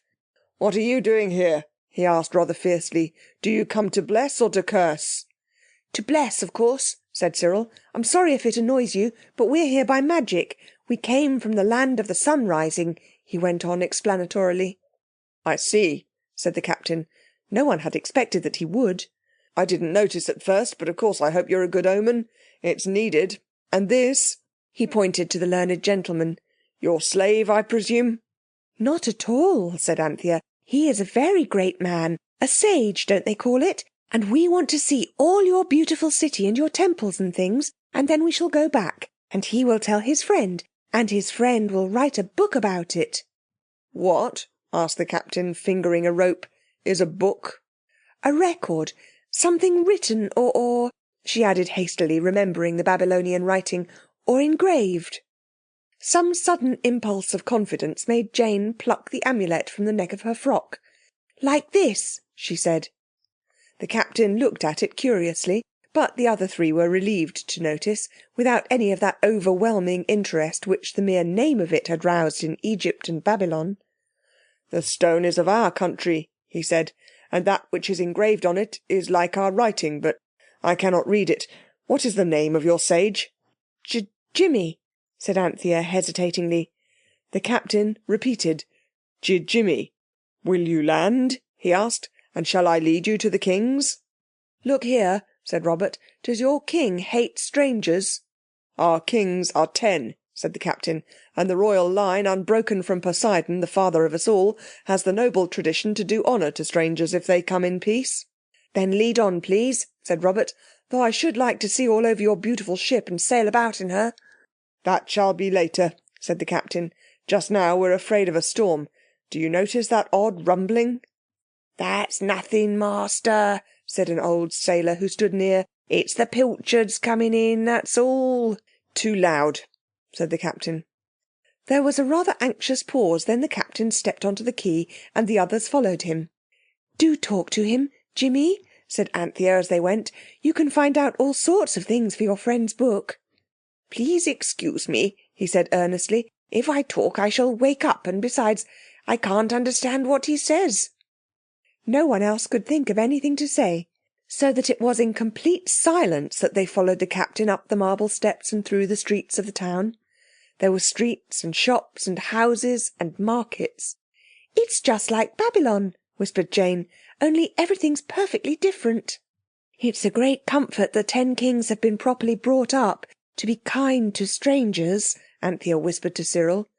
Yes, he said, no deepest dungeons here. There were no horses or chariots in the street, but there were hand carts and low trolleys running on thick log wheels, and porters carrying packets on their heads, and a good many of the people were riding on what looked like elephants. Only the great beasts were hairy, and they had not that mild expression we are accustomed to meet on the faces of the elephants at the zoo. Mammoths, muttered the learned gentleman, and stumbled over a loose stone. The people in the streets kept crowding round them as they went along, but the captain always dispersed the crowd before it grew uncomfortably thick by saying, Children of the sun god and their high priest, come to bless the city. And then the people would draw back with a low murmur that sounded like a suppressed cheer. Many of the buildings were covered with gold, but the gold on the bigger buildings was of a different colour, and they had sorts of steeples of burnished silver rising above them. Are all these houses real gold? Asked Jane. Well, the temples are covered with gold, of course, answered the captain, but the houses are only orichalcum. It's not quite so expensive. The learned gentleman, now very pale, stumbled along in a dazed way, repeating, Orichalcum, orichalcum.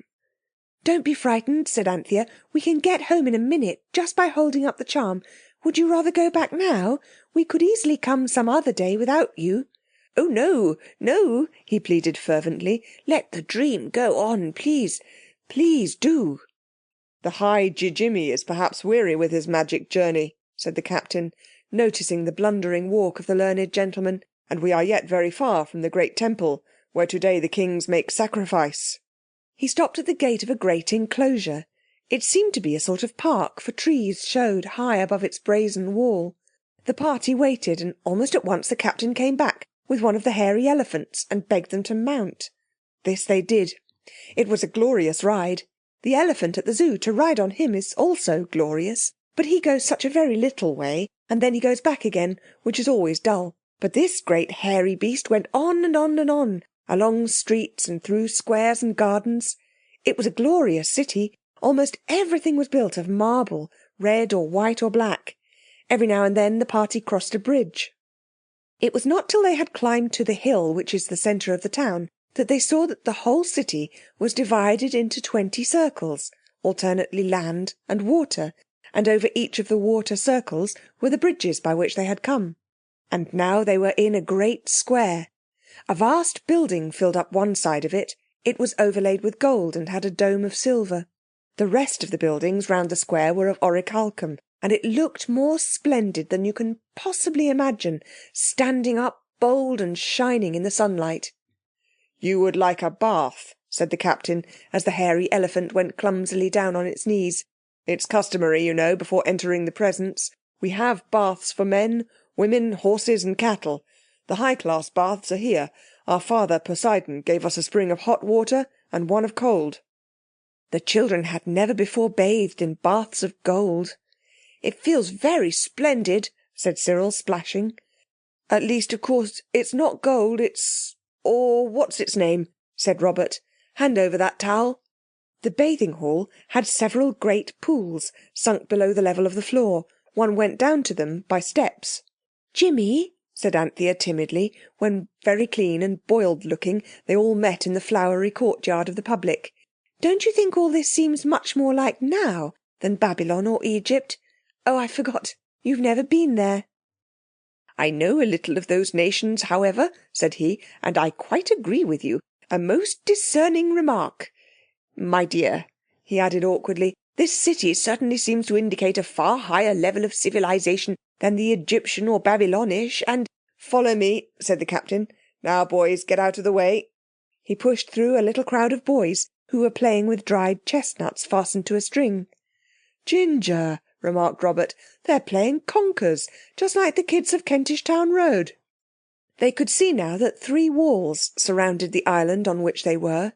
The outermost wall was of brass, the Captain told them. The next, which looked like silver, was covered with tin, and the innermost one was of orichalcum. And right in the middle was a wall of gold, with golden towers and gates. "Behold the temples of Poseidon," said the Captain. "It is not lawful for me to enter. I will await your return here." He told them what they ought to say, and the 5 people from Fitzroy Street took hands and went forward. The golden gates slowly opened. "We are the children of the sun," said Cyril, as he had been told, "and our high priest, at least that's what the Captain calls him. We have a different name for him at home." "What is his name?" asked a white-robed man who stood in the doorway with his arms extended. Jimmy, replied Cyril, and he hesitated, as Anthea had done. It really did seem to be taking a great liberty with so learned a gentleman. "And we have come to speak with your kings in the Temple of Poseidon. Does that word sound right?" he whispered anxiously. "Quite," said the learned gentleman. "It's very odd that I can understand what you say to them, but not what they say to you." "The Queen of Babylon found that too," said Cyril. "It's part of the magic." "Oh, what a dream," said the learned gentleman.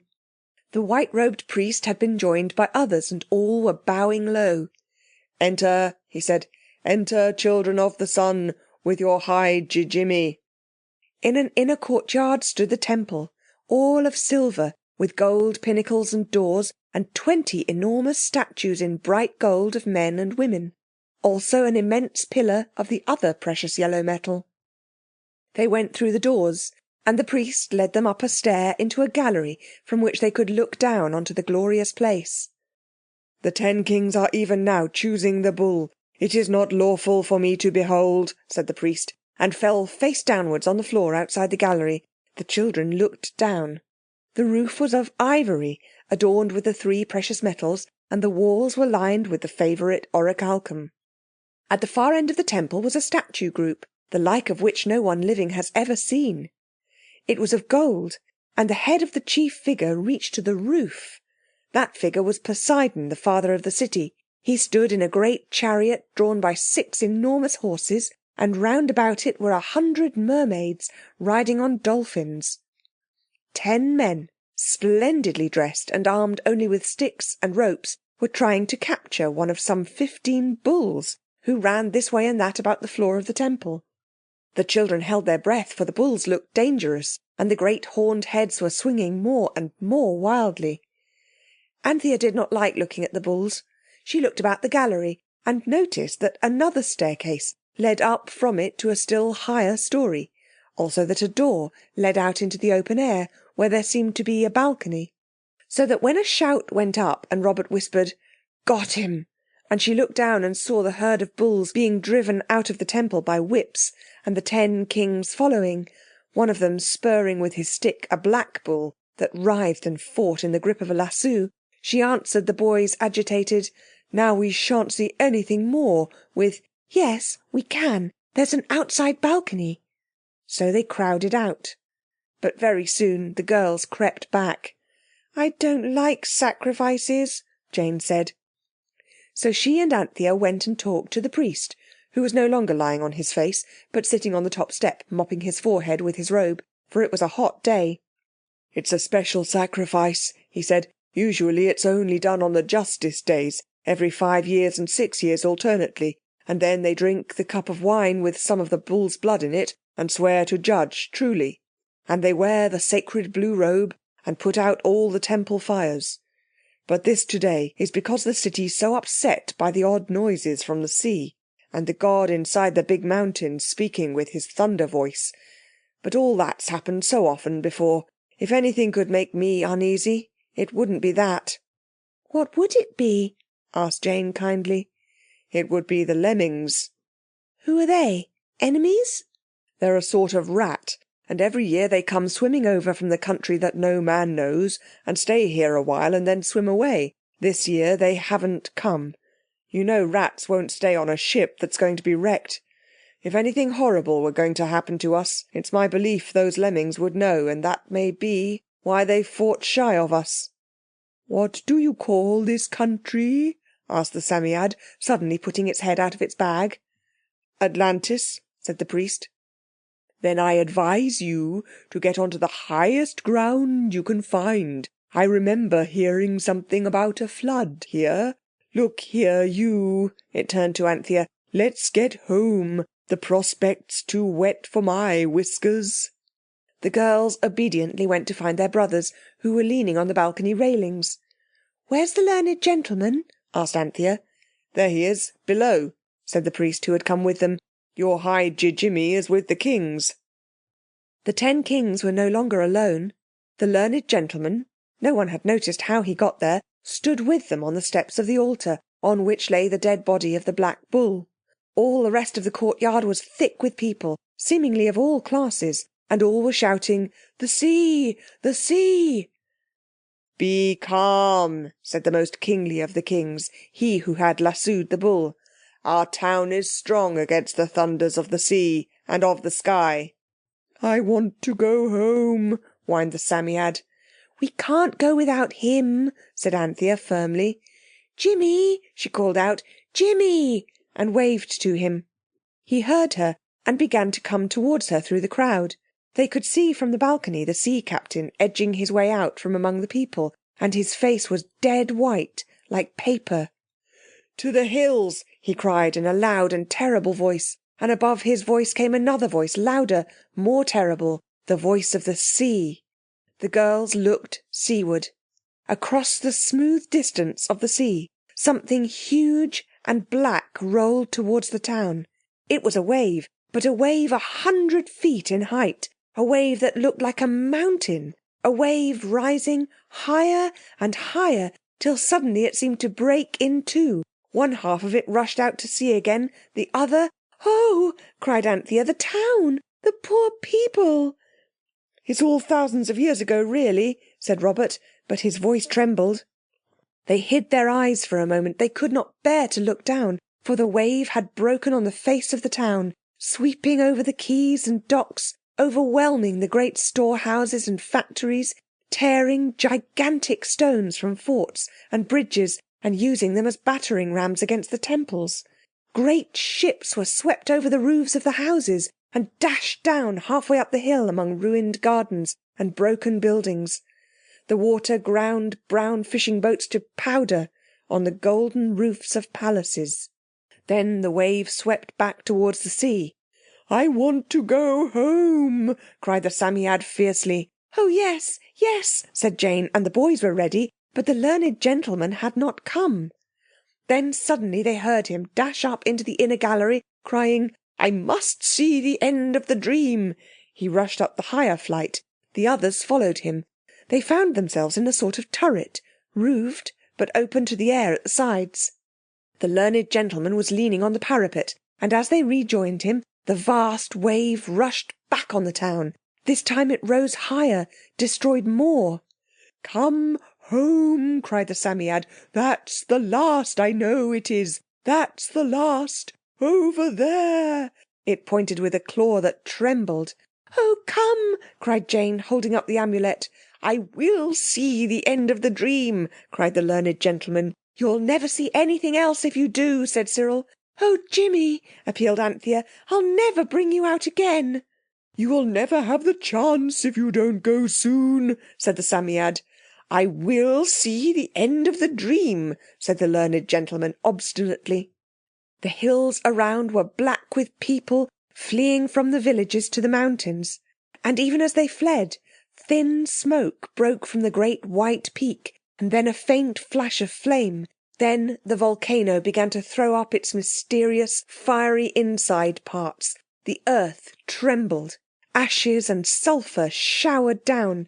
A rain of fine pumice stone fell like snow on all the dry land. The elephants from the forest rushed up towards the peaks. Great lizards, 30 yards long, broke from the mountain pools and rushed down towards the sea. The snows melted and rushed down, first in avalanches, then in roaring torrents. Great rocks cast up by the volcano fell, splashing in the sea, miles away. "Oh, this is horrible!" cried Anthea. "Come home! Come home!" "The end of the dream!" gasped the learned gentleman. "Hold up the Amulet!" cried the Psammead suddenly. The place where they stood was now crowded with men and women, and the children were strained tight against the parapet. The turret rocked and swayed. The wave had reached the golden wall.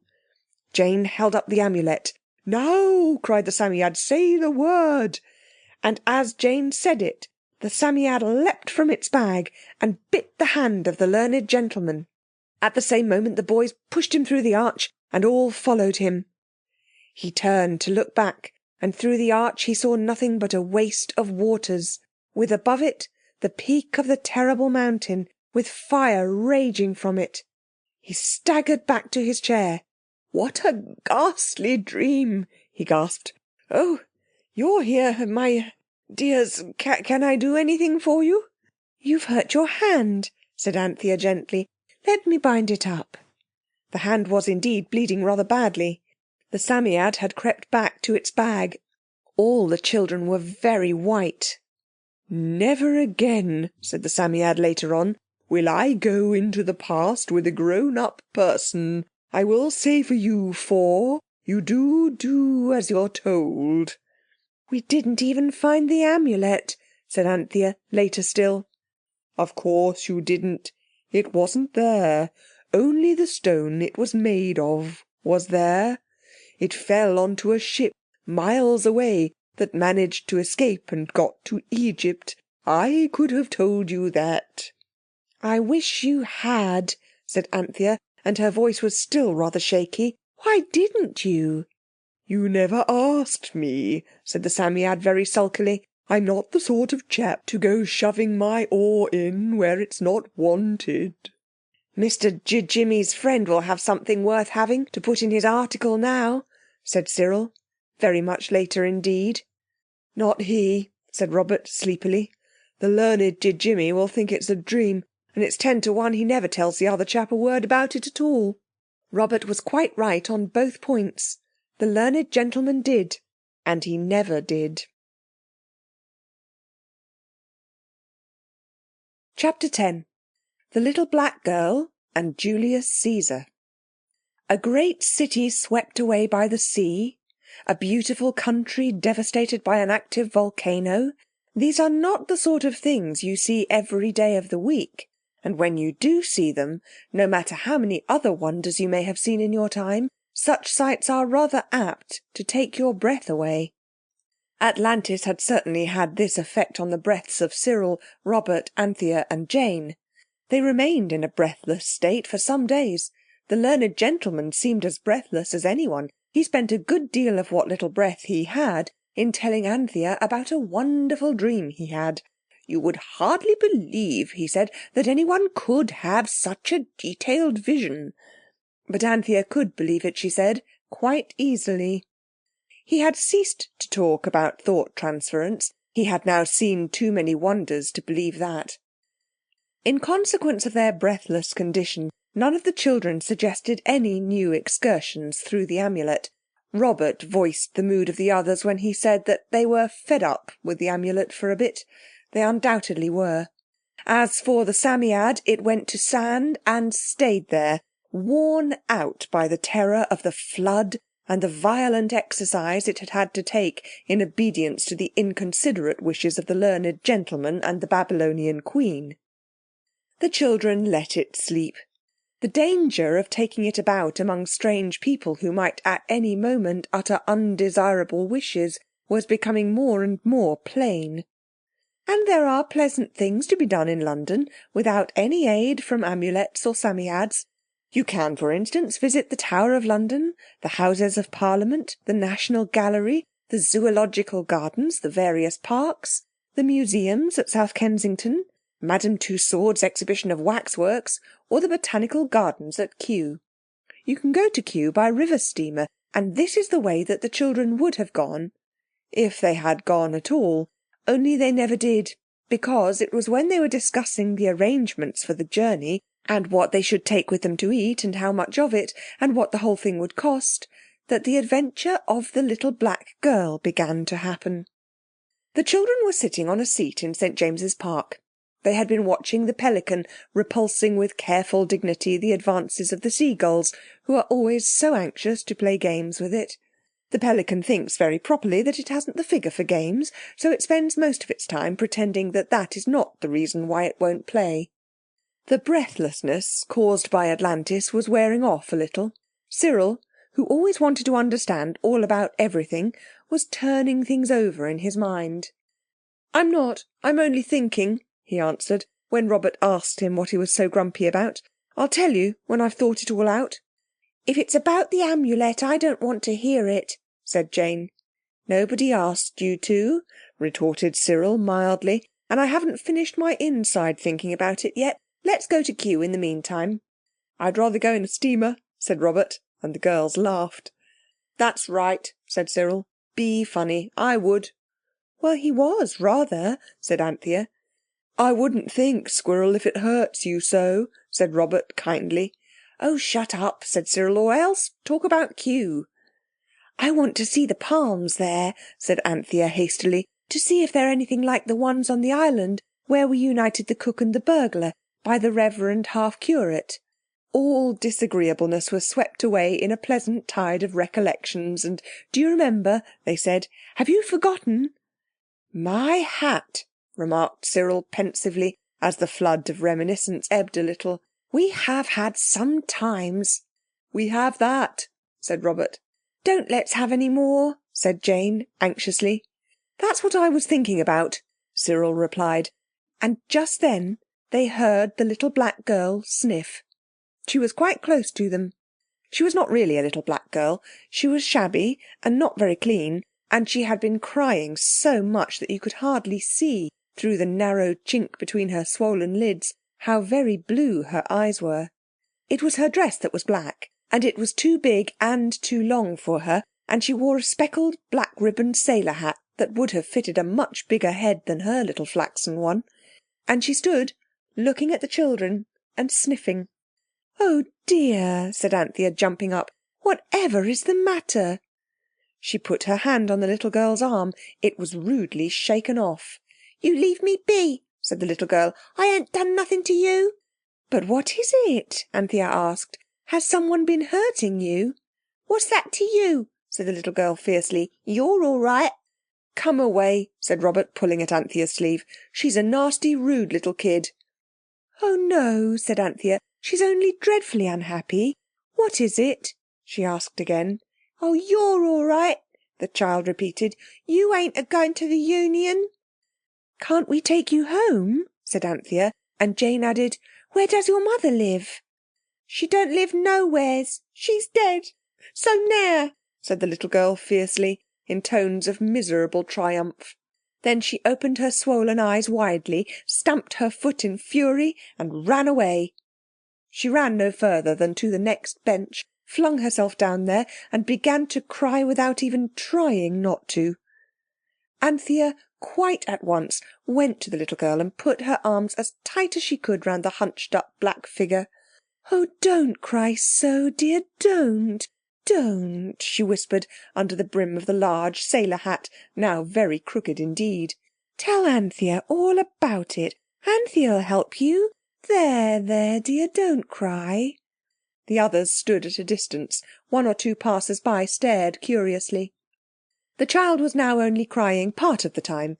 The rest of the time she seemed to be talking to Anthea. Presently Anthea beckoned Cyril.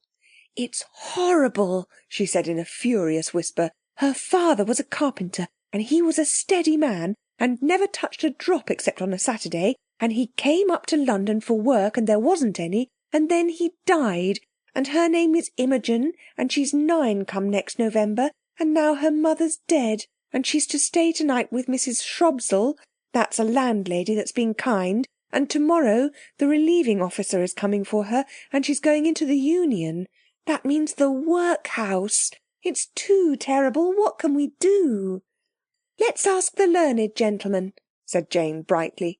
And as no one else could think of anything better, the whole party walked back to Fitzroy Street as fast as it could, the little girl holding tight to Anthea's hand, and now not crying any more, only sniffing gently.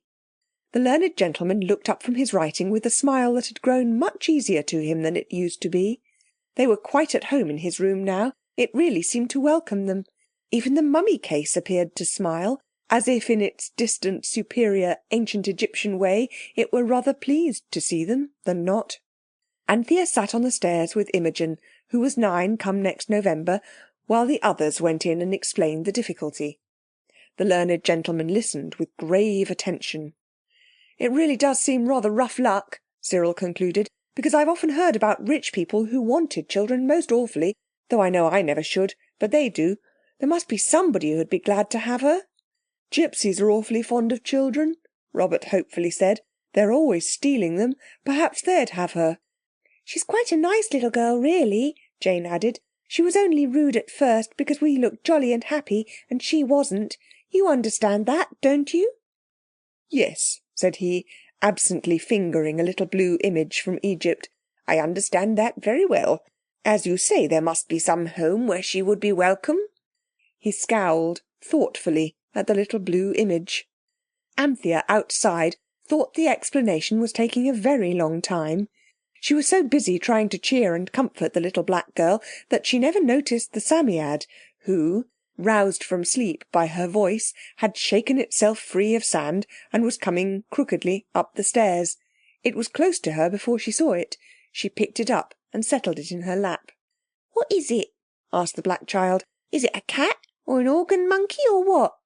And then Anthea heard the learned gentleman say, "Yes, I wish we could find her a home where they would be glad to have her." And instantly she felt the Psammead begin to blow itself out as it sat on her lap. She jumped up, lifting the Psammead in her skirt, and holding Imogen by the hand, rushed into the learned gentleman's room. "At least let's keep together," she cried. "All hold hands, quick." The circle was like that formed for the mulberry bush or ring o' roses, and Anthea was only able to take part in it by holding in her teeth the hem of her frock, which thus supported formed a bag to hold the Psammead. "Is it a game?" asked the learned gentleman feebly. No one answered. There was a moment of suspense. Then came that curious upside-down, inside-out sensation which one almost always feels when transported from one place to another by magic. Also, there was that dizzy dimness of sight which comes on these occasions. The mist cleared, the upside-down, inside-out sensation subsided, and there stood the 6 in a ring, as before, only their 12 feet, instead of standing on the carpet of the learned gentleman's room, stood on green grass. Above them, instead of the dusky ceiling of the Fitzroy Street floor, was a pale blue sky, and where the walls had been, and the painted mummy case, were tall, dark green trees, oaks and ashes, and in between the trees and under them, tangled bushes and creeping ivy. There were beech trees too, but there was nothing under them but their own dead red drifted leaves, and here and there a delicate green fern frond. And there they stood in a circle, still holding hands, as though they were playing Ring o' Roses or the Mulberry Bush. Just 6 people, hand in hand, in a wood. That sounds simple, but then you must remember that they did not know where the wood was, and what's more, they did not know when the wood was. There was a curious sort of feeling that made the learned gentleman say, "Another dream, dear me," and made the children almost certain that they were in a time a very long while ago. As for little Imogen, she said, "Oh my!" and kept her mouth very much open indeed. "Where are we?" Cyril asked the Psammead. "In Britain," said the Psammead. "But when?" asked Anthea anxiously. "About the year 55 before the year you reckon time from," said the Psammead crossly. "Is there anything else you want to know?" it added, sticking its head out of the bag formed by Anthea's blue linen frock and turning its snail's eyes to right and left. "I've been here before. It's very little changed." "Yes, but why here?" asked Anthea. "Your inconsiderate friend," the Psammead replied, wished to find some home where they would be glad to have that unattractive and immature female human being whom you have picked up, gracious knows how. In Megatherium days, properly brought-up children didn't talk to shabby strangers in parks. Your thoughtless friend wanted a place where someone would be glad to have this undesirable stranger. And now, here you are." "I see we are," said Anthea patiently, looking round on the tall gloom of the forest. "But why here? Why now?" "You don't suppose anyone would want a child like that in your times? In your towns?" said the Psammead in irritated tones. "You've got your country into such a mess that there's no room for half your children, and no one to want them."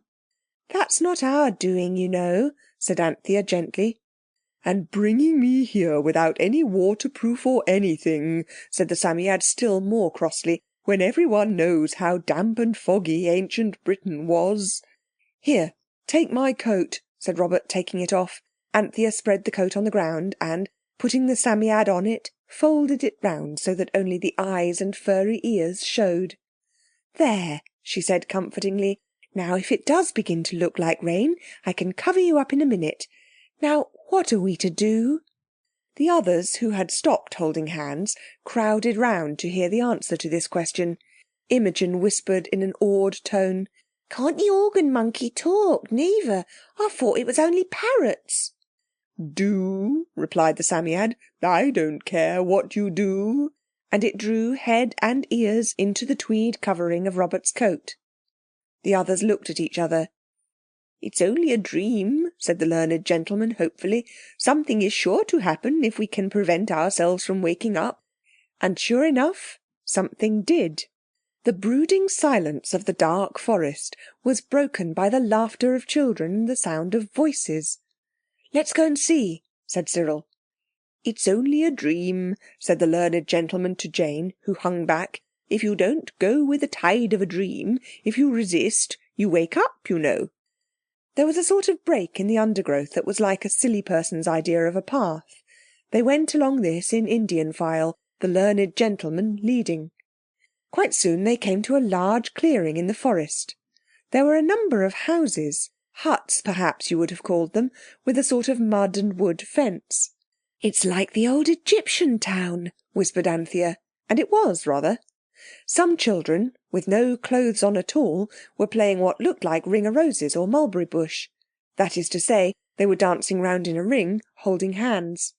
On a grassy bank several women, dressed in blue and white robes and tunics of beast skins, sat watching the playing children. The children from Fitzroy Street stood on the fringe of the forest, looking at the games. One woman, with long, fair, braided hair, sat a little apart from the others, and there was a look in her eyes, as she followed the play of the children, that made Anthea feel sad and sorry. None of those little girls is her own little girl, thought Anthea. The little black-clad London child pulled at Anthea's sleeve. "Look," she said, "that one there. She's precious like Mother. Mother's hair was something lovely when she had time to comb it out. Mother would never have beat me if she'd lived here. I don't suppose there's e'er a public nearer than Epping. Do you, miss?" In her eagerness the child had stepped out of the shelter of the forest. The sad-eyed woman saw her.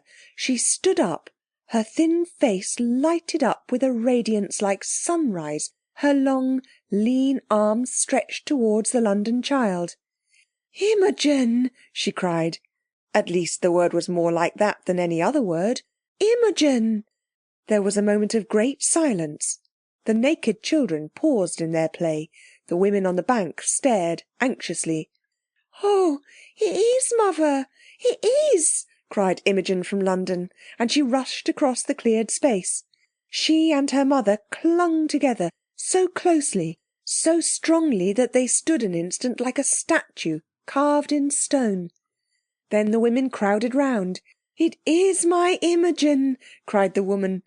"Oh, it is! And she wasn't eaten by wolves. She's come back to me. Tell me, my darling, how did you escape? Where have you been? Who has fed and clothed you?"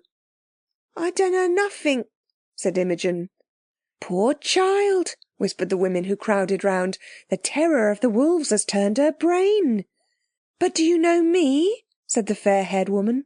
And Imogen, clinging with black-clothed arms to the bare neck, answered, "Oh yes, mother, I know you right enough." "What is it? What do they say?" the learned gentleman asked anxiously. "You wished to come where someone wanted the child," said the Psammead. "The child says this is her mother." "And the mother?" "You can see," said the Psammead. "But is she really? Her child, I mean?"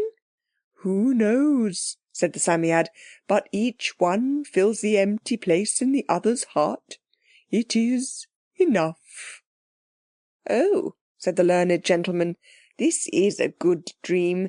I wish the child might stay in the dream." The Psammead blew itself out and granted the wish. So Imogen's future was assured. She had found someone to want her.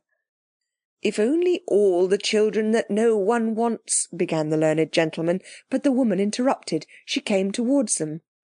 "Welcome all," she cried. "I am the Queen, and my child tells me that you have befriended her, and this I well believe, looking on your faces. Your garb is strange, but faces I can read.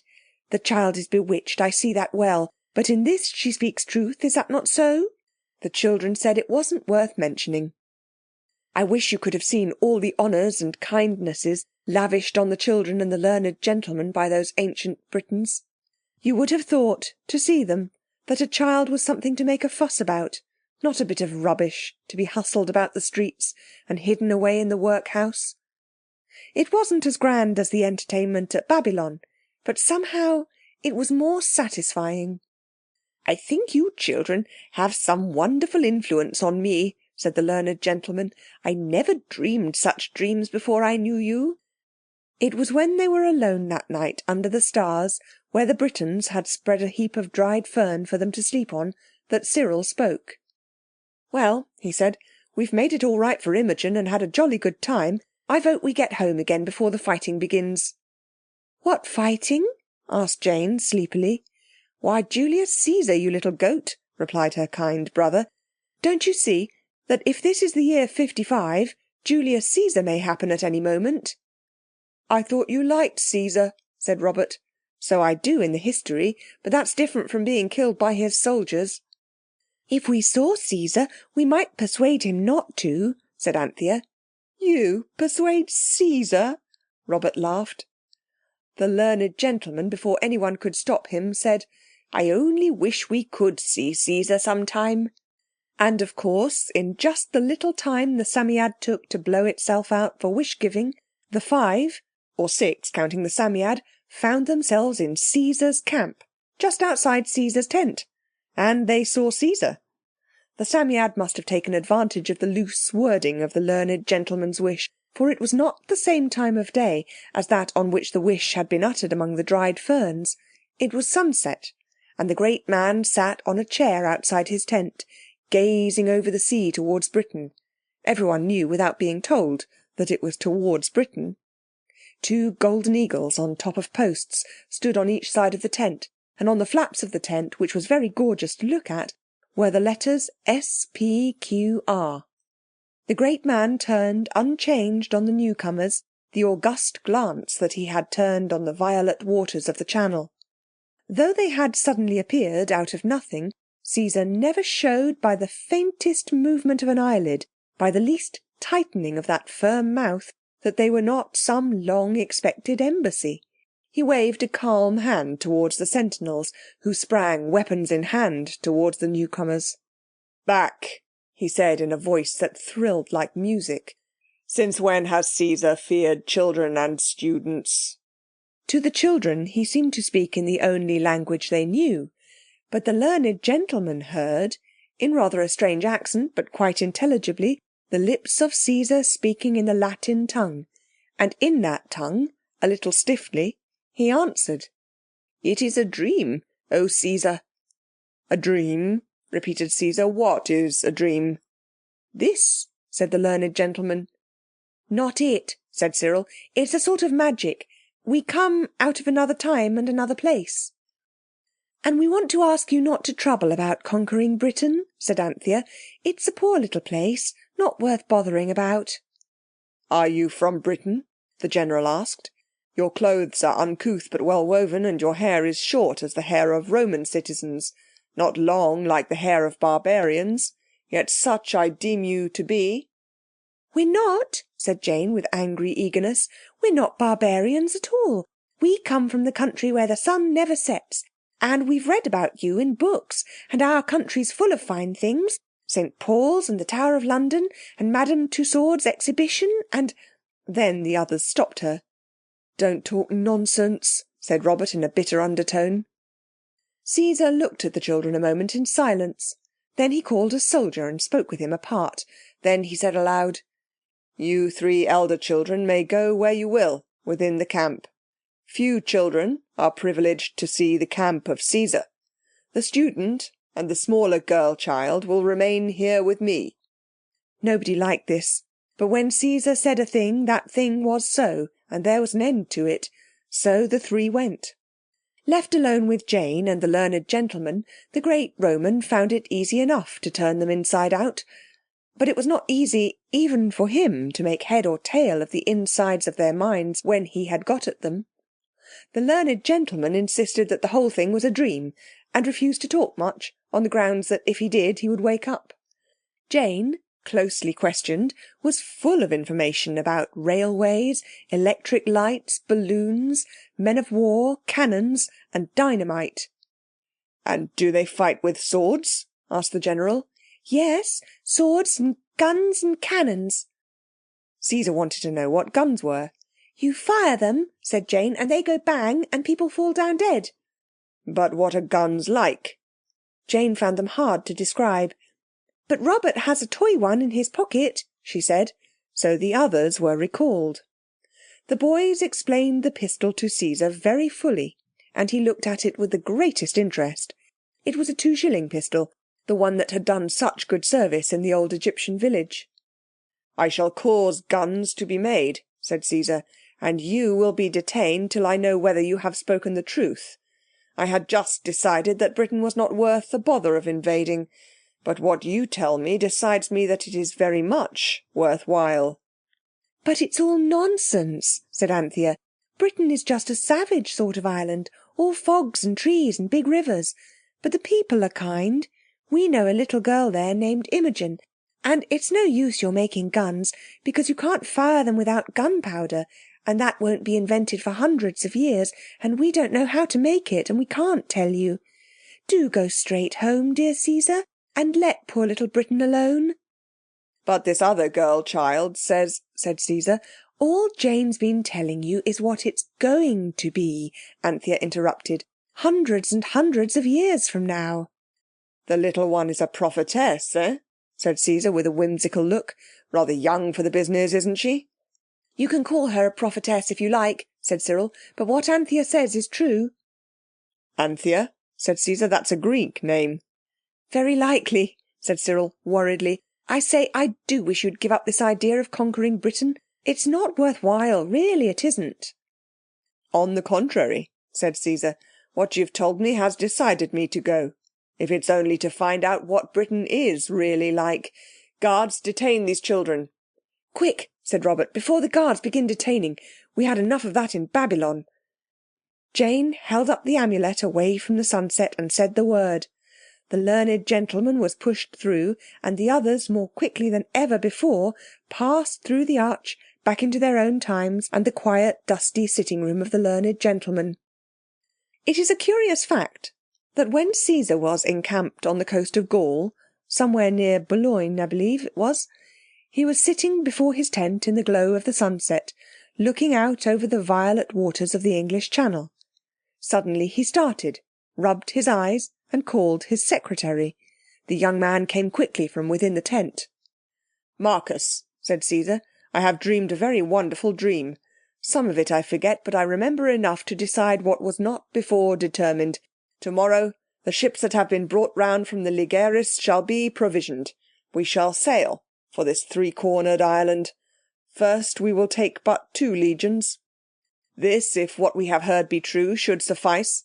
But if my dream be true, then 100 legions will not suffice. For the dream I dreamed was the most wonderful that ever tormented the brain even of Caesar. And Caesar has dreamed some strange things in his time."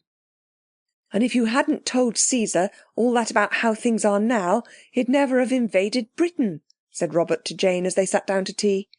"Oh, nonsense," said Anthea, pouring out. "It was all settled hundreds of years ago." "I don't know," said Cyril. "Jam, please. This about time being only a thingamy of thought is very confusing. If everything happens at the same time—" "It can't," said Anthea stoutly. "The present's the present and the past's the past." "Not always," said Cyril. "When we were in the past, the present was the future. Now then," he added triumphantly. And Anthea could not deny it. "I should have liked to see more of the camp," said Robert. "Yes, we didn't get much for our money, but Imogen is happy, that's one thing," said Anthea. "We left her happy in the past. I've often seen about people being happy in the past in poetry books. I see what it means now." "It's not a bad idea," said the Psammead sleepily, putting its head out of its bag and taking it in again suddenly. "Being left in the past." Everyone remembered this afterwards, when... Chapter 11. Before Pharaoh. It was the day after the adventure of Julius Caesar and the little black girl that Cyril, bursting into the bathroom to wash his hands for dinner, you have no idea how dirty they were, for he had been playing shipwrecked mariners all the morning on the leads at the back of the house, where the water cistern is, found Anthea leaning on her elbows on the edge of the bath and crying steadily into it. "Hello," he said with brotherly concern. "What's up now? Dinner'll be cold before you've got enough salt water for a bath." "Go away," said Anthea fiercely. "I hate you. I hate everybody." There was a stricken pause. "I didn't know," said Cyril tamely. "Nobody ever does know anything," sobbed Anthea. "I didn't know you were waxy. I thought you'd just hurt your fingers with the tap again like you did last week," Cyril carefully explained. "Oh, fingers!" sneered Anthea through her sniffs. "Here, drop it, Panther," he said uncomfortably. "You haven't been having a row or anything?" "No," she said. "Wash your horrid hands for goodness sake, if that's what you came for, or go." Anthea was so seldom cross that when she was cross, the others were always more surprised than angry. Cyril edged along the side of the bath and stood beside her. He put his hand on her arm. "Dry up, do," he said, rather tenderly for him, and finding that though she did not at once take his advice, she did not seem to resent it, he put his arm awkwardly across her shoulders and rubbed his head against her ear. "There," he said, in the tone of one administering a priceless cure for all possible sorrows. "Now, what's up? Promise you won't laugh." "I don't feel laughish myself," said Cyril dismally. "Well then," said Anthea, leaning her ear against his head. "It's Mother." "What's the matter with Mother?" asked Cyril, with apparent want of sympathy. "She was all right in her letter this morning." "Yes, but I want her so." "You're not the only one," said Cyril briefly, and the brevity of his tone admitted a good deal. "Oh yes," said Anthea, "I know. We all want her all the time, but I want her now most dreadfully, awfully much. I never wanted anything so much. That Imogen child, the way the ancient British Queen cuddled her up, and Imogen wasn't me and the Queen wasn't Mother, and then her letter this morning, and about the lamb liking the salt bathing, and she bathed him in this very bath the night before she went away." Cyril thumped her on the back. "Cheer up," he said. "You know my inside thinking that I was doing? Well, that was partly about Mother. We'll soon get her back. If you'll chuck it like a sensible kid and wash your face, I'll tell you about it. That's right. You let me get to the tap. Can't you stop crying? Shall I put the door key down your back?" "That's for noses," said Anthea, "and I'm not a kid any more than you are." But she laughed a little, and her mouth began to get back into its proper shape. You know what an odd shape your mouth gets into when you cry in earnest. "Look here," said Cyril, working the soap round and round between his hands. in a thick slime of grey soapsuds. "I've been thinking, we've only just played with the amulet so far. We've got to work it now. Work it for all it's worth. And it isn't only Mother either. There's Father out there among all the fighting. I don't howl about it, but I think, oh, bother the soap." The grey-lined soap had squirted out under the pressure of his fingers and had hit Anthea's chin with as much force as though it had been shot from a catapult. "There now," she said regretfully. "Now I shall have to wash my face." "You'd have had to do that anyway," said Cyril with conviction. "Now my idea's this. You know missionaries?" "Yes," said Anthea, who did not know a single one. "Well, they always take the savages beads and brandy and stays and hats and braces and really useful things that savages haven't got and never heard about. And the savages love them for their generous kindness and give them pearls and shells and ivory and cassowaries. And that's a way—" "Wait a sec," said Anthea, splashing. "I can't hear what you're saying. Shells and things like that. The great thing is to get people to love you by being generous. And that's what we've got to do. Next time we go into the past, we'll regularly fit out the expedition. You remember how the Babylonian queen froze onto that pocket-book? Well, we'll take things like that and offer them in exchange for a sight of the amulet." "A sight of it's not much good." "No, silly, but don't you see? When we've seen it, we shall know where it is, and we can go and take it in the night when everybody's asleep." "It wouldn't be stealing, would it?" said Anthea thoughtfully. "Because it will be such an awfully long time ago when we do it. Oh, there's that bell again." As soon as dinner was eaten, it was tinned salmon and lettuce and a jam tart, and the cloth cleared away, the idea was explained to the others, and the Psammead was aroused from sand, and asked what it thought would be good merchandise with which to buy the affection of, say, the ancient Egyptians, and whether it thought the amulet was likely to be found in the court of Pharaoh. But it shook its head and shot out its snail's eyes hopelessly. "I'm not allowed to play in this game," it said. "Of course I could find out in a minute where the thing was. Only I mayn't. But I may go so far as to own that your idea of taking things with you isn't a bad one, and I shouldn't show them all at once. Take small things and conceal them craftily about your persons." This advice seemed good. Soon the table was littered over with things which the children thought likely to interest the ancient Egyptians. Anthea brought dolls, puzzle blocks, a wooden tea service, a green leather case with nécessaire written on it in gold letters. Aunt Emma had once given it to Anthea, and it had then contained scissors, penknife, bodkin, stiletto, thimble, corkscrew, and glove buttoner. The scissors, knife and thimble and penknife were, of course, lost, but the other things were there, and as good as new. Cyril contributed lead soldiers, a cannon, a catapult, a tin opener, a tie clip and a tennis ball, and a padlock, no key. Robert collected a candle. "I don't suppose they ever saw a self-fitting paraffin one," he said. "A penny Japanese pin tray, a rubber stamp with his father's name and address on it, and a piece of putty." Jane added a key ring, the brass handle of a poker, a pot that had held cold cream, a smoked pearl button off her winter coat, and a key. No lock. "We can't take all this rubbish," said Robert with some scorn. "We must just each choose one thing." The afternoon passed very agreeably in the attempt to choose from the table the four most suitable objects, but the four children could not agree what was suitable, and at last Cyril said, "Look here, let's each be blindfolded and reach out, and the first thing you touch you stick to." This was done. Cyril touched the padlock, Anthea got the nécessaire, Robert clutched the candle, Jane picked up the tie clip. "It's not much," she said. "I don't believe ancient Egyptians wore ties." "Never mind," said Anthea. "I believe it's luckier not to really choose. In the stories, it's always the thing the woodcutter's son picks up in the forest and almost throws away because he thinks it's no good that turns out to be the magic thing in the end, or else someone's lost it and he is rewarded with the hand of the king's daughter in marriage." "I don't want any hands in marriage, thank you," said Cyril firmly. "Nor yet me," said Robert. "It's always the end of the adventures when it comes to the marriage hands." "Are we ready?" said Anthea.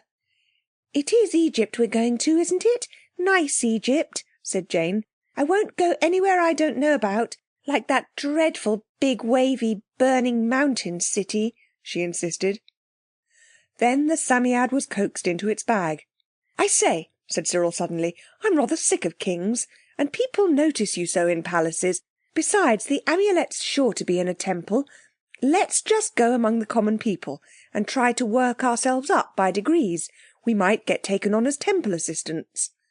Like beadles, said Anthea, or vergers. They must have splendid chances of stealing the temple treasures.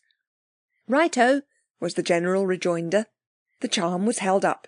It grew big once again, and once again the warm, golden eastern light glowed softly beyond it. As the children stepped through it, loud and furious voices rang in their ears.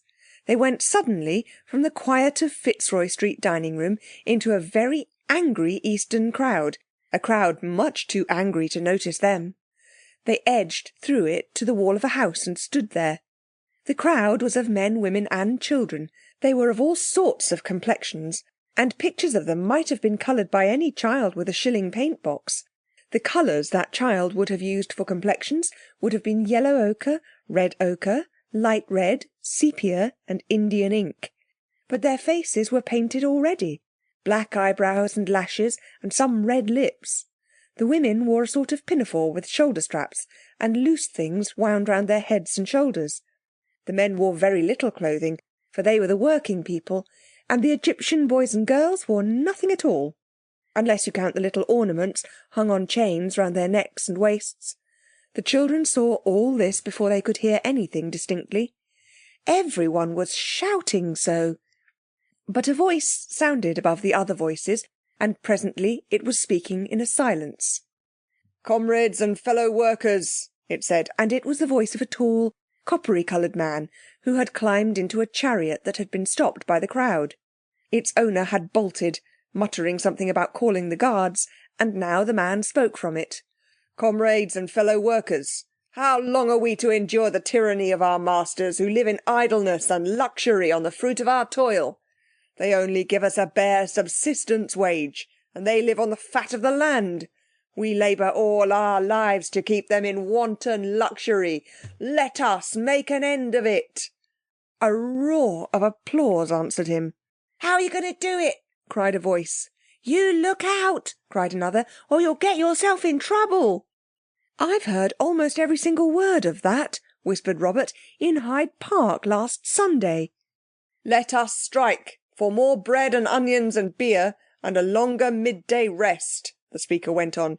"You are tired, you are hungry, you are thirsty, you are poor, your wives and children are pining for food. The barns of the rich are full to bursting with the corn we want, the corn our labour has grown. To the granaries!" "To the granaries!" cried half the crowd, but another voice shouted clear above the tumult. "To Pharaoh! To the king! Let's present a petition to the king. He will listen to the voice of the oppressed." For a moment the crowd swayed one way and another, first towards the granaries, then towards the palace. Then, with a rush like that of an imprisoned torrent suddenly set free, it surged along the street towards the palace, and the children were carried with it. Anthea found it difficult to keep the Psammead from being squeezed very uncomfortably. The crowd swept through the streets of dull-looking houses with few windows very high up, across the market where people were not buying but exchanging goods. In a momentary pause, Robert saw a basket of onions exchanged for a hair-comb, and 5 fish for a string of beads. The people in the market seemed better off than those in the crowd. They had finer clothes and more of them. They were the kind of people who nowadays would have lived at Brixton or Brockley. "What's the trouble now?" A languid, large-eyed lady in a crimped, half-transparent linen dress, with her black hair very much braided and puffed out, asked of a date-seller. "Oh, the working men, discontented as usual," the man answered. "Listen to 'em. Anyone would think it mattered whether they had a little more or less to eat. Dregs of society," said the date-seller. "Scum," said the lady. "And I've heard that before too," said Robert. At that moment the voice of the crowd changed from anger to doubt, from doubt to fear. There were other voices shouting. They shouted defiance and menace, and they came nearer very quickly. There was the rattle of wheels and the pounding of hoofs. A voice shouted, "Guards! The guards! The guards!" shouted another voice, and the crowd of workmen took up the cry. "The guards! Pharaoh's guards!" And swaying a little once more, the crowd hung for a moment, as it were balanced. Then, as the trampling hooves came nearer, the workmen fled, dispersed, up alleys and into the courts of houses, and the guards, in their embossed leather chariots, swept down the street at the gallop, their wheels clattering over the stones, and their dark-coloured blue tunics blown open and back with the wind of their going. "So that riot's over," said the crimped linen-dressed lady. "That's a blessing. And did you notice the captain of the guard? What a very handsome man he was, to be sure." The 4 children had taken advantage of the moment's pause, before the crowd turned to fly, to edge themselves and drag each other into an arched doorway. Now they each drew a long breath and looked at the others. "We're well out of that," said Cyril. "Yes," said Anthea, "but I do wish the poor men hadn't been driven back before they could get to the king. He might have done something for them." "Not if he was the one in the Bible, he wouldn't," said Jane. "He had a hard heart." "Ah, that was the Moses one," Anthea explained. "The Joseph one was quite different. I should like to see Pharaoh's house. I wonder whether it's like the Egyptian court in the Crystal Palace." "I thought we decided to try to get taken on in a temple," said Cyril in injured tones. "Yes, but we've got to know someone first. Couldn't we make friends with a temple doorkeeper? We might give him the padlock or something. I wonder which are temples and which are palaces," Robert added, glancing across the marketplace to where an enormous gateway with huge side buildings towered towards the sky. To right and left of it were other buildings, only a little less magnificent. "Do you wish to seek out the temple of Amun-Ra?" asked a soft voice behind them. "Or the temple of Mut? Or the temple of Khonsu?" They turned to find beside them a young man. He was shaved clean from head to foot, and on his feet were light papyrus sandals. He was clothed in a linen tunic of white, embroidered heavily in colours. He was gay with anklets, bracelets and armlets of gold, richly inlaid. He wore a ring on his finger, and he had a short jacket of gold embroidery, something like the Zouave soldiers wear, and on his neck was a gold collar with many amulets hanging from it. But among the amulets the children could see none like theirs. "It doesn't matter which temple," said Cyril frankly. "Tell me your mission," said the young man. "I am a divine father of the temple of Amun-Ra, and perhaps I can help you." "Well," said Cyril, "we've come from the great empire on which the sun never sets." "I thought somehow that you'd come from some odd, out-of-the-way spot," said the priest with courtesy. "And we've seen a good many palaces.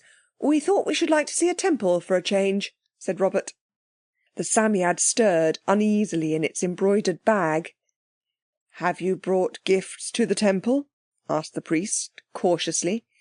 "We have got some gifts," said Cyril with equal caution. "You see, there's magic mixed up in it, so we can't tell you everything. But we don't want to give our gifts for nothing." "Beware how you insult the god," said the priest sternly. "I also can do magic. I can make a waxen image of you, and I can say words which, as the wax image melts before the fire, will make you dwindle away and at last perish miserably." "Pooh!" said Cyril stoutly. "That's nothing. I can make fire itself." "I should jolly well like to see you do it," said the priest unbelievingly. "Well, you shall," said Cyril. "Nothing easier. Just stand close round me." "Do you need no preparation, no fasting, no incantations?" The priest's tone was incredulous. "The incantation's quite short," said Cyril, taking the hint. "And as for fasting, it's not needed in my sort of magic. Union Jack, printing press, gunpowder, rule Britannia. Come, fire at the end of this little stick." He had pulled a match from his pocket, and as he ended the incantation, which contained no words that it seemed likely the Egyptian had ever heard, he stooped in the little crowd of his relations and the priest and struck the match on his boot. He stood up, shielding the flame with one hand. "See," he said with modest pride. "Here, take it into your hand." "No, thank you," said the priest, swiftly backing. "Can you do that again?" "Yes." Then come with me to the great double house of Pharaoh. He loves good magic, and he will raise you to honour and glory. There's no need of secrets between initiates," he went on confidentially. "The fact is, I am out of favour at present, owing to a little matter of failure of prophecy. I told him a beautiful princess would be sent to him from Syria, and lo, a woman 30 years old arrived. But she was a beautiful woman not so long ago. Time is only a mode of thought, you know." The children thrilled to the familiar words. "So you know that too, do you?" said Cyril. "It is part of the mystery of all magic, is it not?" said the priest. "Now, if I bring you to Pharaoh, the little unpleasantness I spoke of will be forgotten, and I will ask Pharaoh, the great house, son of the sun, and lord of the south and north, to decree that you shall lodge in the temple. Then you can have a good look round and teach me your magic, and I will teach you mine." This idea seemed good. At least it was better than any other which at that moment occurred to anybody. So they followed the priest through the city. The streets were very narrow and dirty. The best houses, the priest explained, were built within walls 20 to 25 feet high, and such windows as showed in the walls were very high up. The tops of palm trees showed above the walls. The poor people's houses were little square huts with a door and 2 windows, and smoke coming out of a hole in the back. "The poor Egyptians haven't improved so very much in their building since the first time we came to Egypt," whispered Cyril to Anthea. The huts were roofed with palm branches, and everywhere there were chickens and goats and little naked children kicking about in the yellow dust. On one roof was a goat who had climbed up and was eating the dry palm leaves with snorts and head tossings of delight. Over every house door was some sort of figure or shape. "Amulets," the priest explained, "to keep off the evil eye." "I don't think much of your nice Egypt," Robert whispered to Jane. "It's simply not a patch on Babylon." "Ah, wait till you see the palace," Jane whispered back. The palace was indeed much more magnificent than anything they had yet seen that day, though it would have made but a poor show beside that of the Babylonian king. They came to it through a great square pillared doorway of sandstone that stood in a high brick wall. The shut doors were of massive cedar with bronze hinges and were studded with bronze nails.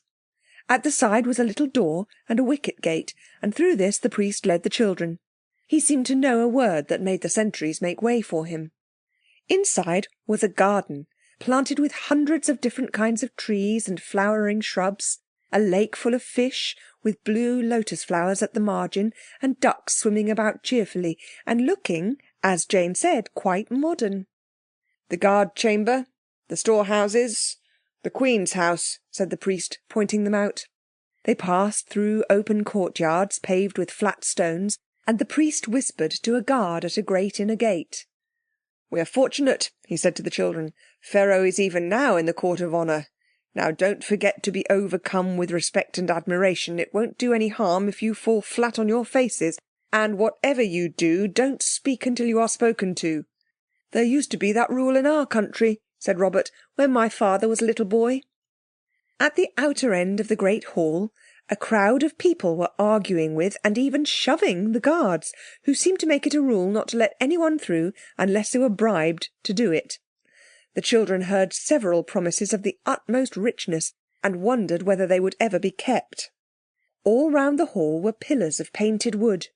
The roof was of cedar, gorgeously inlaid. About halfway up the hall was a wide, shallow step that went right across the hall. Then a little farther on, another, and then a steep flight of narrower steps leading right up to the throne on which the Pharaoh sat.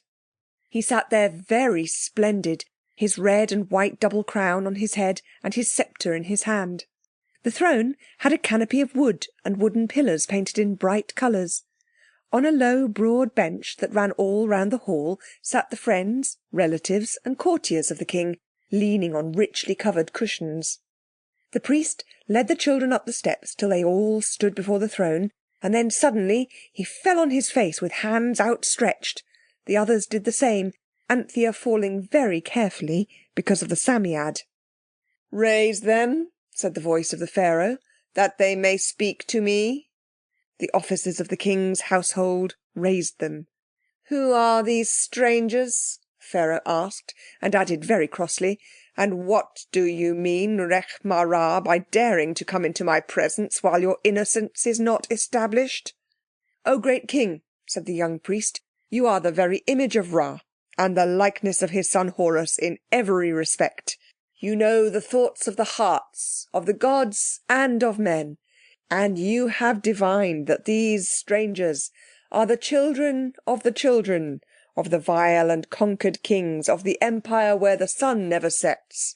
They know a magic not known to the Egyptians, and they come with gifts in their hands as tribute to Pharaoh, in whose heart is the wisdom of the gods, and on his lips their truth." "That is all very well," said Pharaoh, "but where are the gifts?" The children, bowing as well as they could in their embarrassment at finding themselves the centre of interest in a circle more grand, more golden, and more highly coloured than they could have imagined possible, pulled out the padlock, the nécessaire, and the tie-clip. "But it's not tribute all the same," Cyril muttered. "England doesn't pay tribute." Pharaoh examined all the things with great interest when the chief of the household had taken them up to him. "Deliver them to the keeper of the treasury," he said to one near him, and to the children he said, "A small tribute, truly, but strange, and not without worth. And the magic, O Rechmarah?" "These unworthy sons of a conquered nation," began Rechmarah. "Nothing of the kind," Cyril whispered angrily. "Of a vile and conquered nation can make fire to spring from dry wood in the sight of all." "I should jolly well like to see them do it," said Pharaoh, just as the priest had done. So Cyril, without more ado, did it. "Do more magic," said the king, with simple appreciation. "He cannot do any more magic," said Anthea suddenly, and all eyes were turned on her. "Because of the voice of the free people, who are shouting for bread and onions and beer and a long midday rest. If the people had what they wanted, he could do more." "A rude-spoken girl," said Pharaoh. "But give the dogs what they want," he said, without turning his head. "Let them have their rest and their extra rations. There are plenty of slaves to work." A richly dressed official hurried out. "You will be the idol of the people," Rechmarah whispered joyously. "The temple of Amen will not contain their offerings." Cyril struck another match, and all the court was overwhelmed with delight and wonder. And when Cyril took the candle from his pocket and lighted it with the match, and then held up the burning candle before the king, the enthusiasm knew no bounds. "O greatest of all, before whom sun and moon and stars bow down," said Rechmarah insinuatingly, "am I pardoned? Is my innocence made plain?" "As plain as it will ever be, I dare say," said Pharaoh shortly. "Get along with you. You are pardoned. Go in peace." The priest went with lightning swiftness. "And what," said the king suddenly, "is it that moves in that sack? Show me, O strangers." There was nothing for it but to show the Psammead. "Seize it," said Pharaoh carelessly. "A very curious monkey. It will be a nice little novelty for my wild beast collection." And instantly, the entreaties of the children availing as little as the bites of the Psammead, though both bites and entreaties were fervent, it was carried away from before their eyes. "Oh, do be careful," cried Anthea. "At least keep it dry. Keep it in its sacred house." She held up the embroidered bag. "It's a magic creature," cried Robert. "It's simply priceless." "You've no right to take it away," cried Jane incautiously. "It's a shame, a barefaced robbery, that's what it is." There was an awful silence. Then Pharaoh spoke. "Take the sacred house of the beast from them," he said, "and imprison all. Tonight, after supper, it may be our pleasure to see more magic. Guard them well and do not torture them. Yet." "Oh dear," sobbed Jane as they were led away. "I knew exactly what it would be. Oh, I wish you hadn't." "Shut up, silly," said Cyril. "You know you would come to Egypt. It was your own idea entirely. Shut up. It'll be all right." "I thought we should play ball with queens," sobbed Jane, "and have no end of larks. And now everything's going to be perfectly horrid." The room they were shut up in was a room, and not a dungeon, as the elder ones had feared. That, as Anthea said, was one comfort. There were paintings on the wall that at any other time would have been most interesting, and a sort of low couch, and chairs. When they were alone, Jane breathed a sigh of relief. "Now we can get home all right," she said. "And leave the Psammead?" said Anthea reproachfully. "Wait a sec, I've got an idea," said Cyril.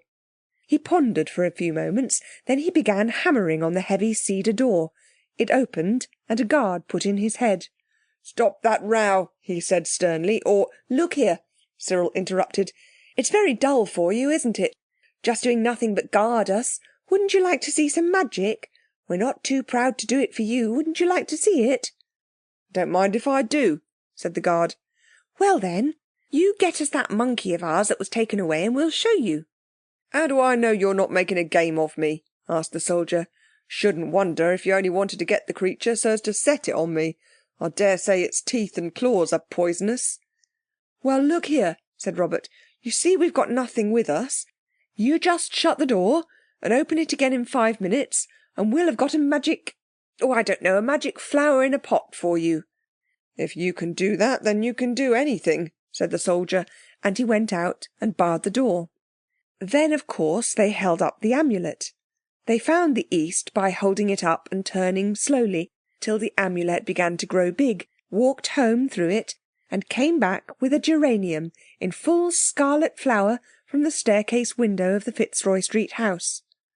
"Well," said the soldier when he came in, "I really am—" "We can do much more wonderful things than that. Oh, ever so much," said Anthea persuasively, "if we only have our monkey. And here's twopence for yourself." The soldier looked at the twopence. "What's this?" he said. Robert explained how much simpler it was to pay money for things than to exchange them as the people were doing in the market. Later on, the soldier gave the coins to his captain, who later still showed them to the Pharaoh, who of course kept them, and was much struck with the idea.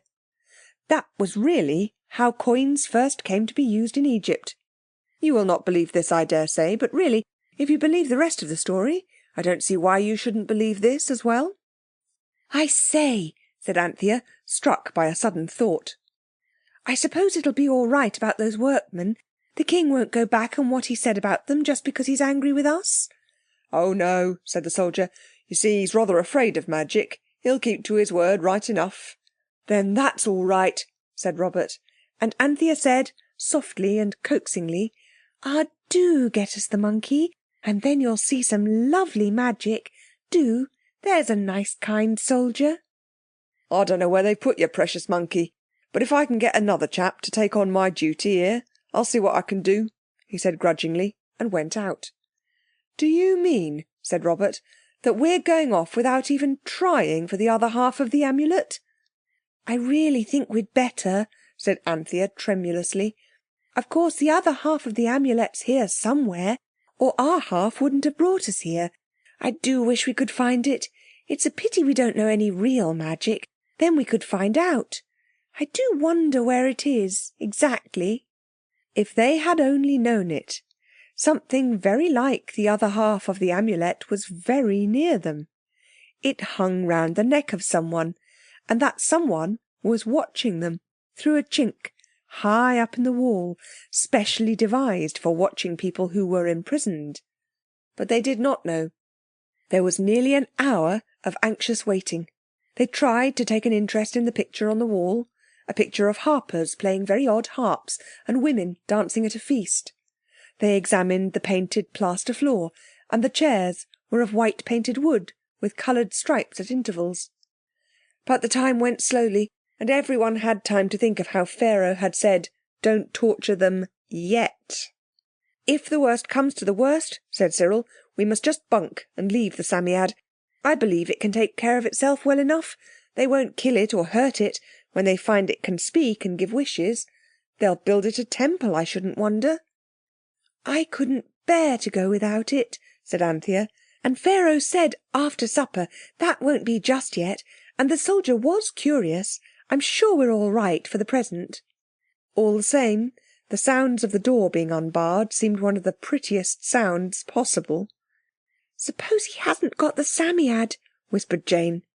But that doubt was set at rest by the Psammead itself, for almost before the door was open, it sprang through the chink of it into Anthea's arms, shivering and hunching up its fur. "Here's its fancy overcoat," said the soldier, holding out the bag, into which the Psammead immediately crept. "Now," said Cyril, "what would you like us to do? Anything you'd like us to get for you?" "Any little trick you like," said the soldier. "If you can get a strange flower blooming in an earthenware vase, you can get anything, I suppose," he said. "I just wish I'd got 2 men's loads of jewels from the king's treasury. That's what I've always wished for." At the word wish, the children knew that the Psammead would attend to that bit of magic. It did, and the floor was littered with a spreading heap of gold and precious stones. "Any other little trick?" asked Cyril loftily. "Shall we become invisible? Vanish?" "Yes, if you like," said the soldier, "but not through the door, you don't." He closed it carefully and set his broad Egyptian back against it. "No, no!" cried a voice high up among the tops of the tall wooden pillars that stood against the wall. There was a sound of someone moving above. The soldier was as much surprised as anybody. "That's magic if you like," he said. And then Jane held up the amulet, uttering the word of power. At the sound of it, and at the sight of the amulet growing into the great arch, the soldier fell flat on his face among the jewels, with a cry of awe and terror. The children went through the arch with a quickness born of long practice, but Jane stayed in the middle of the arch and looked back. The others, standing on the dining-room carpet in Fitzroy Street, turned and saw her, still in the arch. "Someone's holding her," cried Cyril. "We must go back." But they pulled at Jane's hands just to see if she would come, and of course she did come. Then, as usual, the arch was little again, and there they all were. "Oh, I do wish you hadn't," Jane said crossly. "It was so interesting. The priest had come in, and he was kicking the soldier and telling him he'd done it now, and they must take the jewels and flee for their lives." "And did they?" "I don't know. You interfered," said Jane ungratefully. "I should have liked to see the last of it." As a matter of fact, none of them had seen the last of it, if by it Jane meant the adventure of the priest and the soldier. Chapter 12. The Sorry Present and the Expelled Little Boy. "Look here," said Cyril, sitting on the dining table and swinging his legs. "I really have got it." "Got what?" was the not unnatural rejoinder of the others. Cyril was making a boat with a penknife and a piece of wood, and the girls were making warm frocks for their dolls, for the weather was growing chilly. "Why, don't you see? It's really not any good our going into the past looking for that amulet. The past's as full of different times as the sea is of sand. We're simply bound to hit upon the wrong time. We might spend our lives looking for the amulet and never see a sight of it. Why, it's the end of September already. It's like looking for a needle in a bottle of hay, I know," interrupted Robert. "But if we don't go on doing that, what are we to do?" "That's just it," said Cyril in mysterious accents. "Oh, bother!" Old Nurse had come in with a tray of knives, forks and glasses, and was getting the tablecloth and table napkins out of the chiffonier drawer. "It's always meal times, just when you come to anything interesting." "And a nice interesting handful you'd be, Master Cyril," said old Nurse, "if I wasn't to bring your meals up to time. Don't you begin grumbling now, fear you get something to grumble at." "I wasn't grumbling," said Cyril, quite untruly, "but it does always happen like that." "You deserve to have something happen," said old Nurse. "Slave, slave, slave for you day and night, and never a word of thanks."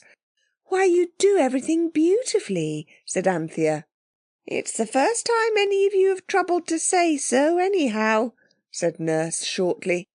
"What's the use of saying?" inquired Robert. "We eat our meals fast enough, and almost always 2 helps. That ought to show you." "Ah," said old Nurse, going round the table and putting the knives and forks in their places. "You're a man all over, Master Robert. There was my poor Green, all the years he lived with me. I never could get more out of him than It's all right when I asked him if he'd fancied his dinner, and yet when he lay a-dying, his last words to me were, 'Maria, you were always a good cook.'" She ended with a trembling voice. "And so you are," cried Anthea, and she and Jane instantly hugged her. When she had gone out of the room, Anthea said, "I know exactly how she feels. Now look here, let's do a penance to show we're sorry we didn't think about telling her before what nice cooking she does, and what a dear she is." "Penances are silly," said Robert. "Not if the penance is something to please someone else. I didn't mean old peas and hair shirts and sleeping on the stones. I mean we'll make her a sorry present," explained Anthea. "Look here, I vote Cyril doesn't tell us his idea until we've done something for old Nurse. It's worse for us than him," she added hastily, "because he knows what it is and we don't. Don't you all agree?" The others would have been ashamed not to agree, so they did. It was not till quite near the end of dinner, mutton fritters and blackberry and apple pie, that out of the earnest talk of the four came an idea that pleased everybody, and would, they hoped, please Nurse. Cyril and Robert went out with the taste of apples still in their mouths and the purple of blackberries on their lips, and in the case of Robert on the wristband as well, and bought a big sheet of cardboard at the stationer's. Then at the plumber's shop that has tubes and pipes and taps and gas fittings in the window, they bought a pane of glass the same size as the cardboard. The man cut it with a very interesting tool that had a bit of diamond at the end, and he gave them, out of his own free generousness, a large piece of putty and a small piece of glue. While they were out, the girls had floated 4 photographs of the 4 children off their cards in hot water. These were now stuck in a row along the top of the cardboard. Cyril put the glue to melt in a jam pot, and put the jam pot in a saucepan, and the saucepan on the fire, while Robert painted a wreath of poppies round the photographs. He painted rather well and very quickly, and poppies are easy to do if you've been shown how. Then Anthea drew some printed letters and Jane coloured them. The words were, "With all our loves to show we like the figs to eat." And when the painting was dry, they all signed their names at the bottom and put the glass on, and glued brown paper round the edge and over the back, and put 2 loops of tape to hang it up by. Of course everyone saw, when too late, that there were not enough letters in things, so the missing N was put in. It was impossible, of course, to do the whole thing over again for just 1 letter. "There," said Anthea, placing it carefully, face up, under the sofa. "It'll be hours before the glue's dry. Now, Squirrel, fire ahead." "Well then," said Cyril in a great hurry, rubbing at his gluey hands with his pocket handkerchief, "what I mean to say is this." There was a long pause. "Well," said Robert at last, "what is it that you mean to say?" "It's like this," said Cyril, and again stopped short. "Like what?" asked Jane. "How can I tell you if you'll all keep on interrupting?" said Cyril sharply. So no one said any more, and with wrinkled frowns he arranged his ideas. "Look here," he said, "what I really mean is, we can remember now what we did when we went to look for the Amulet, and if we'd found it, we should remember that too." "Rather," said Robert, "only you see, we haven't." "But in the future we shall have." "Shall we though?" asked Jane. "Yes, unless we've been made fools of by the Psammead. So then, where we want to go is where we shall remember about where we did find it." "I see," said Robert, but he didn't. "I don't," said Anthea, who did very nearly. "Say it again, Squirrel, and very slowly." "If," said Cyril, very slowly indeed, "we go into the future after we found the Amulet—" "But we've got to find it first," said Jane. "Hush," said Anthea. "There will be a future," said Cyril, driven to greater clearness by the blank faces of the other 3. "There will be a time after we've found it. Let's go into that time, and then we shall remember how we found it, and then we can go back and do the finding really." "I see," said Robert, and this time he did, and I hope you do. "Yes," said Anthea. "Oh, Squirrel, how clever of you!" "But will the Amulet work both ways?" inquired Robert. "It ought to," said Cyril, "if time's only a thingamy of a what's-its-name. Anyway, we might try." "Let's put on our best things then," urged Jane. "You know what people say about progress and the world growing better and brighter. I expect people will be awfully smart in the future." "All right," said Anthea. "We should have to wash anyway. I'm all thick with glue." When everybody was clean and dressed, the charm was held up. "We want to go into the future and see the Amulet after we've found it," said Cyril. And Jane said the word of power. They walked through the big arch of the charm, straight into the British Museum. They knew it at once, and there, right in front of them, under a glass case, was the Amulet, their own half of it, as well as the other half they had never been able to find, and the two were joined by a pin of red stone that formed a hinge. "Oh, glorious!" cried Robert. "Here it is."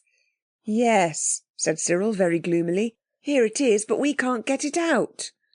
"No," said Robert, remembering how impossible the Queen of Babylon had found it to get anything out of the glass cases in the museum, except by Psammead magic, and then she hadn't been able to take anything away with her. "No, but we remember where we got it, and we can—" "Oh, do we?" interrupted Cyril bitterly. "Do you remember where we got it?" "No," said Robert. "I don't exactly, now I come to think of it." Nor did any of the others. "But why can't we?" said Jane. "Oh, I don't know." Cyril's tone was impatient. "Some silly old enchanted rule, I suppose. I wish people would teach you magic at school like they do sums, or instead of. It would be some use having an amulet then." "I wonder how far we are in the future," said Anthea. "The museum looks just the same, only lighter and brighter somehow." "Let's go back and try the past again," said Robert. "Perhaps the museum people could tell us how we got it," said Anthea with sudden hope. There was no one in the room, but in the next gallery, where the Assyrian things are, and still were, they found a kind, stout man in a loose blue gown and stockinged legs. "Oh, they've got a new uniform. How pretty," said Jane. When they asked him their question, he showed them a label on the case. It said, "From the collection of." A name followed, and it was the name of the learned gentleman who, among themselves, and to his face when he had been with them at the other side of the Amulet, they had called Jimmy. "That's not much good," said Cyril. "Thank you." "How is it you're not at school?" asked the kind man in blue. "Not expelled for long, I hope?" "We're not expelled at all," said Cyril, rather warmly. "Well, I shouldn't do it again if I were you," said the man, and they could see he did not believe them. There is no company so little pleasing as that of people who do not believe you. "Thank you for showing us the label," said Cyril, and they came away. As they came through the doors of the museum, they blinked at the sudden glory of sunlight and blue sky. The houses opposite the museum were gone. Instead, there was a big garden with trees and flowers and smooth green lawns, and not a single notice to tell you not to walk on the grass, and not to destroy the trees and shrubs, and not to pick the flowers. There were comfortable seats all about, and arbours covered with roses, and long trellised walks, also rose-covered. Whispering, splashing fountains fell into full white marble basins. White statues gleamed among the leaves, and the pigeons that swept about among the branches or pecked on the smooth, soft gravel were not black and tumbled like the museum pigeons are now, but bright and clean and sleek as birds of new silver. A good many people were sitting on the seats, and on the grass babies were rolling and kicking and playing, with very little on indeed. Men as well as women seemed to be in charge of the babies and were playing with them. "It's like a lovely picture," said Anthea. And it was, for the people's clothes were of bright, soft colours, and all beautifully and very simply made. No one seemed to have any hats or bonnets, but there were a great many Japanese-looking sunshades, and among the trees were hung lamps of coloured glass. "I expect they light those in the evening," said Jane. "Oh, I do wish we lived in the future." They walked down the path, And as they went, the people on the benches looked at the 4 children very curiously, but not rudely or unkindly. The children in their turn looked, I hope they did not stare, at the faces of these people in the beautiful soft clothes. Those faces were worth looking at. Not that they were all handsome, though even in the matter of handsomeness they had the advantage of any set of people the children had ever seen, but it was the expression of their faces that made them worth looking at. The children could not tell at first what it was. "I know," said Anthea suddenly. "They're not worried. That's what it is." And it was. Everybody looked calm.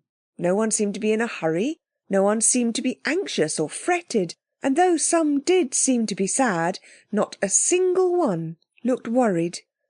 But though the people looked kind, everyone looked so interested in the children that they began to feel a little shy, and turned out of the big main path into a narrow little one that wound among trees and shrubs and mossy, dripping springs. It was here, in a deep, shadowed cleft between tall cypresses, that they found the expelled little boy. He was lying face downward on the mossy turf, and the peculiar shaking of his shoulders was a thing they had seen more than once in each other. So Anthea kneeled down beside him and said, "What's the matter?" "I'm expelled from school," said the boy between his sobs. This was serious. People are not expelled for light offences. "Do you mind telling us what you'd done?" I tore up a sheet of paper and threw it about in the playground," said the child, in the tone of one confessing an unutterable baseness. "You won't talk to me any more, now you know that," he added without looking up. "Was that all?" said Anthea. "It's about enough," said the child, "and I'm expelled for the whole day." "I don't quite understand," said Anthea gently. The boy lifted his face, rolled over and sat up. "Why, whoever on earth are you?" he said. "We're strangers from a far country," said Anthea. "In our country it's not a crime to leave a bit of paper about." "It is here," said the child. "If grown-ups do it, they're fined. When we do it, we're expelled for a whole day." "Well, but," said Robert, "that just means a day's holiday." "You must come from a long way off," said the little boy. "A holiday's when you have play and treats and jolliness, all of you together. On your expelled days, no one'll speak to you.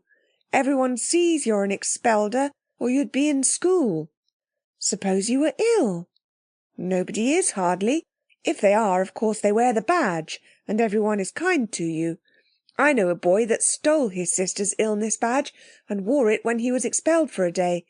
He got expelled for a week after that. It must be awful not to go to school for a week." "Do you like school, then?" asked Robert incredulously. "Of course I do. It's the loveliest place there is. I chose railways for my special subject this year. There are such splendid models and things, and now I shall be all behind because of that torn-up paper." "You choose your own subject?" asked Cyril. "Yes, of course. Where did you come from? Don't you know anything?" "No," said Jane definitely. "So you'd better tell us." "Well, on Midsummer Day, school breaks up and everything's decorated with flowers, and you choose your special subject for next year. Of course you have to stick to it for a year at least. Then there are all your other subjects, of course, reading and painting, and the rules of citizenship." "Good gracious," said Anthea. "Look here," said the child, jumping up. "It's nearly 4. The expelledness only lasts till then. Come home with me. Mother will tell you all about everything."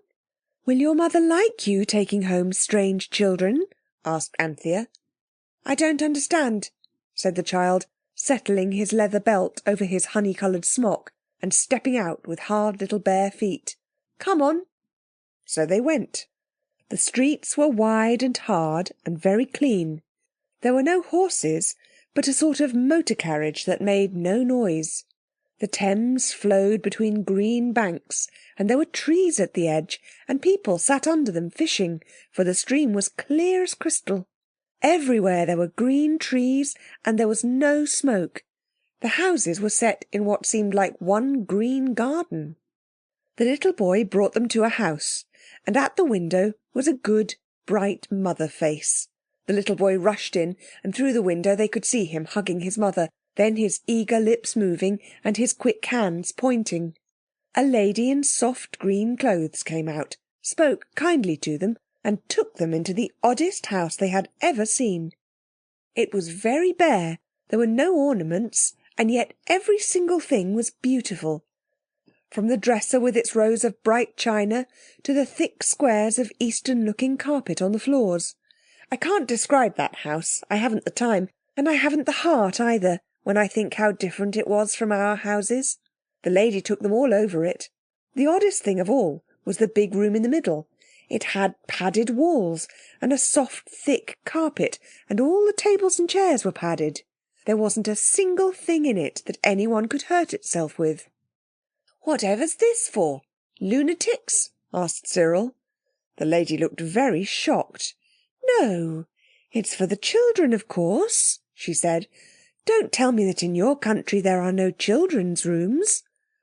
"There are nurseries," said Anthea doubtfully, "but the furniture's all very cornery and hard like other rooms." "How shocking," said the lady. "You must be very much behind the times in your country. Why, the children are more than half of the people. It's not much to have one room where they can have a good time and not hurt themselves." "But there's no fireplace," said Anthea. "Hot air pipes, of course," said the lady. "Why, how could you have a fire in a nursery? A child might get burned." "In our country," said Robert suddenly, "more than 3,000 children are burned to death every year. Father told me," he added, as if apologising for this piece of information, "once when I'd been playing with fire." The lady turned quite pale. "What a frightful place you must live in," she said. "What's all the furniture padded for?" Anthea asked, hastily turning the subject.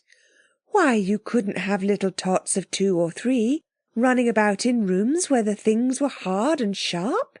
They might hurt themselves." Robert fingered the scar on his forehead, where he had hit it against the nursery fender when he was little. "But does everyone have rooms like this, poor people and all?" asked Anthea. "There's a room like this wherever there's a child, of course," said the lady. "How refreshingly ignorant you are. No, I don't mean ignorant, my dear. Of course you're awfully well up in ancient history, but I see you haven't done your duties of citizenship course yet." "But beggars and people like that," persisted Anthea, "and tramps and people who haven't any homes." "People who haven't any homes?" repeated the lady. "I really don't understand what you're talking about." "It's all different in our country," said Cyril carefully, "and I have read it used to be different in London. Usedn't people to have no homes and beg because they were hungry? And wasn't London very black and dirty once upon a time, and the Thames all muddy and filthy, and narrow streets and—" "You must have been reading very old-fashioned books," said the lady. "Why, all that was in the Dark Ages. My husband can tell you more about it than I can. He took ancient history as one of his special subjects." "I haven't seen any working people," said Anthea. "Why, we're all working people," said the lady. "At least my husband's a carpenter." "Good gracious," said Anthea, "but you're a lady." "Ah," said the lady, "that quaint old word. Well, my husband will enjoy a talk with you. In the Dark Ages everyone was allowed to have a smoky chimney, and those nasty horses all over the streets, and all sorts of rubbish thrown in the Thames, and of course the sufferings of the people will hardly bear thinking of. It's very learned of you to know it all. Did you make ancient history your special subject?" "Not exactly," said Cyril, rather uneasily. "What is the duties of citizenship course about?" "Don't you really know? Aren't you pretending just for fun? Really not? Well, that course teaches you how to be a good citizen, what you must do and what you mayn't do, so as to do your full share of the work of making your town a beautiful and happy place for people to live in. There's a quite simple little thing they teach the tiny children. How does it go? I must not steal and I must learn. Nothing is mine that I do not earn. I must try in work and play to make things beautiful every day. I must be kind to everyone and never let cruel things be done. I must be brave and I must try when I am hurt never to cry, and always laugh as much as I can, and be glad that I'm going to be a man, to work for my living and help the rest, and never do less than my very best. That's very easy, said Jane. I could remember that. That's only the very beginning, of course, said the lady. There are heaps more rhymes. There's one beginning, I must not litter the beautiful street with bits of paper or things to eat. I must not pick the public flowers. They are not mine, but they are ours. And things to eat reminds me. Are you hungry? Wells, run and get a tray of nice things. Why do you call him Wells? Asked Robert as the boy ran off. It's after the great reformer. Surely you've heard of him. He lived in the Dark Ages, and he saw that what you ought to do is to find out what you want and then try to get it. Up to then, people had always tried to tinker up what they'd got. We've got a great many of the things he thought of. Then, wells meant springs of clear water. It's a nice name, don't you think? Here Wells returned, with strawberries and cakes and lemonade on a tray, and everybody ate and enjoyed. Now, Wells, said the lady, run off or you'll be late and not meet your daddy. Wells kissed her, waved to the others, and went. Look here, said Anthea suddenly. Would you like to come to our country and see what it's like? It wouldn't take you a minute. The lady laughed, but Jane held up the charm and said the word. What a splendid conjuring trick, cried the lady, enchanted with the beautiful growing arch. Go through, said Anthea. The lady went, laughing, but she did not laugh when she found herself suddenly in the dining room at Fitzroy Street. Oh, what a horrible trick, she cried. What a hateful, dark, ugly place. She ran to the window and looked out. The sky was grey, the street was foggy, a dismal organ grinder was standing opposite the door. A beggar and a man who sold matches were quarrelling at the edge of the pavement, on whose greasy black surface people hurried along, hastening to get to the shelter of their houses. Oh, look at their faces! Their horrible faces, she cried. What's the matter with them all? They're poor people, that's all, said Robert. But it's not all. They're ill, they're unhappy, they're wicked. Oh, do stop it, there's dear children. It's very, very clever. Some sort of magic lantern trick, I suppose, like I've read of, but do stop it. Oh, their poor, tired, miserable, wicked faces. The tears were in her eyes. Anthea signed to Jane. The arch grew.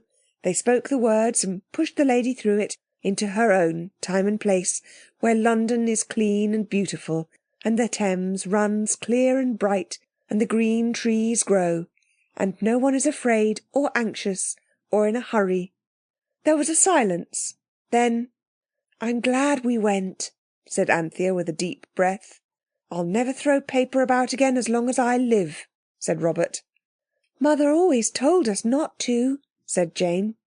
I would like to take up the duties of citizenship for a special subject, said Cyril. I wonder if Father could put me through it. I shall ask him when he comes home. If we'd found the amulet, Father could be home now, said Anthea, and Mother and the lamb. Let's go into the future again, suggested Jane brightly. Perhaps we could remember, if it wasn't such an awful way off. So they did. This time they said, the future where the amulet is, not so far away. And they went through the familiar arch into a large, light room with 3 windows. Facing them was the familiar mummy case, and at a table by the window sat the learned gentleman.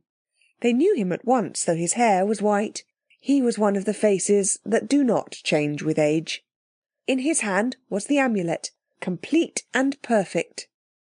He rubbed his other hand across his forehead in the way they were so used to.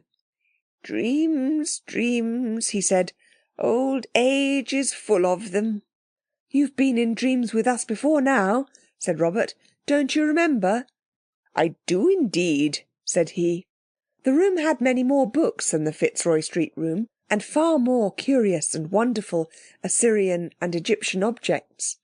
"The most wonderful dreams I ever had you in them." "Where," asked Cyril, "did you get that thing in your hand?" "If you weren't just a dream," he answered, smiling, "you'd remember that you gave it to me." "But where did we get it?" Cyril asked eagerly. "Ah, you never would tell me that," he said. "You always had your little mysteries, you dear children. What a difference you made to that old Bloomsbury house. I wish I could dream you oftener. Now you're grown up, you're not like you used to be." "Grown up?" said Anthea.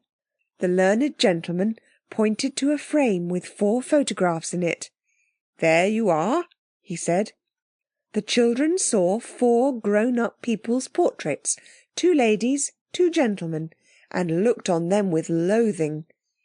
"Shall we grow up like that?" whispered Jane. "How perfectly horrid!" "If we're ever like that, we shan't know it's horrid, I expect," Anthea, with some insight, whispered back. "You see, you get used to yourself while you're changing. It's being so sudden makes it seem so frightful now." The learned gentleman was looking at them with wistful kindness. "Don't let me undream you just yet," he said. There was a pause. "Do you remember when we gave you that amulet?" Cyril asked suddenly. "You know, or you would if you weren't a dream, that it was on the 3rd of December 1905. I shall never forget that day." "Thank you," said Cyril earnestly. "Oh, thank you very much." "You've got a new room," said Anthea, looking out of the window. "And what a lovely garden." "Yes," said he. "I'm too old now to care even about being near the museum. This is a beautiful place. Do you know, I can hardly believe you're just a dream. You do look so exactly real. Do you know," his voice dropped, "I can say it to you, though of course if I said it to anyone that wasn't a dream they'd call me mad. There was something about that amulet you gave me. Something very mysterious." "There was that," said Robert. "I don't mean your pretty little childish mysteries about where you got it, but about the thing itself. First, the wonderful dreams I used to have after you'd shown me the first half of it. Why, my book on Atlantis that I did was the beginning of my fame, and my fortune too. And I got it all out of a dream. And then Britain at the time of the Roman invasion. That was only a pamphlet, but it explained a lot of things that people hadn't understood." "Yes," said Anthea, "it would." "That was the beginning. But after you'd given me the whole of the amulet— Ah, it was generous of you. Then somehow I didn't need to theorise. I seemed to know about the old Egyptian civilization, and they can't upset my theories." He rubbed his thin hands and laughed triumphantly. "They can't, though they've tried. Theories they call them, but they're more like, I don't know, more like memories. I know I'm right about the secret rites of the Temple of Amen."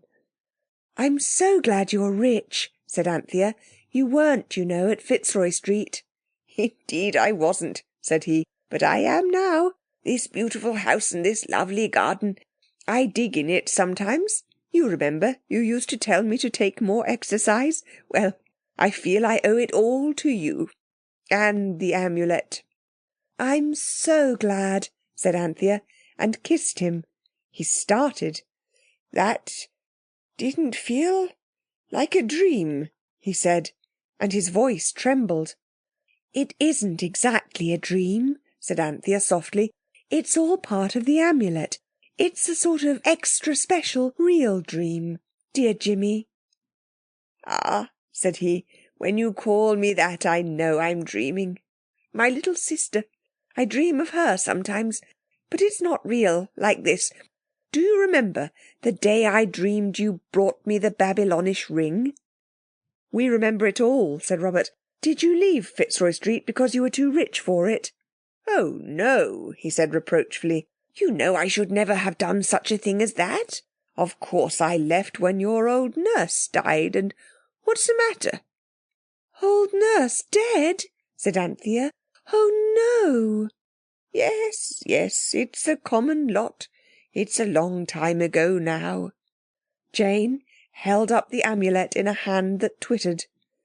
Come, she cried. Oh, come home. She may be dead before we get there, and then we can't give it to her. Oh, come.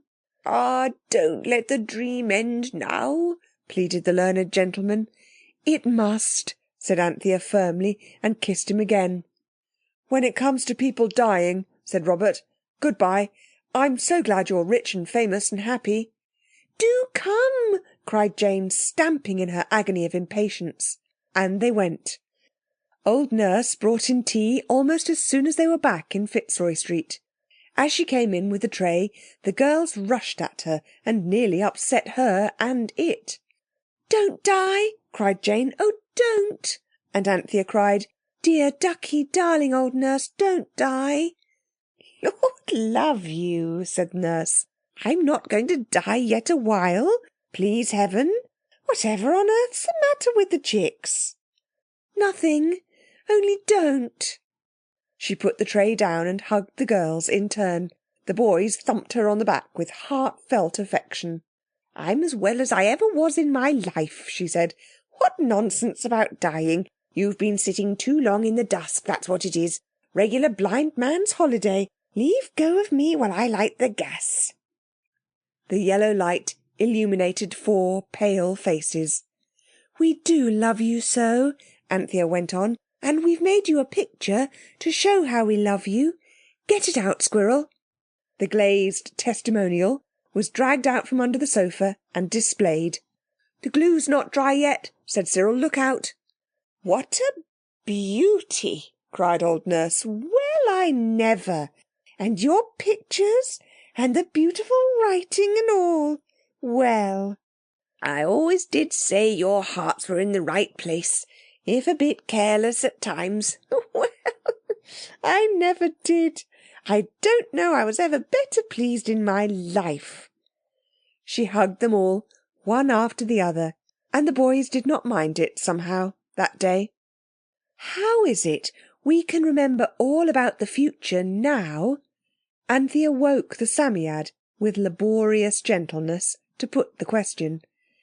How is it that we can remember what we saw in the future, and yet when we were in the future, we couldn't remember the bit of the future that was past then, the time of finding the amulet? Why, what a silly question, said the Psammead. Of course you cannot remember what hasn't happened yet. But the future hasn't happened yet, Anthea persisted, and we remember that all right. Oh, that isn't what's happened, my good child, said the Psammead rather crossly. That's prophetic vision. And you remember dreams, don't you? So why not visions? You never do seem to understand the simplest thing. It went to sand once again. Anthea crept down in her nightgown to give one last kiss to old Nurse, and one last look at the beautiful testimonial hanging by its tapes, its glue now firmly set, in glazed glory on the wall of the kitchen. Good night, bless your loving heart, said old Nurse. If only you don't catch your death a cold. Chapter 13.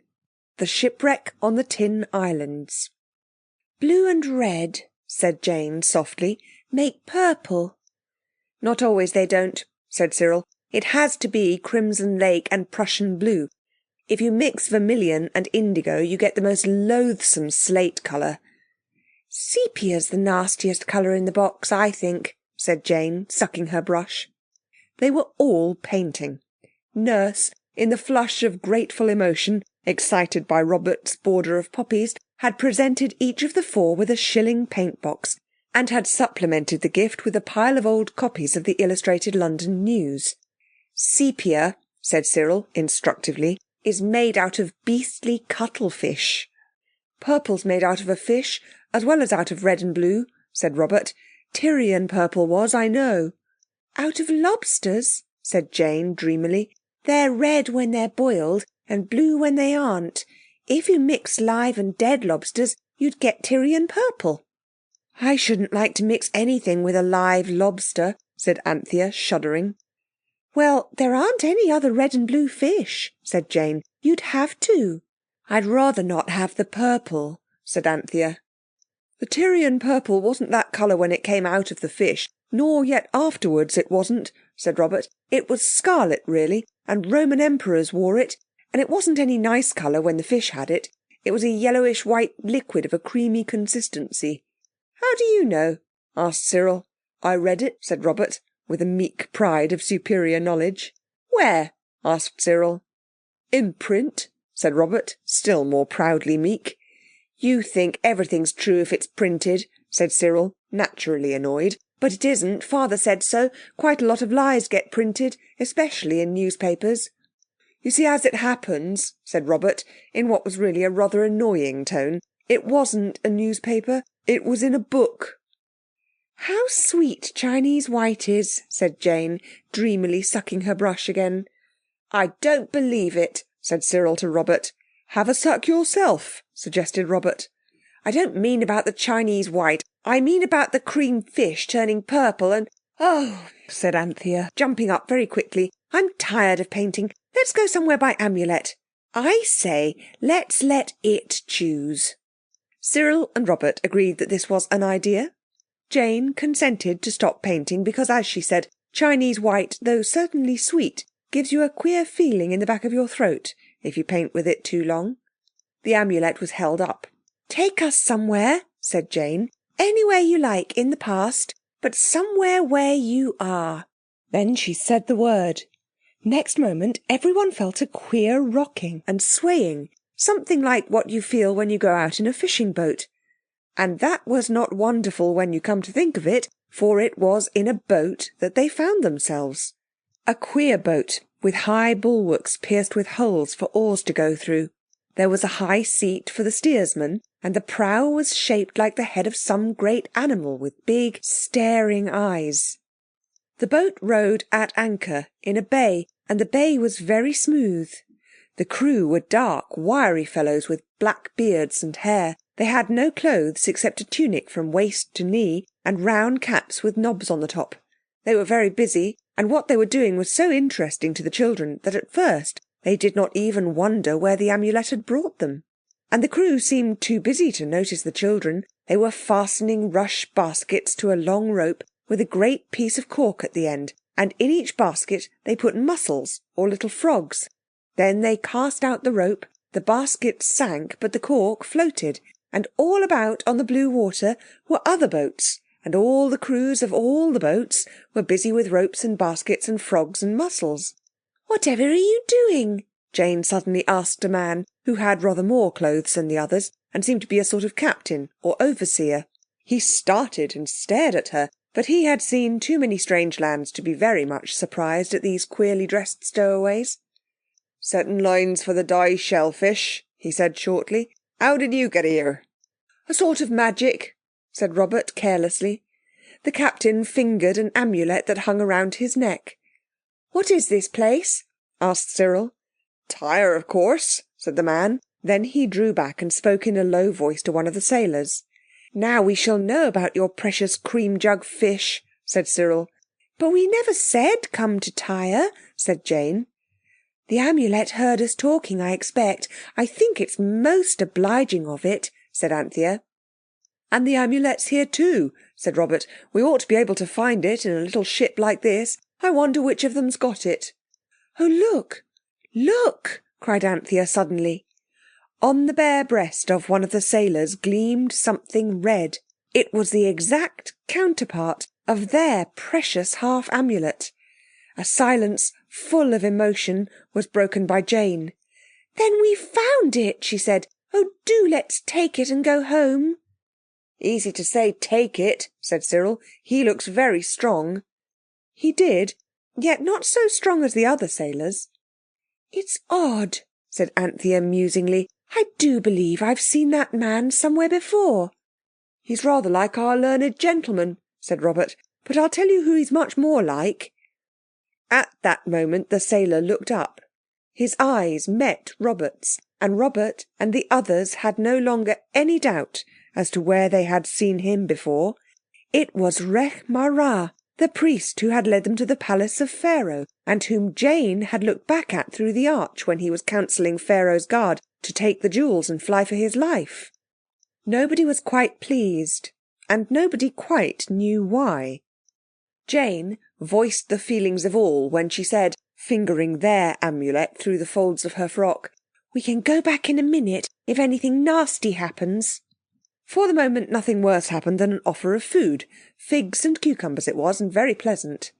"I see," said the captain, "that you're from a far country. Since you've honoured my boat by appearing on it, you must stay here till morning. Then I will lead you to one of our great ones. He loves strangers from far lands." "Let's go home," Jane whispered. "All the frogs are drowning now. I think the people here are cruel." But the boys wanted to stay and see the lines taken up in the morning. "It's just like eel pots and lobster pots," said Cyril. "The basket's only open from outside. I vote we stay." So they stayed. "That's Tyre, over there," said the captain, who was evidently trying to be civil. He pointed to a great island rock that rose steeply from the sea, crowned with huge walls and towers. There was another city on the mainland. "That's part of Tyre too," said the captain. "It's where the great merchants have their pleasure houses and gardens and farms." "Look, look!" Cyril cried suddenly. "What a lovely little ship!" A ship in full sail was passing swiftly through the fishing fleet. The captain's face changed. He frowned and his eyes blazed with fury. "Insolent young barbarian!" he cried. "Do you call the ships of Tyre little?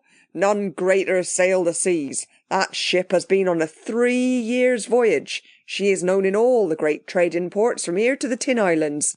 She comes back rich and glorious. Her very anchor is of silver."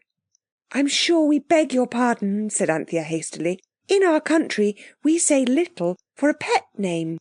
Your wife might call you her dear little husband, you know."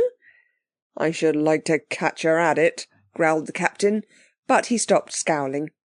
"It's a rich trade," he went on, "for cloth once dipped, second best glass, and the rough images our young artists carve for practice. The barbarian king in Tessos lets us work the silver mines. We get so much silver there that we leave them our iron anchors and come back with silver ones." "How splendid!" said Robert. "Do go on. What's cloth once dipped?" "You must be barbarians from the outer darkness," said the captain scornfully. "All wealthy nations know that our finest stuffs are twice dyed, dibaptha. They're only for the robes of kings and priests and princes." "What do the rich merchants wear?" asked Jane with interest. "In the pleasure houses?" "Well, they wear the dibaptha. Our merchants, our princes," scowled the skipper. "Oh, don't be cross. We do so like hearing about things. We want to know all about the dyeing," said Anthea cordially. "Oh, you do you?" growled the man. "So that's what you're here for. Well, you won't get the secrets of the dye trade out of me." He went away, and everyone felt snubbed and uncomfortable. And all the time the long, narrow eyes of the Egyptian were watching, watching. They felt as though he was watching them through the darkness when they lay down to sleep on a pile of cloaks. Next morning the baskets were drawn up full of what looked like whelk shells. The children were rather in the way, but they made themselves as small as they could. While the skipper was at the other end of the boat, they did ask one question of a sailor whose face was a little less unkind than the others. "Yes," he answered, "this is dye fish. It's a sort of murex. And there's another kind they catch at Sidon. And then, of course, there's the kind that's used for the dibaptha. But that's quite different. It's—" "Hold your tongue," said the skipper. And the man held it. The laden boat was rowed slowly round the end of the island and was made fast in one of the 2 great harbours that lay inside a long breakwater. The harbour was full of all sorts of ships, so that Cyril and Robert enjoyed themselves much more than their sisters. The breakwater and the quays were heaped with bales and baskets and crowded with slaves and sailors. Farther along some men were practising diving. "That's jolly good," said Robert, as a naked brown body cleft the water. "I should think so," said the skipper. "The pearl divers of Persia are not more skilful. Why, we've got a freshwater spring that comes out at the bottom of the sea. Our divers dive down and bring up the fresh water in skin bottles. Can your barbarian divers do as much?" "I suppose not," said Robert, and put away a wild desire to explain to the captain the English system of waterworks, pipes, taps, and the intricacies of the plumber's trade.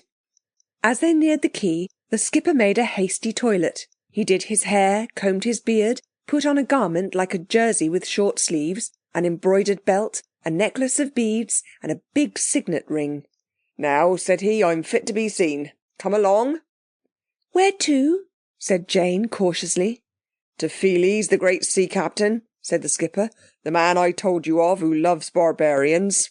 Then Rechmarah came forward and for the first time spoke. "I have known these children in another land," he said. "You know my powers of magic. It was my magic that brought these barbarians to your boat. And you know how they will profit you. I read your thoughts. Let me come with you and see the end of them, and then I will work the spell I promised you, in return for the little experience you have so kindly given me on your boat." The skipper looked at the Egyptian with some disfavour. "So it were your doing," he said. "I might have guessed it. Well, come on." So he came, and the girls wished he hadn't, but Robert whispered, "Nonsense. As long as he's with us, we've got some chance of the amulet. We can always fly if anything goes wrong." The morning was so fresh and bright. Their breakfast had been so good and so unusual. They had actually seen the amulet round the Egyptian's neck. One or two, or all these things, suddenly raised the children's spirits. They went off quite cheerfully through the city gate. It was not arched, but roofed over with a great flat stone, and so through the street, which smelt horribly of fish and garlic and 1,000 other things even less agreeable.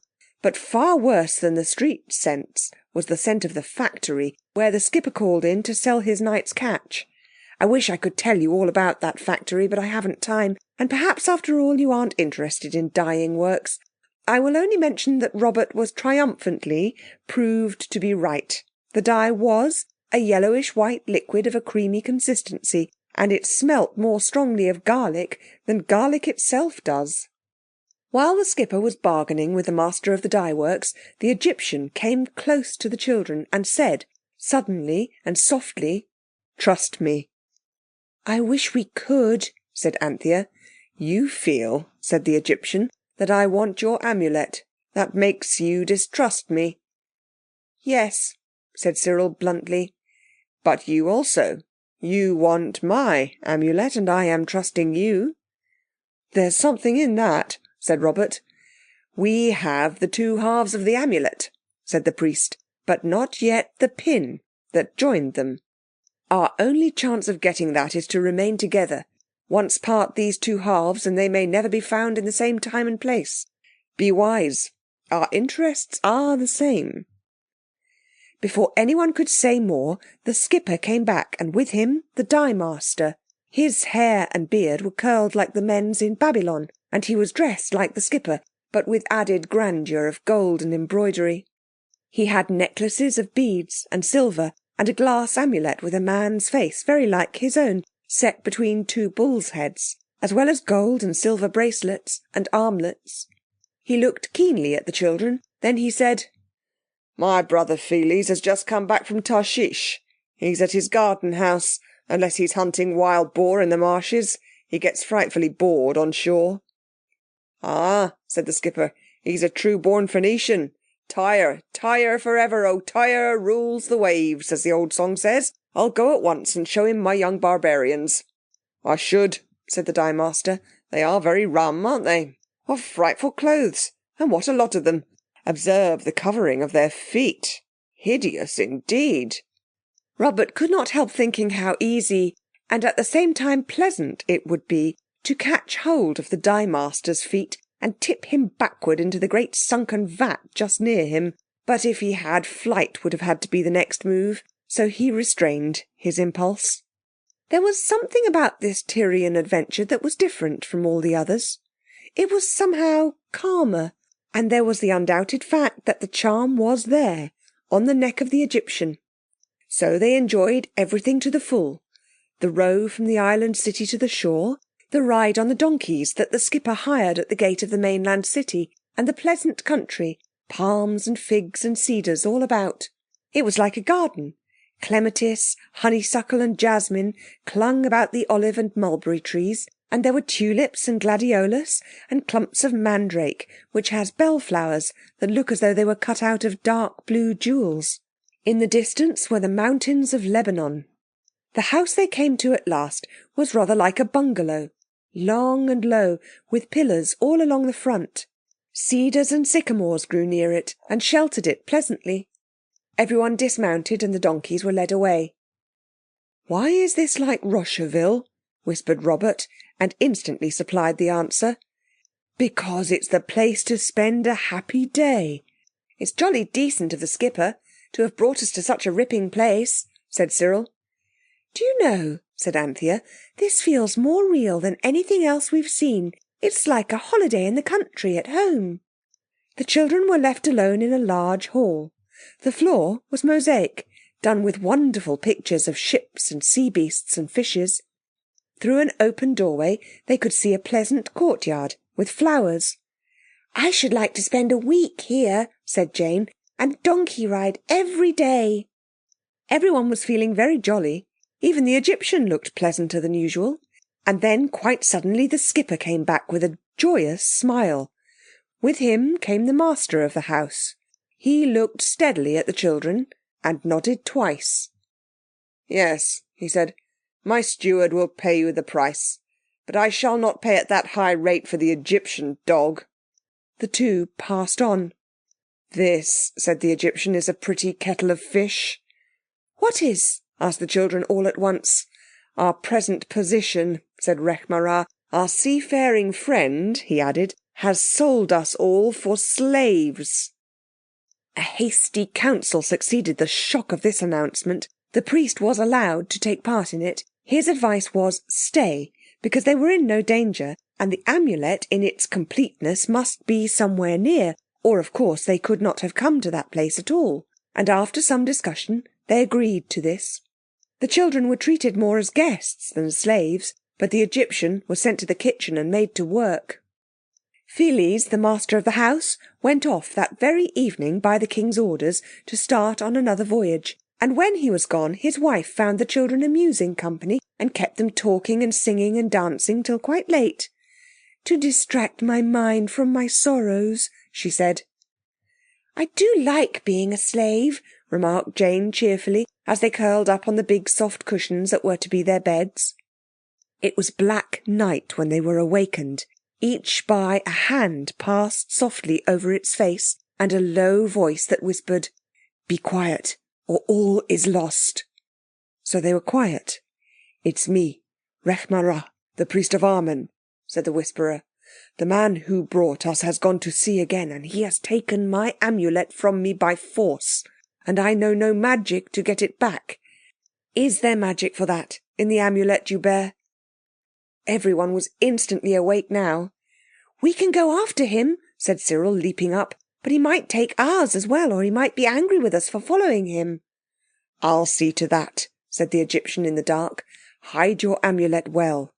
There, in the deep blackness of that room in the Tyrian country house, the amulet was once more held up and the word spoken. All passed through onto a ship that tossed and tumbled on a wind-blown sea. They crouched together there till morning, and Jane and Cyril were not at all well. When the dawn showed, dove-coloured, across the steely waves, they stood up as well as they could for the tumbling of the ship. Pheles, that hardy sailor and adventurer, turned quite pale when he turned round suddenly and saw them. "Well," he said, "well, I never did." "Master," said the Egyptian, bowing low, and that was even more difficult than standing up, "we are here by the magic of the sacred amulet that hangs around your neck."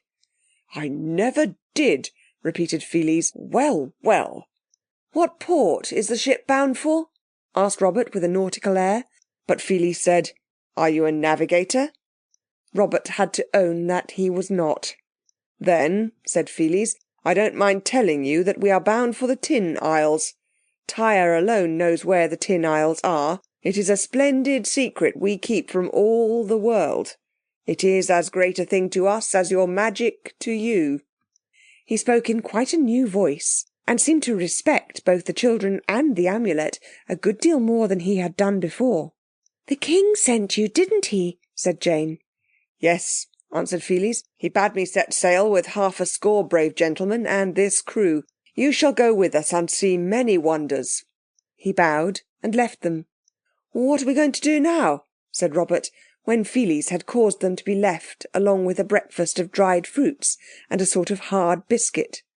"Wait till he lands at the Tin Isles," said Rechmarar. "Then we can get the barbarians to help us.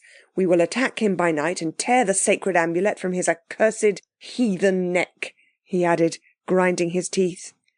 "When shall we get to the Tin Isles?" asked Jane.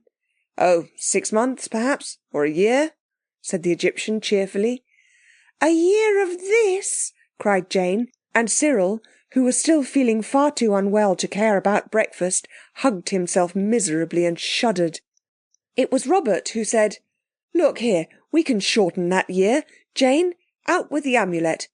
Wish that we were where the amulet will be when the ship is 20 miles from the Tin Island. That'll give us time to mature our plans." It was done. The work of a moment. And there they were on the same ship, between grey northern sky and grey northern sea. The sun was setting in a pale yellow line.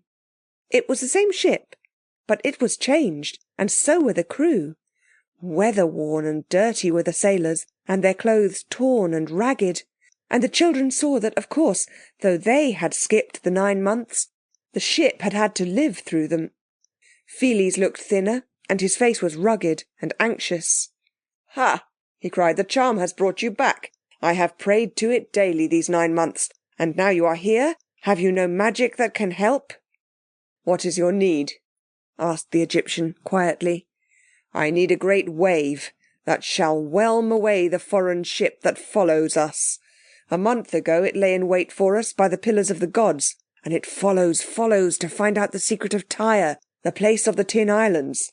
If I could steer by night I could escape them yet, but tonight there will be no stars."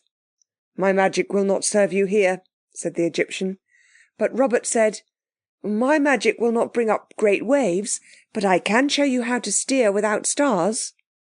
He took out the shilling compass, still fortunately in working order, that he had bought off another boy at school for 5d, a piece of India rubber, a strip of whalebone, and half a stick of red sealing wax.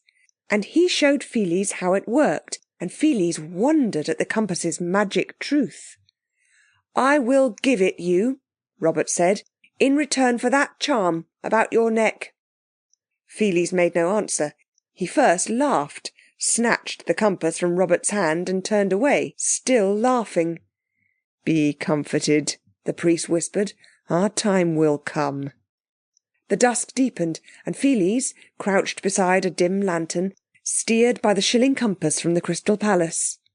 No one ever knew how the other ship sailed, but suddenly, in the deep night, the lookout man at the stern cried out in a terrible voice, "She's close upon us!"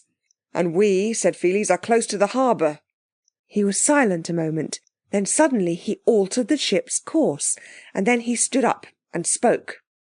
"Good friends and gentlemen," he said, "who are bound with me in this brave venture by our king's command. The false foreign ship is close on our heels. If we land, they land, and only the gods know whether they might not beat us in a fight, and themselves survive to carry back the tale of Tyre's secret island to enrich their own miserable land. Shall this be?"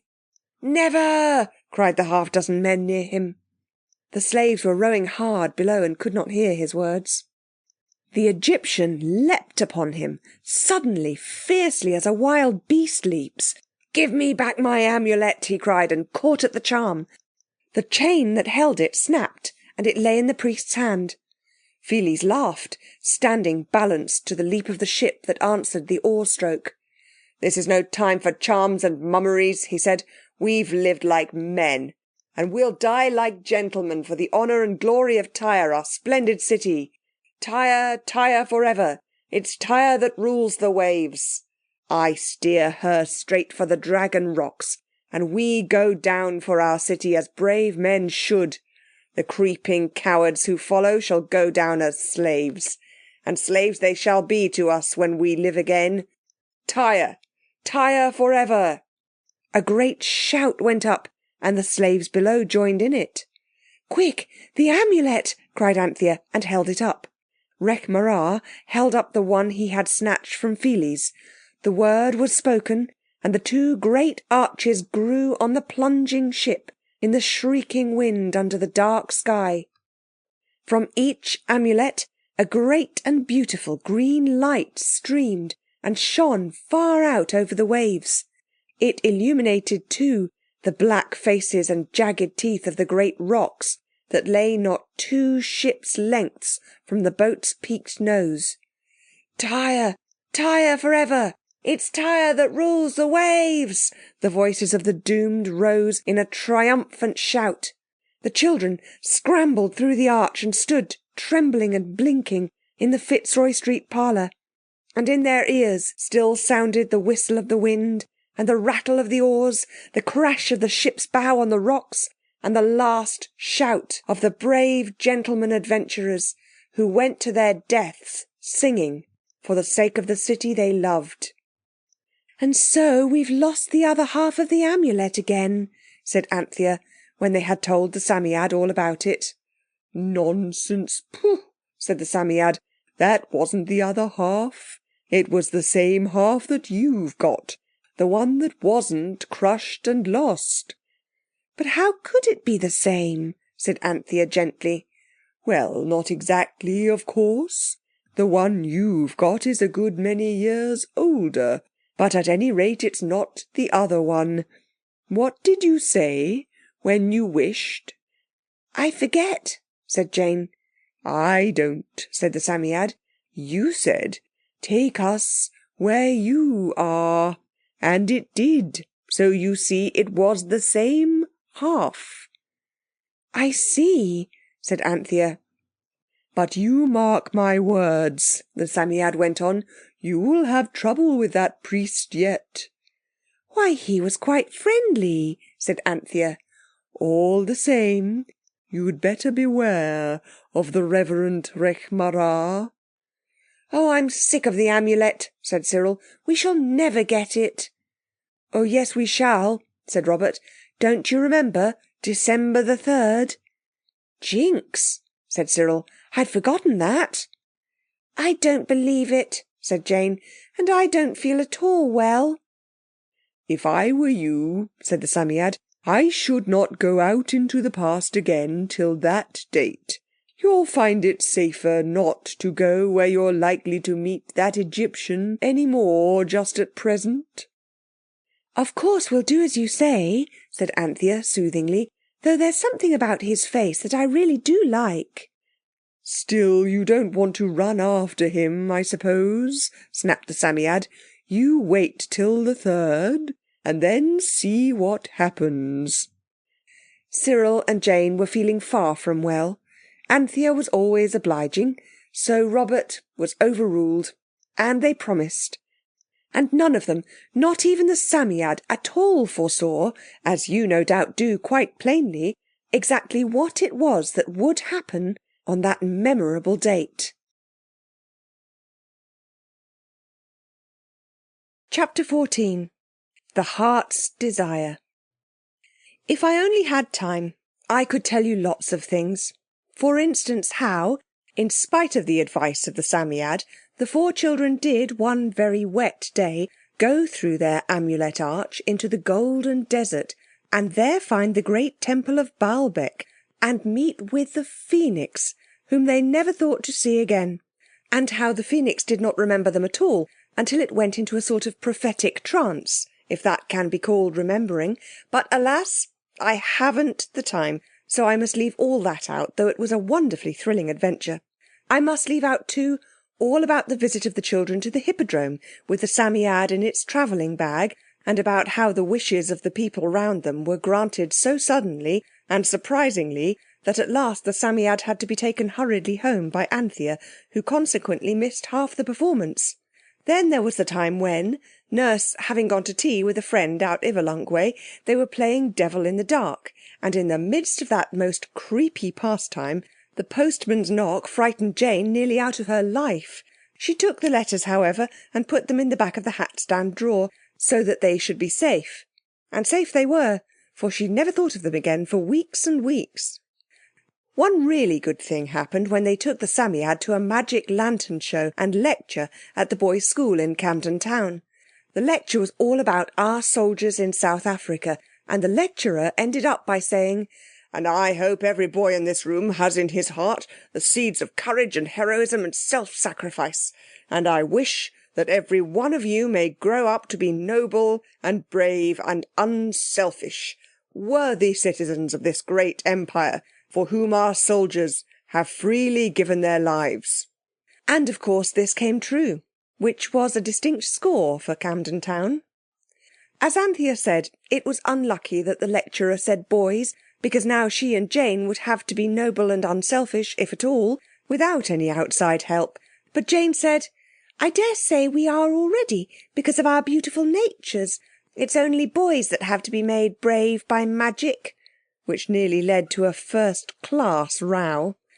And I dare say you would like to know all about the affair of the fishing rod and the fish hooks and the cook next door, which was amusing from some points of view, though not perhaps the cook's. But there really is no time, even for that. The only thing that there's time to tell about is the adventure of Maskelyne and Cooks and the unexpected apparition, which is also the beginning of the end. It was Nurse who broke into the gloomy music of the autumn rain on the window-panes by suggesting a visit to the Egyptian Hall, England's home of mystery. Though they had good but private reasons to know that their own particular personal mystery was of a very different brand, the four all brightened at the idea. All children, as well as a good many grown-ups, love conjuring. "It's in Piccadilly," said old Nurse, carefully counting out the proper number of shillings into Cyril's hand. "Not so very far down on the left from the circus. There's big pillars outside, something like Carter's Seed Palace in Holborn, as used to be Day and Martin's blacking when I was a girl, and something like Euston Station, only not so big." "Yes, I know," said everybody. So they started. But though they walked along the left-hand side of Piccadilly, they saw no pillared building that was at all like Carter's Seed Warehouse, or Euston Station, or England's home of mystery, as they remembered it. At last they stopped a hurried lady and asked her the way to Maskelyne and Cooks. "I don't know, I'm sure," she said, pushing past them. "I always shop at the stores." Which just shows, as Jane said, how ignorant grown-up people are. It was a policeman who at last explained to them that England's mysteries are now, appropriately enough, enacted at St. George's Hall. So they tramped to Langham Place and missed the first two items in the programme, but they were in time for the most wonderful magic appearances and disappearances, which they could hardly believe, even with all their knowledge of a larger magic, was not really magic after all. "If only the Babylonians could have seen this conjuring," whispered Cyril. "It takes the shine out of their old conjurer, doesn't it?" "Hush," said Anthea, and several other members of the audience.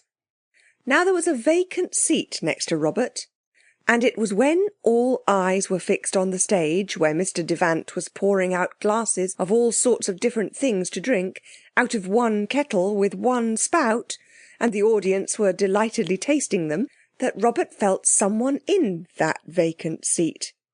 He did not feel someone sit down in it.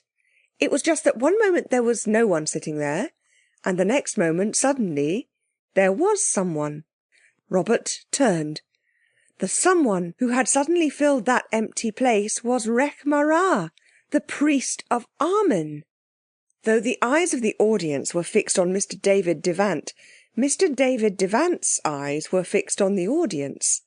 And it happened that his eyes were more particularly fixed on that empty chair, so he saw quite plainly the sudden appearance, from nowhere, of the Egyptian priest. "A jolly good trick," he said to himself. I worked under my own eyes in my own hall. I'll find out how that's done. He had never seen a trick that he could not do himself, if he tried. By this time a good many eyes in the audience had turned on the clean-shaven, curiously dressed figure of the Egyptian priest.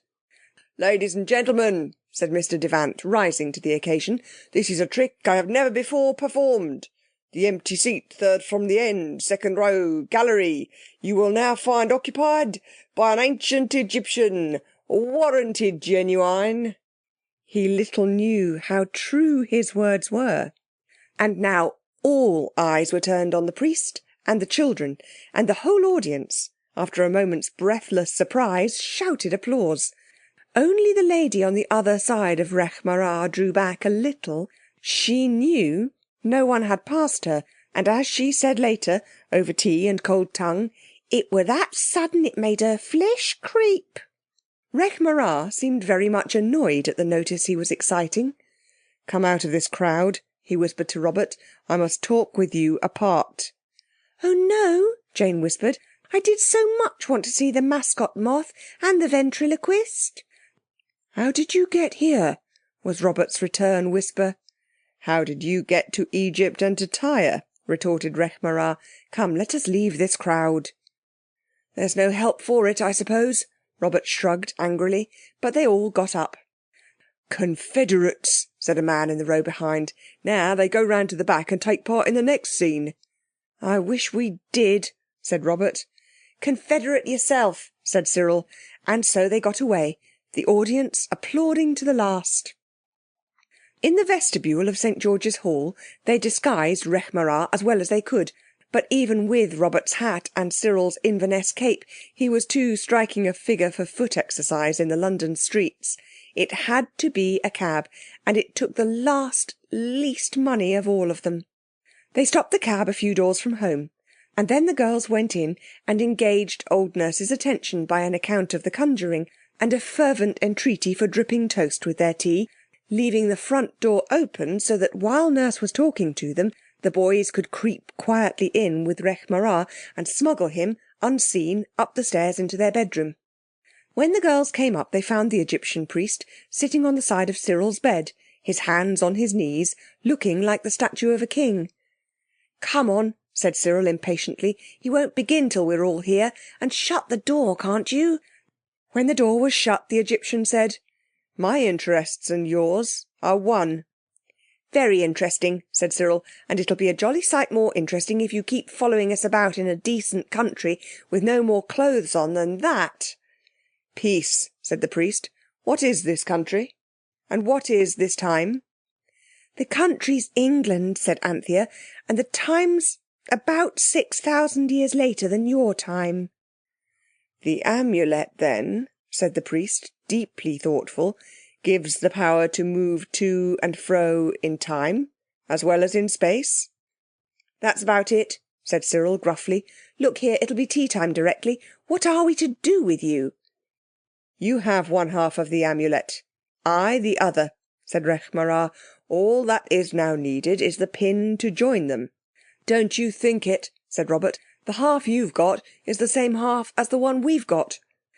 "But the same thing cannot be in the same place and the same time, and yet be not one but twain," said the priest. "See, here is my half."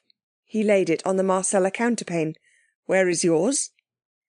Jane, watching the eyes of the others, unfastened the string of the amulet and laid it on the bed, but too far off for the priest to seize it, even if he had been so dishonourable. Cyril and Robert stood beside him, ready to spring on him if one of his hands had moved but ever so little towards the magic treasure that was theirs. But his hands did not move, only his eyes opened very wide, and so did everyone else's, for the amulet the priest had now quivered and shook, and then, as steel is drawn to the magnet, it was drawn across the white counterpane, nearer and nearer to the amulet, warm from the neck of Jane. And then, as one drop of water mingles with another on a rain-wrinkled window-pane, as one bead of quicksilver is drawn into another bead, Rekh Marā's amulet slipped into the other one, and behold, there was no more but the one amulet. "Black magic!" cried Rechmarar, and sprang forward to snatch the amulet that had swallowed his. But Anthea caught it up, and at the same moment the priest was jerked back by a rope thrown over his head. It drew, tightened with the pull of his forward leap, and bound his elbows to his sides. Before he had had time to use his strength to free himself, Robert had knotted the cord behind him and tied it to the bedpost. Then the 4 children, overcoming the priest's wrigglings and kickings, tied his legs with more rope. "I thought," said Robert, breathing hard and drawing the last knot tight, "he'd have a try for ours, so I got the ropes out of the box room so as to be ready." The girls, with rather white faces, applauded his foresight. "Loosen these bonds," cried Rechmarar in fury, "before I blast you with the 7 secret curses of Amun-Ra." "We shouldn't be likely to loose them after," Robert retorted. "Oh, don't quarrel," said Anthea desperately. "Look here, he has just as much right to the thing as we have. This," she took up the amulet that had swallowed the other one, "this has got his in it as well as being ours. Let's go shares." "Let me go," cried the priest, writhing. "Now look here," said Robert, "if you make a row, we can just open that window and call the police, the guards, you know, and tell them you've been trying to rob us. Now will you shut up and listen to reason?" "I suppose so," said Rechmarar sulkily. But reason could not be spoken to him till a whispered council had been held in the far corner by the wash-hand stand and the towel horse. A council rather long and very earnest. At last Anthea detached herself from the group and went back to the priest. "Look here," she said in her kind little voice, "we want to be friends. We want to help you. Let's make a treaty. Let's join together to get the amulet, the whole one I mean, and then it shall belong to you as much as to us, and we shall all get our heart's desire." "Fair words," said the priest, "grow no onions." "We say butter no parsnips," Jane put in. "But don't you see we want to be fair? Only we want to bind you in the chains of honour and upright dealing." "Will you deal fairly by us?" said Robert. "I will," said the priest, "by the sacred, secret name that is written under the altar of Amen-Ra. I will deal fairly by you. Will you, too, take the oath of honourable partnership?" "No," said Anthea on the instant, and added rather rashly, "we don't swear in England, except in police courts where the guards are, you know, and you don't want to go there. But when we say we'll do a thing, it's the same as an oath to us. We do it. You trust us, and we'll trust you." She began to unbind his legs, and the boys hastened to untie his arms. When he was free, he stood up, stretched his arms, and laughed. "Now," he said, "I am stronger than you, and my oath is void. I have sworn by nothing, and my oath is nothing likewise. For there is no secret, sacred name under the altar of Amen-Ra." "Oh, yes, there is," said a voice from under the bed. Everyone started, Rechmarar most of all. Cyril stooped and pulled out the bath of sand where the Psammead slept. "You don't know everything, though you are a divine father of the Temple of Amen," said the Psammead, shaking itself till the sand fell tinkling on the bath edge. "There is a secret sacred name beneath the altar of Amen-Ra. Shall I call on that name?" "No, no!" cried the priest in terror. "No," said Jane too. "Don't let's have any calling names." "Besides," said Rechmarar, who had turned very white indeed under his natural brownness, "I was only going to say that though there isn't any name under—" "There is," said the Psammead threateningly. "Well, even if there wasn't, I will be bound by the wordless oath of your strangely upright land, and having said that, I will be your friend. I will be it." "Then that's all right," said the Psammead, "and there's the tea bell. What are you going to do with your distinguished partner? He can't go down to tea like that, you know." "You see, we can't do anything till the 3rd of December, said Anthea. "That's when we are to find the whole charm. What can we do with Rechmarar till then?" "Box room," said Cyril briefly, "and smuggle up his meals. It'll be rather fun." Like a fleeing cavalier, concealed from exasperated Roundheads, said Robert. Yes. So Rekh-Marā was taken up to the box-room and made as comfortable as possible in a snug nook between an old nursery fender and the wreck of a big four-poster. They gave him a big rag bag to sit on, and an old moth-eaten fur coat off the nail on the door to keep him warm. And when they had had their own tea, they took him some. He did not like the tea at all, but he liked the bread and butter and the cake that went with it. They took it in turns to sit with him during the evening, and left him fairly happy and quite settled for the night.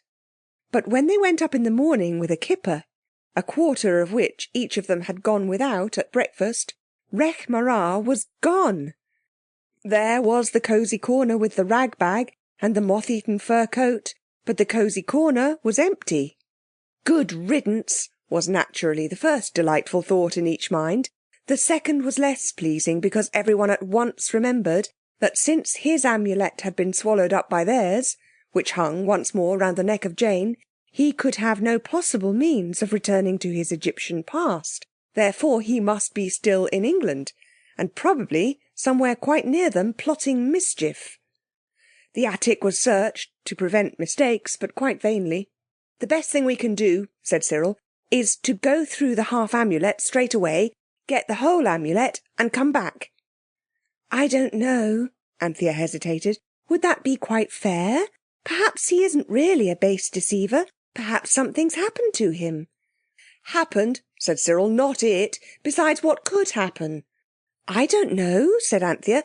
"Perhaps burglars came in the night and accidentally killed him and took away all that was mortal of him, you know, to avoid discovery." "Or perhaps," said Cyril, "they hid all that was mortal in one of those big trunks in the box-room. Shall we go back and look?" he added grimly. "No, no," Jane shuddered. "Let's go and tell the Psammead and see what it says." "No," said Anthea. "Let's ask the learned gentleman. If anything has happened to Rekh-Marā, a gentleman's advice would be more useful than a Psammead's, and the learned gentleman will only think it's a dream like he always does." They tapped at the door, and on the "come in" entered. The learned gentleman was sitting in front of his untasted breakfast. Opposite him, in the easy-chair, sat Rekh-Marā. "Hush," said the learned gentleman very earnestly. "Please hush, or the dream will go. I am learning— Oh, what have I not learned in the last hour?" "In the grey dawn," said the priest, "I left my hiding-place, and finding myself among these treasures from my own country, I remained. I feel more at home here, somehow." "Of course I know it's a dream," said the learned gentleman feverishly, "but oh, ye gods, what a dream! By Jove!" "Call not upon the gods," said the priest, "lest ye raise greater ones than ye can control. Already," he explained to the children, "he and I are as brothers, and his welfare is dear to me as my own." "He has told me," the learned gentleman began, but Robert interrupted. This was no moment for manners. "Have you told him," he asked the priest, "all about the amulet?" "No," said Rekh-Marā. "Then tell him now. He's very learned. Perhaps he can tell us what to do." Rekh-Marā hesitated, and then told. And oddly enough, none of the children ever could remember afterwards what it was that he did tell. Perhaps he used some magic to prevent their remembering. When he had done, the learned gentleman was silent, leaning his elbow on the table and his head on his hand. "Dear Jimmy," said Anthea gently, "don't worry about it. We are sure to find it today, somehow." "Yes," said Rekh-Marā, "and perhaps with it, death." "It's to bring us our heart's desire," said Robert. "Who knows," said the priest, "what things undreamed of and infinitely desirable lie beyond the dark gates?" "Oh, don't," said Jane, almost whimpering. The learned gentleman raised his head suddenly. "Why not," he suggested, "go back into the past, at a moment when the amulet is unwatched? Wish to be with it, and that it shall be under your hand." It was the simplest thing in the world, and yet none of them had ever thought of it. "Come," said Rekh-Marā, leaping up. "Come now." May I come?" the learned gentleman timidly asked. "It's only a dream, you know." "Come and welcome, O brother," Rechmarar was beginning, but Cyril and Robert with one voice cried "No!" "You weren't with us in Atlantis," Robert added, "or you'd know better than to let him come." "Dear Jimmy," said Anthea, "please don't ask to come. We'll go and be back again before you have time to know that we're gone." "And he too?" "We must keep together," said Rechmarar, "since there is but one perfect Amulet to which I and these children have equal claims." Jane held up the Amulet, Rechmarar went first, and they all passed through the great arch into which the Amulet grew at the name of power. The learned gentleman saw through the arch a darkness lighted by smoky gleams. He rubbed his eyes, and he only rubbed them for 10 seconds. The children and the priest were in a small dark chamber. A square doorway of massive stone let in gleams of shifting light and the sound of many voices chanting a slow, strange hymn. They stood listening. Now and then the chant quickened and the light grew brighter, as though fuel had been thrown on a fire. "Where are we?" whispered Anthea. "And when?" whispered Robert. "This is the shrine near the beginnings of belief," said the Egyptian, shivering. "Take the Amulet and come away. It is cold here in the morning of the world." And then Jane felt that her hand was on a slab or a table of stone, and under her hand something that felt like the charm that had so long hung round her neck. Only it was thicker, twice as thick. "It's here," she said. "I've got it." And she hardly knew the sound of her own voice. "Come away," repeated Rechmarar. "I wish we could see more of this temple," said Robert resistingly. "Come away," the priest urged. "There is death all about and strong magic. Listen." The chanting voices seemed to have grown louder and fiercer, and light stronger. "They're coming," cried Rechmarar. "Quick, quick! The Amulet!" Jane held it up. "What a long time you've been rubbing your eyes," said Anthea. "Don't you see we've got back?" The learned gentleman merely stared at her. "Miss Anthea! Miss Jane!" It was Nurse's voice, very much higher and squeaky and more exalted than usual.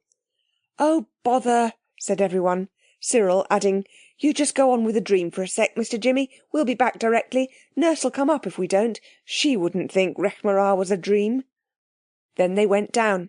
Nurse was in the hall, an orange envelope in one hand and a pink paper in the other. "Your pa and ma's come home. Reach London 11:15. Prepare rooms as directed in letter and signed in their 2 names." "Oh, hooray! Hooray! Hooray!" shouted the boys and Jane.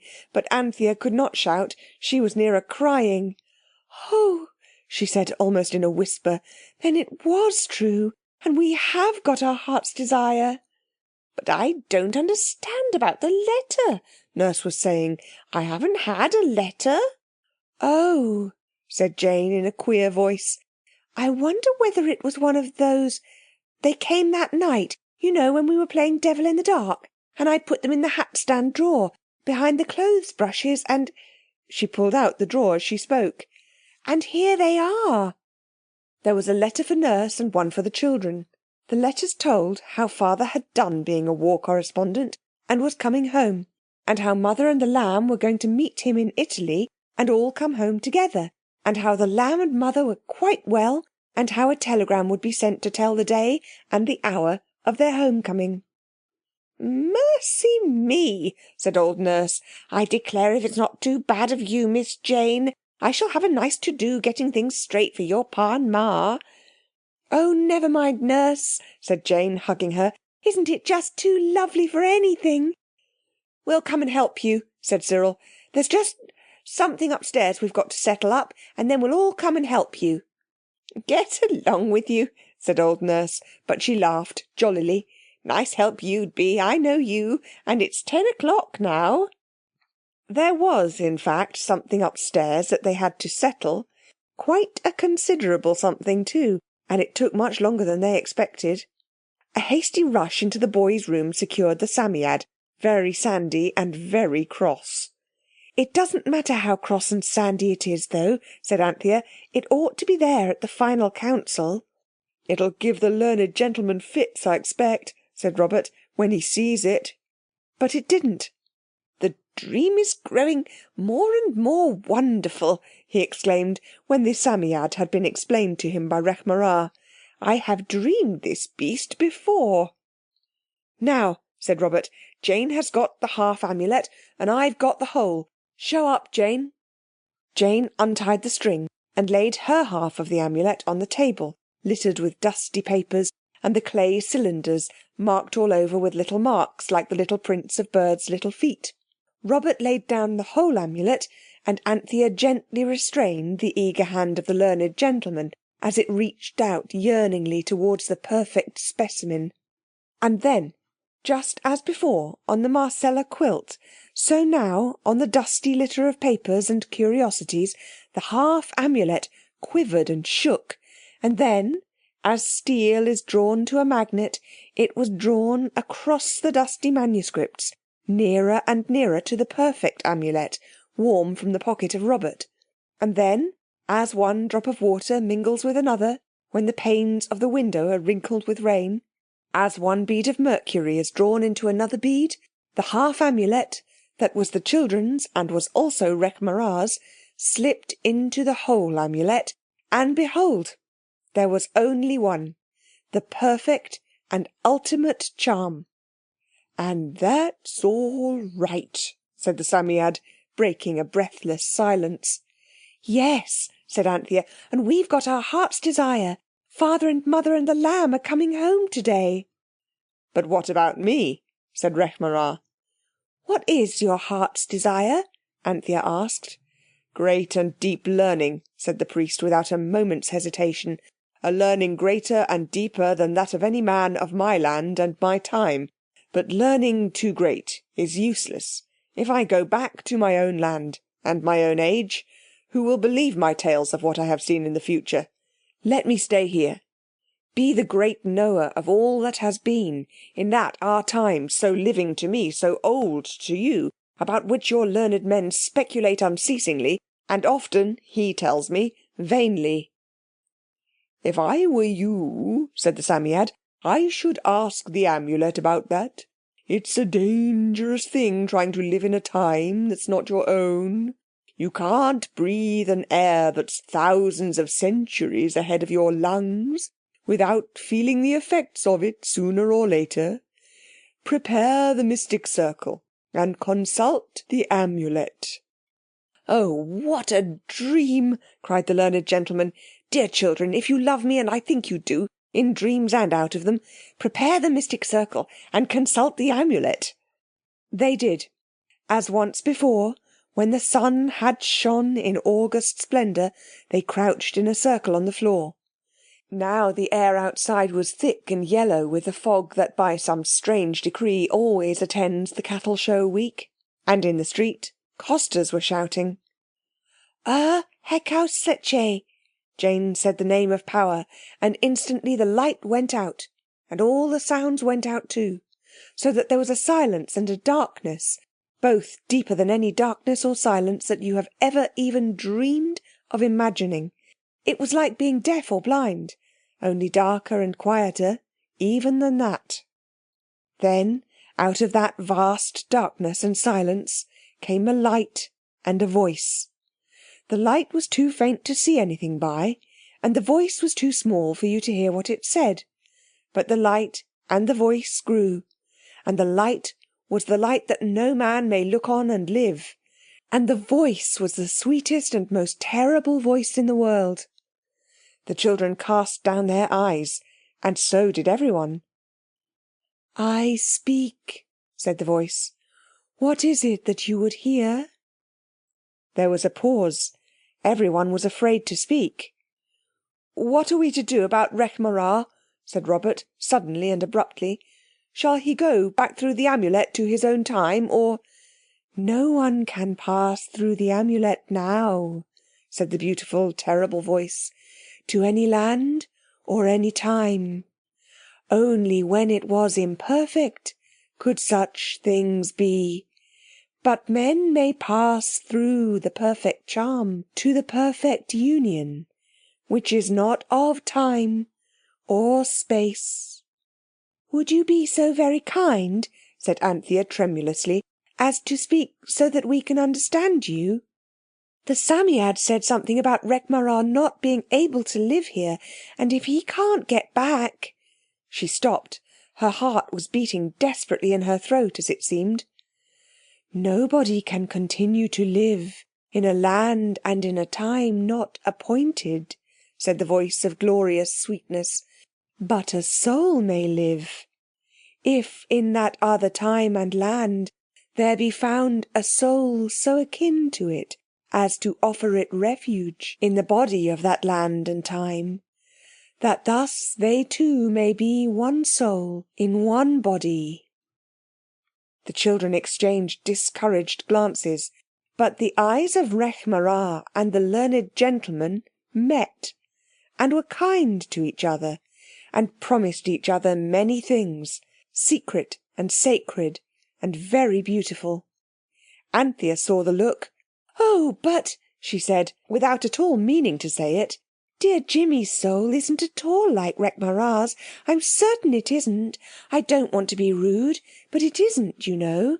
Dear Jimmy's soul is as good as gold, and—" "Nothing that is not good can pass beneath the double arch of my perfect amulet," said the voice.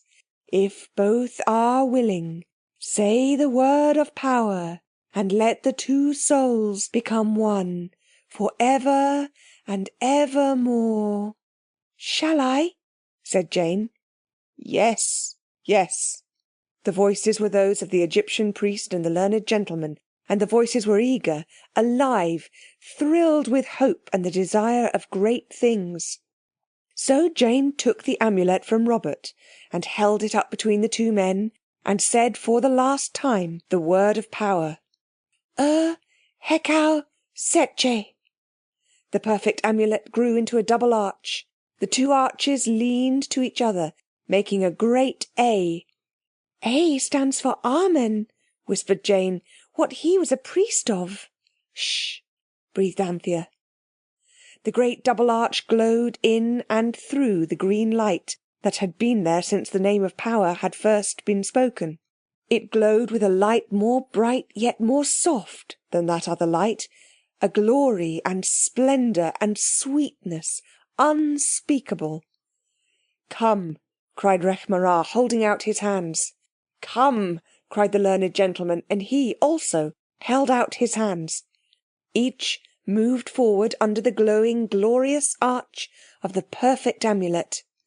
Then Rekh-Marā quavered and shook, and as steel is drawn to a magnet, he was drawn, under the arch of magic, nearer and nearer to the learned gentleman, and, as one drop of water mingles with another when the window glass is rain-wrinkled, as one quicksilver bead is drawn to another quicksilver bead, Rekh-Marā, divine father of the temple of Amun-Ra, was drawn into, slipped into, disappeared into, and was one with Jimmy, the good, the beloved, the learned gentleman. And suddenly it was good daylight, and the December sun shone. The fog had passed away, like a dream. The amulet was there, little and complete, in Jane's hand, and there were the other children and the Psammead and the learned gentleman. But Rekh-Marā, or the body of Rekh-Marā, was not there any more. As for his soul— "Oh, the horrid thing!" cried Robert, and put his foot on a centipede, as long as your finger, that crawled and wriggled and squirmed at the learned gentleman's feet. "That," said the Psammead, "was the evil in the soul of Rekh-Marā." There was a deep silence. "Then Rekh-Marā's him now?" said Jane at last. "All that was good in Rekh-Marā," said the Psammead. "He ought to have his heart's desire too," said Anthea, in a sort of stubborn gentleness. "His heart's desire," said the Psammead, "is the perfect amulet you hold in your hand. Yes, and has been ever since he first saw the broken half of it." "We've got ours," said Anthea softly. "Yes," said the Psammead, Its voice was crosser than they had ever known it. "Your parents are coming home, and what's to become of me? I shall be found out and made a show of and degraded in every possible way. I know they'll make me go into Parliament. Hateful place, all mud and no sand. That beautiful Baalbec temple in the desert. Plenty of good sand there, and no politics. I wish I were there, safe in that past. That I do." "I wish you were," said the learned gentleman absently, yet polite as ever. The Psammead swelled itself up, turned its long snail's eyes in one last lingering look at Anthea, a loving look, she always said, and thought, and vanished. "Well," said Anthea after a silence, "I suppose it's happy. The only thing it ever really did care for was sand." "My dear children," said the learned gentleman, "I must have fallen asleep. I've had the most extraordinary dream." "I hope it was a nice one," said Cyril with courtesy. "Yes, I feel a new man after it. Absolutely a new man." There was a ring at the front doorbell, the opening of a door. Voices. "It's them!" cried Robert, and a thrill ran through 4 hearts. "Here!" cried Anthea, snatching the amulet from Jane and pressing it into the hand of the learned gentleman. "Here! It's yours, your very own, a present from us, because you're Rekh-Marā as well as... because you're such a dear." She hugged him, briefly but fervently, and the 4 swept down the stairs to the hall, where a cabman was bringing in boxes, and where, heavily disguised in travelling cloaks and wraps, was their heart's desire, threefold: Mother, Father, and the Lamb. "Bless me," said the learned gentleman, left alone. "Bless me. What a treasure! The dear children. It must be their affection that has given me these luminous aperçus. I seem to see so many things now, things I never saw before. The dear children. The dear, dear children." End of the story of the Amulet by E. Nesbit.